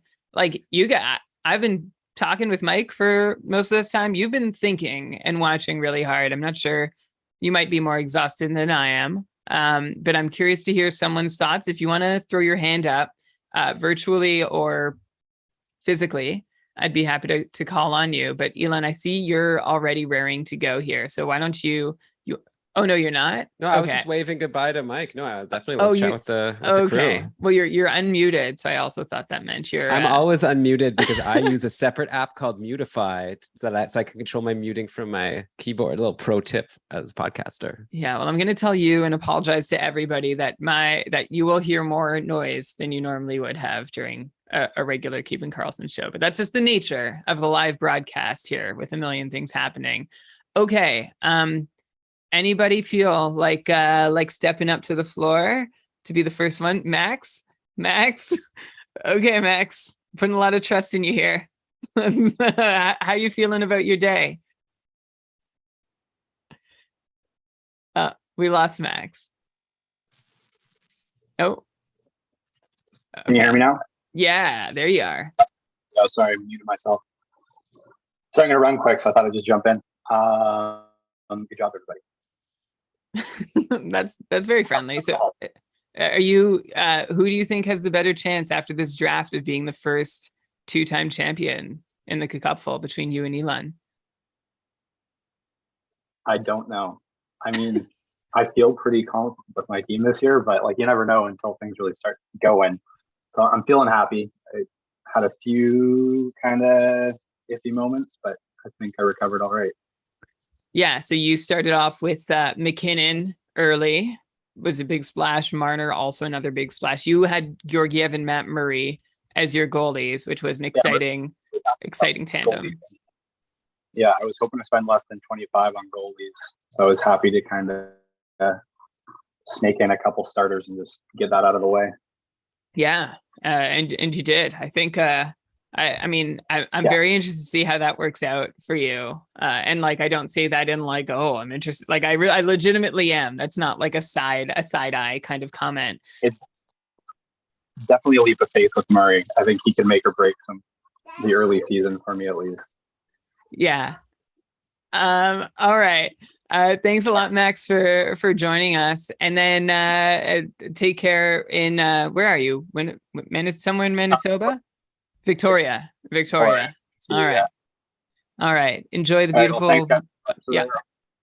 All right. There goes Max. Thanks, Max, for here we go. Trying to be the first two-time champ. Who else would like to? I'm just gonna let somebody step up, unmute themselves, and step up.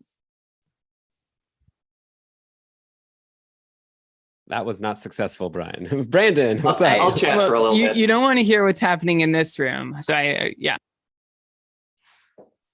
So you want me just to kind of recap a few things, a few thoughts? Yeah, well, first, tell us about how you feel about your draft. I'm going to try and pull up your team now that the Yahoo page is closed, but tell us about how do you feel about how your day went today? Well, I was flying very high at the start. My plan was probably like Draisaitl or Kaprizov or Kucherov, and I managed to get Kaprizov at $56, and I was kind of planning $68 for Draisaitl. That's what I got him for last year, but he went for $75. So I managed to get Kaprizov pretty cheap.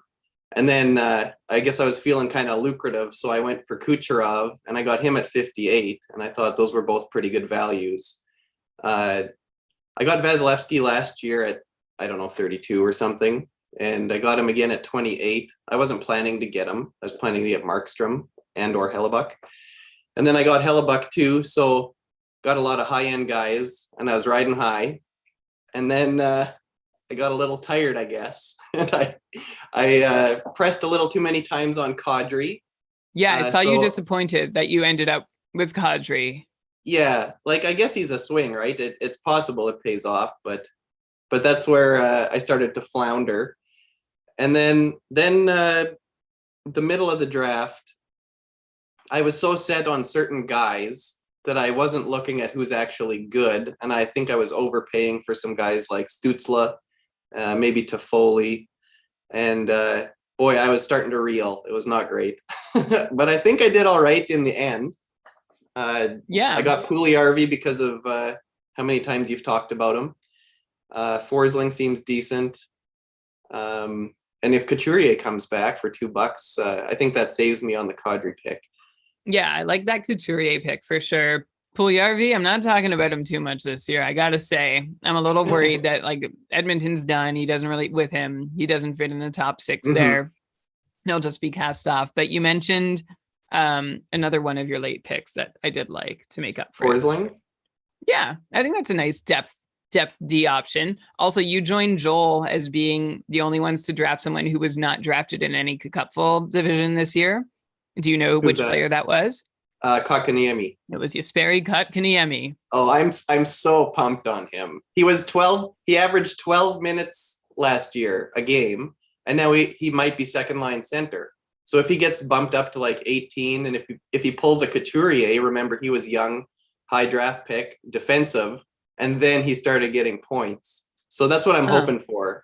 You know, you're the first person who I've heard make that like direct analogy between Kotkaniemi and Couturier, and I'm going to keep an open mind to it. I like the connections you're making. Elon, you have something to say? Yeah, well, and if you look at the Canes lines in their game against the Panthers, I think that was yesterday, Kotkaniemi, yes, entering the second line with Svechnikov and Necas. So, not too bad. It looks like Jarvis is sticking on the top line with Aho and Teravainen. So if Kotkaniemi can be centering like Svechnikov, I think that's pretty huge. And then we'll see obviously what kind of power play deployment he gets. But I think it's a fun swing at the end. And again, it's like, it'll be easy for Brandon to just drop him if 2 games in, he doesn't have a point. It's not as if he's like invested a lot.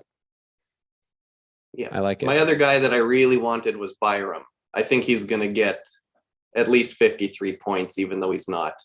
Well, we saw, what did we see? 3D on the Colorado second power play unit. And I guess that's what happens if you've lost Landeskog and Nichushkin and you have such quality offensive back end players. That's fun. All right. Taves, Byram, Newhook, Girard, and Kaut were on the second power play. So yeah, Girard, Byram, Taves. Kaut. I remember we talked about him on the Martin show. Kaut? Yeah, once upon is it Martin? I think so. Yeah. I think so. And then also, but with Landeskog out, actually, it's like Evan Rodriguez and Nichushkin were on the top power play in his practice just today. Actually, yeah, we retweeted it today. So, McKinnon wasn't there. Okay, so probably take out Rodriguez and put in McKinnon, Makar, right. McKinnon, Lehkonen, Rantanen, and Nichushkin. Yeah. Okay. Thanks, Brandon, for your thoughts. Yeah, thanks for having me. For all your graphic design needs, brandonweeb.com. If I haven't said it enough, there it is. Brandon cleverly put it in his team name. So for anybody watching this on YouTube, that was smart. I figured I'd get a free shout out or two if I did that. Easy. All right. We've got who's still hanging around? We got Ryan Lewis, Jordan Harrison, Mark, Jordan, and Harrison. I don't know if either of you feel like chatting. but we haven't heard from either one of you yet. Not to put Sure, you I'll on the chat. spot. I feel like I finally maybe figured out this auction thing this year. Okay, so this is what is this year 2 or 3 for you? This in the is year auction? 3 of being in tier 1. And I can say confidently my first year in tier 1, I didn't feel that great about auctions because I've only done a few. And then over the years, I've finally kind of figured out, I don't know, a system that works for me anyway. My first year, I didn't feel very good. But this year, I really think I did a pretty decent job. I'm pretty happy with my team. The only my high-end guys are a little older than I would like, so there might be a little sweating for injury concern. But besides that, I'm pretty happy. I mean, you definitely jumped into this auction with confidence that you knew what you were doing. You were in on Ovechkin, who was the first player taken at $56, and Mike and I like that. Then you got Crider at 22, Meyer at 44. Like I like a lot of your Ottinger 17, Crosby 35. Like I'm going down. You have Bouchard at 14, Bergeron 20, Tage Thompson 11, Lehkonen at 5. You have a lot of you know what? For someone whose picks I liked a lot through the draft, and I even like Anders Lee, who you got late in the draft for $1. I feel like I didn't say your name as much as I should have during the broadcast for this nice collection of players. So you feel confident about? Yeah, I feel more confident than I've been about any of my teams in T1 before. And it seemed like maybe it's just because selective hearing, but every time I picked a player, you guys talked about it and you were saying good things. I'm like, oh, that makes me feel good, reinforce my picks. But yeah. Yeah. Okay. Well, I'm happy for you. Like that. This sounds like this has been a disappointing experience. Well, it's really easy to like plan out what you think's going to happen, and then it doesn't happen, and then you panic, and then bad things can happen. But this year I planned like as much leeway as I possibly could without like saying I'll just do value without picking the guys that I want.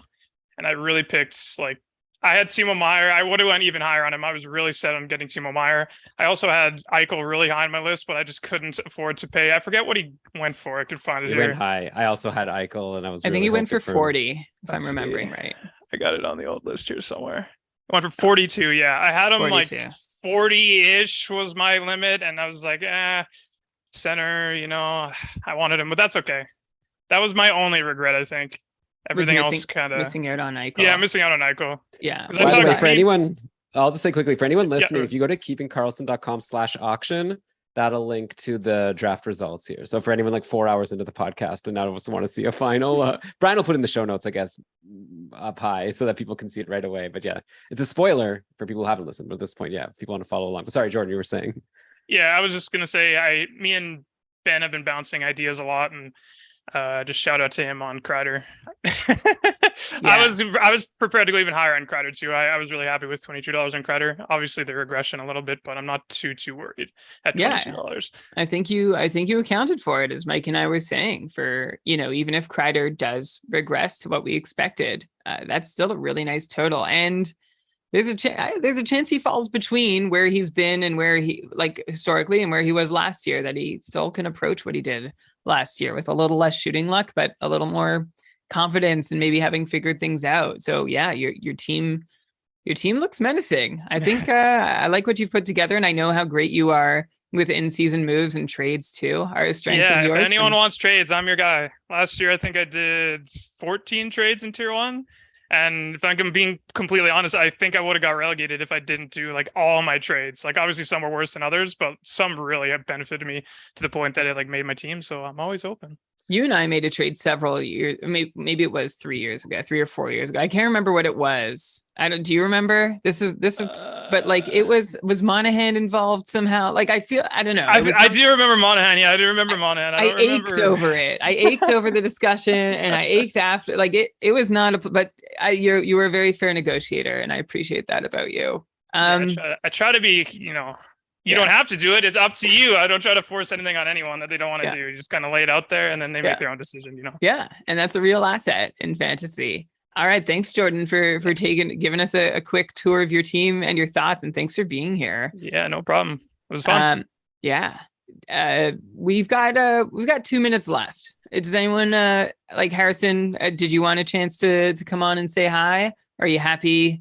You happy where you're at? Sure. Yeah, I can hop in. Okay. So Harrison, this is my second year. This is your second year in tier 1. I can't remember if we have crossed paths somewhere along the way. Like I know you've been in fast track contention before. right? Yeah, I've never crossed tracks with you because I basically I went from tier 5 to tier 4. I won tier 4, went to tier 2. Yeah. Came in second tier 2 to Jeremy V, and then tier 1 last season, and then this season as well. Yeah, and I was definitely impressive to still be in tier 1 because only 6 of us got to stick around. And that was kind of my goal because I've never done an auction draft before, so I had no idea what to expect. It's harder. Clearly It's I was hard trying to win, but like just staying in tier 1. I think it's be harder more comfortable. Yeah. It's harder to stay in tier 1, I think, than it is to get there. So kudos to you for doing that. I wanted to like, I'll just recap your team. So you got Gensel for 40, Zibanejad 33, Hughes 32, Vander Kane 37, and then everybody else you added was under $16. That was Seth Jones. And then like you had Gibson and Allen as your goalie tandem for a combined $13. Pionk, Ferraro, and Dunn. So I see you faded D, taking your guys pretty late. Was that, you said you shared that like you put too much time into preparing for this draft. Did that prep time help? Like was this the plan? So I have so many more guys I would like to have on my roster. So maybe I went a little too deep in my research, but yeah, I always like to try to go studs and duds, and definitely always fade D. I think D's a trap, to be honest, especially the high end guys. I'd much rather get a forward who's way more reliable, because I think the 2 utility slots especially allow you just to stack forwards. But one thing this year, which I was very uncertain of, is typically I like to play the schedule a bunch with off day games. And I'm sure everyone's noticed, but the off days this year are awful. I mean, it's pretty much only Anaheim. So yeah, I do worry if I can get all my like high end forwards into my lineups as regularly as I typically do, but I got some decent D, so I'm not mad. As long as they can like stay on my roster, at least 2 of 3, I'd be very happy with that.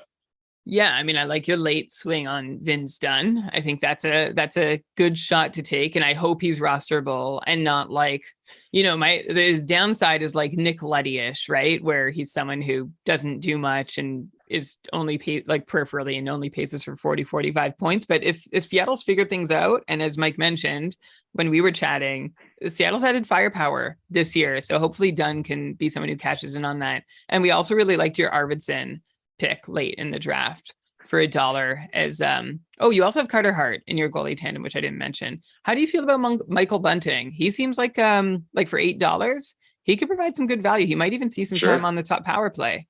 Yeah, while Tavares is hurt, I mean, if he can catch fire early, that's fine with me. Yeah, typically, my bottom of the roster guys, I'd like to spend maybe less than $8, but I think the way this draft was going is there was so many players and so little money like around the middle of the draft that like I wasn't going to be able to fill my roster with like $1 guys. So I was just trying to pick, snipe my guys per se. Yeah, by the way, Bunting I think was really good, and yeah, he's been net front on the power play, and who knows how long Tavares will be out. But like, I'm looking at free agency, and it's like bare. Like, I guess like that's another sign of a good division that I feel like every single player I had on my radar got drafted, and then it's just like the rest of free agency. Like I can't even decide. Like I have 3 injured players I'm trying to look at now who I'm going to put some claims on, and it's like everyone sucks. I just hope my players get healthy. Is the schedule that's appearing on Yahoo, is that the real schedule? Yeah. Like, what do you mean? Which part of it? Lewis wants to know if he's I want to know if you and me matchup. are against each other on week 1 with all your injured guys. I mean, I'll replace them in time because we get free ads up until the first day. But they're not going to be the guys that you drafted. That's true. Well, some of these injured guys I think are not actually injured. Whatever. They're just saying that we still have a couple weeks, right? Aside from Nashville and San Jose, the rest of the league still has almost over a week to go. So I'm not too worried. It's just fun always to be able to pull some people in early. But like I have Chikrin, who I think, I don't know, and Zegras and Mikheyev. I think all of them might be ready. Maybe not Chikrin. All right. Any final thoughts from Elon? Maybe I'll leave, or from anybody, and then Elon, I'll give you the last word as the defending champ. Is there anyone else who has a comment to make to or at their competitors or in general? Very I good. would just like to say that I don't think I've seen Lewis before, and he's quite handsome. Oh, jeez.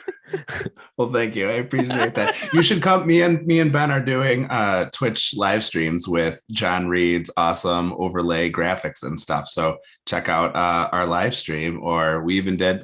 Our episode is still up on the Keeping Karlsson Twitch between like a bunch of Chell games, right? Yeah, it's up to everyone to decide which one's more entertaining. Should we do, you know how like they just released a list of like the 32 coaches all ranked by who's the most handsome? Should we do that for tier 1 competitors and get Brandon's list? Yeah, I'm up for that. I'm waiting. Yeah. Someone train some AI. Although it didn't do a very good job. The list was absurd, by the way, if you looked at it. The list was bizarre. It didn't make sense. Yeah, they had Sutter a lot higher than I would have expected. No shade. I've already forgotten his name, but is it Guy Boucher was like the Bond-looking villain from Tampa Bay because he had that badass scar. He's number one for me. A scar goes a long way for me. But I guess this is still part of the show, so maybe we should wrap this up. Elon, do you want to? Thanks, everybody. Lots of fun. Yeah, thanks to all our drafters today for being here, going through the gauntlet in front of the world, as you guys set off on what will be a stressful but hopefully ultimately rewarding journey towards the KKUPFL Ultimate Champion title. Elon is the defending. I'm no longer calling you the KKUPFL Ultimate Champion the moment this season begins, which arguably is today. So I'm going to hand you the last words to close out the show. What'd you like to say?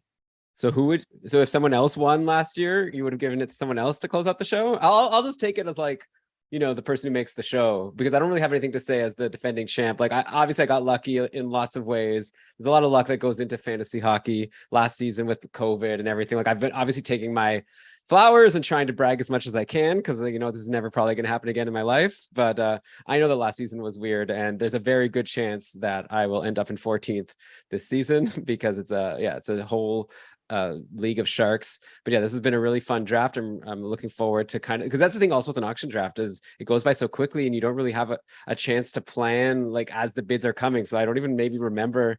Like I'll try to like play a little game with myself now and see if I could actually remember who's on my team without looking at it before I start really scouring and seeing what happened and how this all happened. But yeah, thanks everyone for listening. Anyone who made it 4+ hours into the show. I guess we're almost at 4.5 hours. Do you want to drop a hashtag? Yeah, let's drop a hashtag here. How about, we did our little bit at the end, and then Doc Brown was like, it's not you, it's your picks. So what about it's your picks is the hashtag. With no apostrophe, because that'll break the hashtag. Yeah, it won't work that way. It's your picks. Hashtag it's your picks if you made it to the end. Thank you, Elon. Thank you, everyone, for listening and for drafting and for being here. If you want to stay up to date with the KKUPFL, KKUPFL.com. You can follow the league all year long. Also, you can get all the resources at KKUPFL.com to improve your own team, follow KKUPFL wide trends, everything you need. We posted the ADPs for all the 41 KKUPFL drafts. I think if anyone listening still hasn't done their draft, or even just wants to like look at their league's free agency and get a sense of who I should be adding and who I should be dropping, take a look at where your player ranks in KKUPFL ADP. I promise that this is a more reliable source than Yahoo ADP, assuming your league obviously has similar scoring settings. But yeah, that's a lot of smart managers that contributed to this, and obviously thanks to Kevin A. Bear for putting that all together. Also, invaluable as a data point when you're making those draft day decisions. Go, Elon. Definitely. Yeah. Also, just check out our, all the people that are here in the draft, our patrons of Keeping Karlsson. We really appreciate your support. And if anyone wants to join in and join the fun over on our Discord, we got a couple weeks before the season starts, even less. And so you can come in, talk about your drafts, ask about like who I should.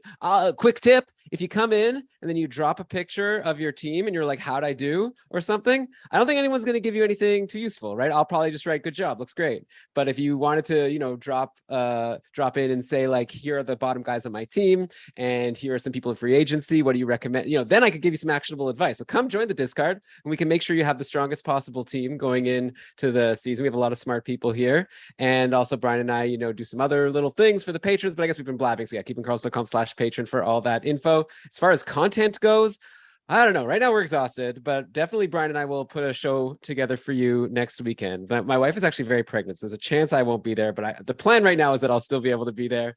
And I guess next weekend's show will just be talking about those 2 games in Switzerland between the Sharks and the Preds, but probably also just like wrapping up everything from the preseason and, you know, players that we have on our radars going into the week. And then before you know, we're going to get Dave Betton's stream scheme next weekend, looking at the schedule for the first week. We're going to have Ben and Lewis with short shifts. So you just got to be subscribed to Keeping Karlsson on Spotify, Apple Podcasts, wherever. You're going to get all these great shows, okay, for free. So thanks again, everyone. Outro music, cue it. Okay, the outro music is playing, and I'm ready to say, Brian, are you going to list some credits, or should we just say goodbye here? All right, Brian, take it away. Really quickly, this episode of the Keeping Karlsson Fantasy Hockey Podcast was presented by Dobber Hockey and powered by our patrons. I don't have it up. No edits on this episode, so that's okay. Powered by the patrons, including our super supporters, Aaron, Andrea, Tom, Ryan, Derek, David, Rob, and Patty. To all our drafters today, thank you so much for putting yourselves out there. To all our patrons, to all our listeners, thank you. We are so excited that we are this close to another fantasy hockey season. We used Yahoo for the draft. We use Fantrax for other stuff. We use everything for everything. We reference everything. Follow Mike Clifford at Slim Cliffy. And we look forward to talking to you next week. Until then, please remember to try and do something to help make sure that fantasy hockey is for everyone. Boom. What a show. Thanks, Alex, for filling in for Josh. Best fantasy. That means a lot to me. I like that. All right. See everyone. I got to Sorry run. I wasn't active in the chat, but I'm sure it was good. Maybe I might go check out. Understandably so. I'm going to be you. I really have to run. I'm going to run thanks too. Everyone for being here. Okay. We all got to run. See ya.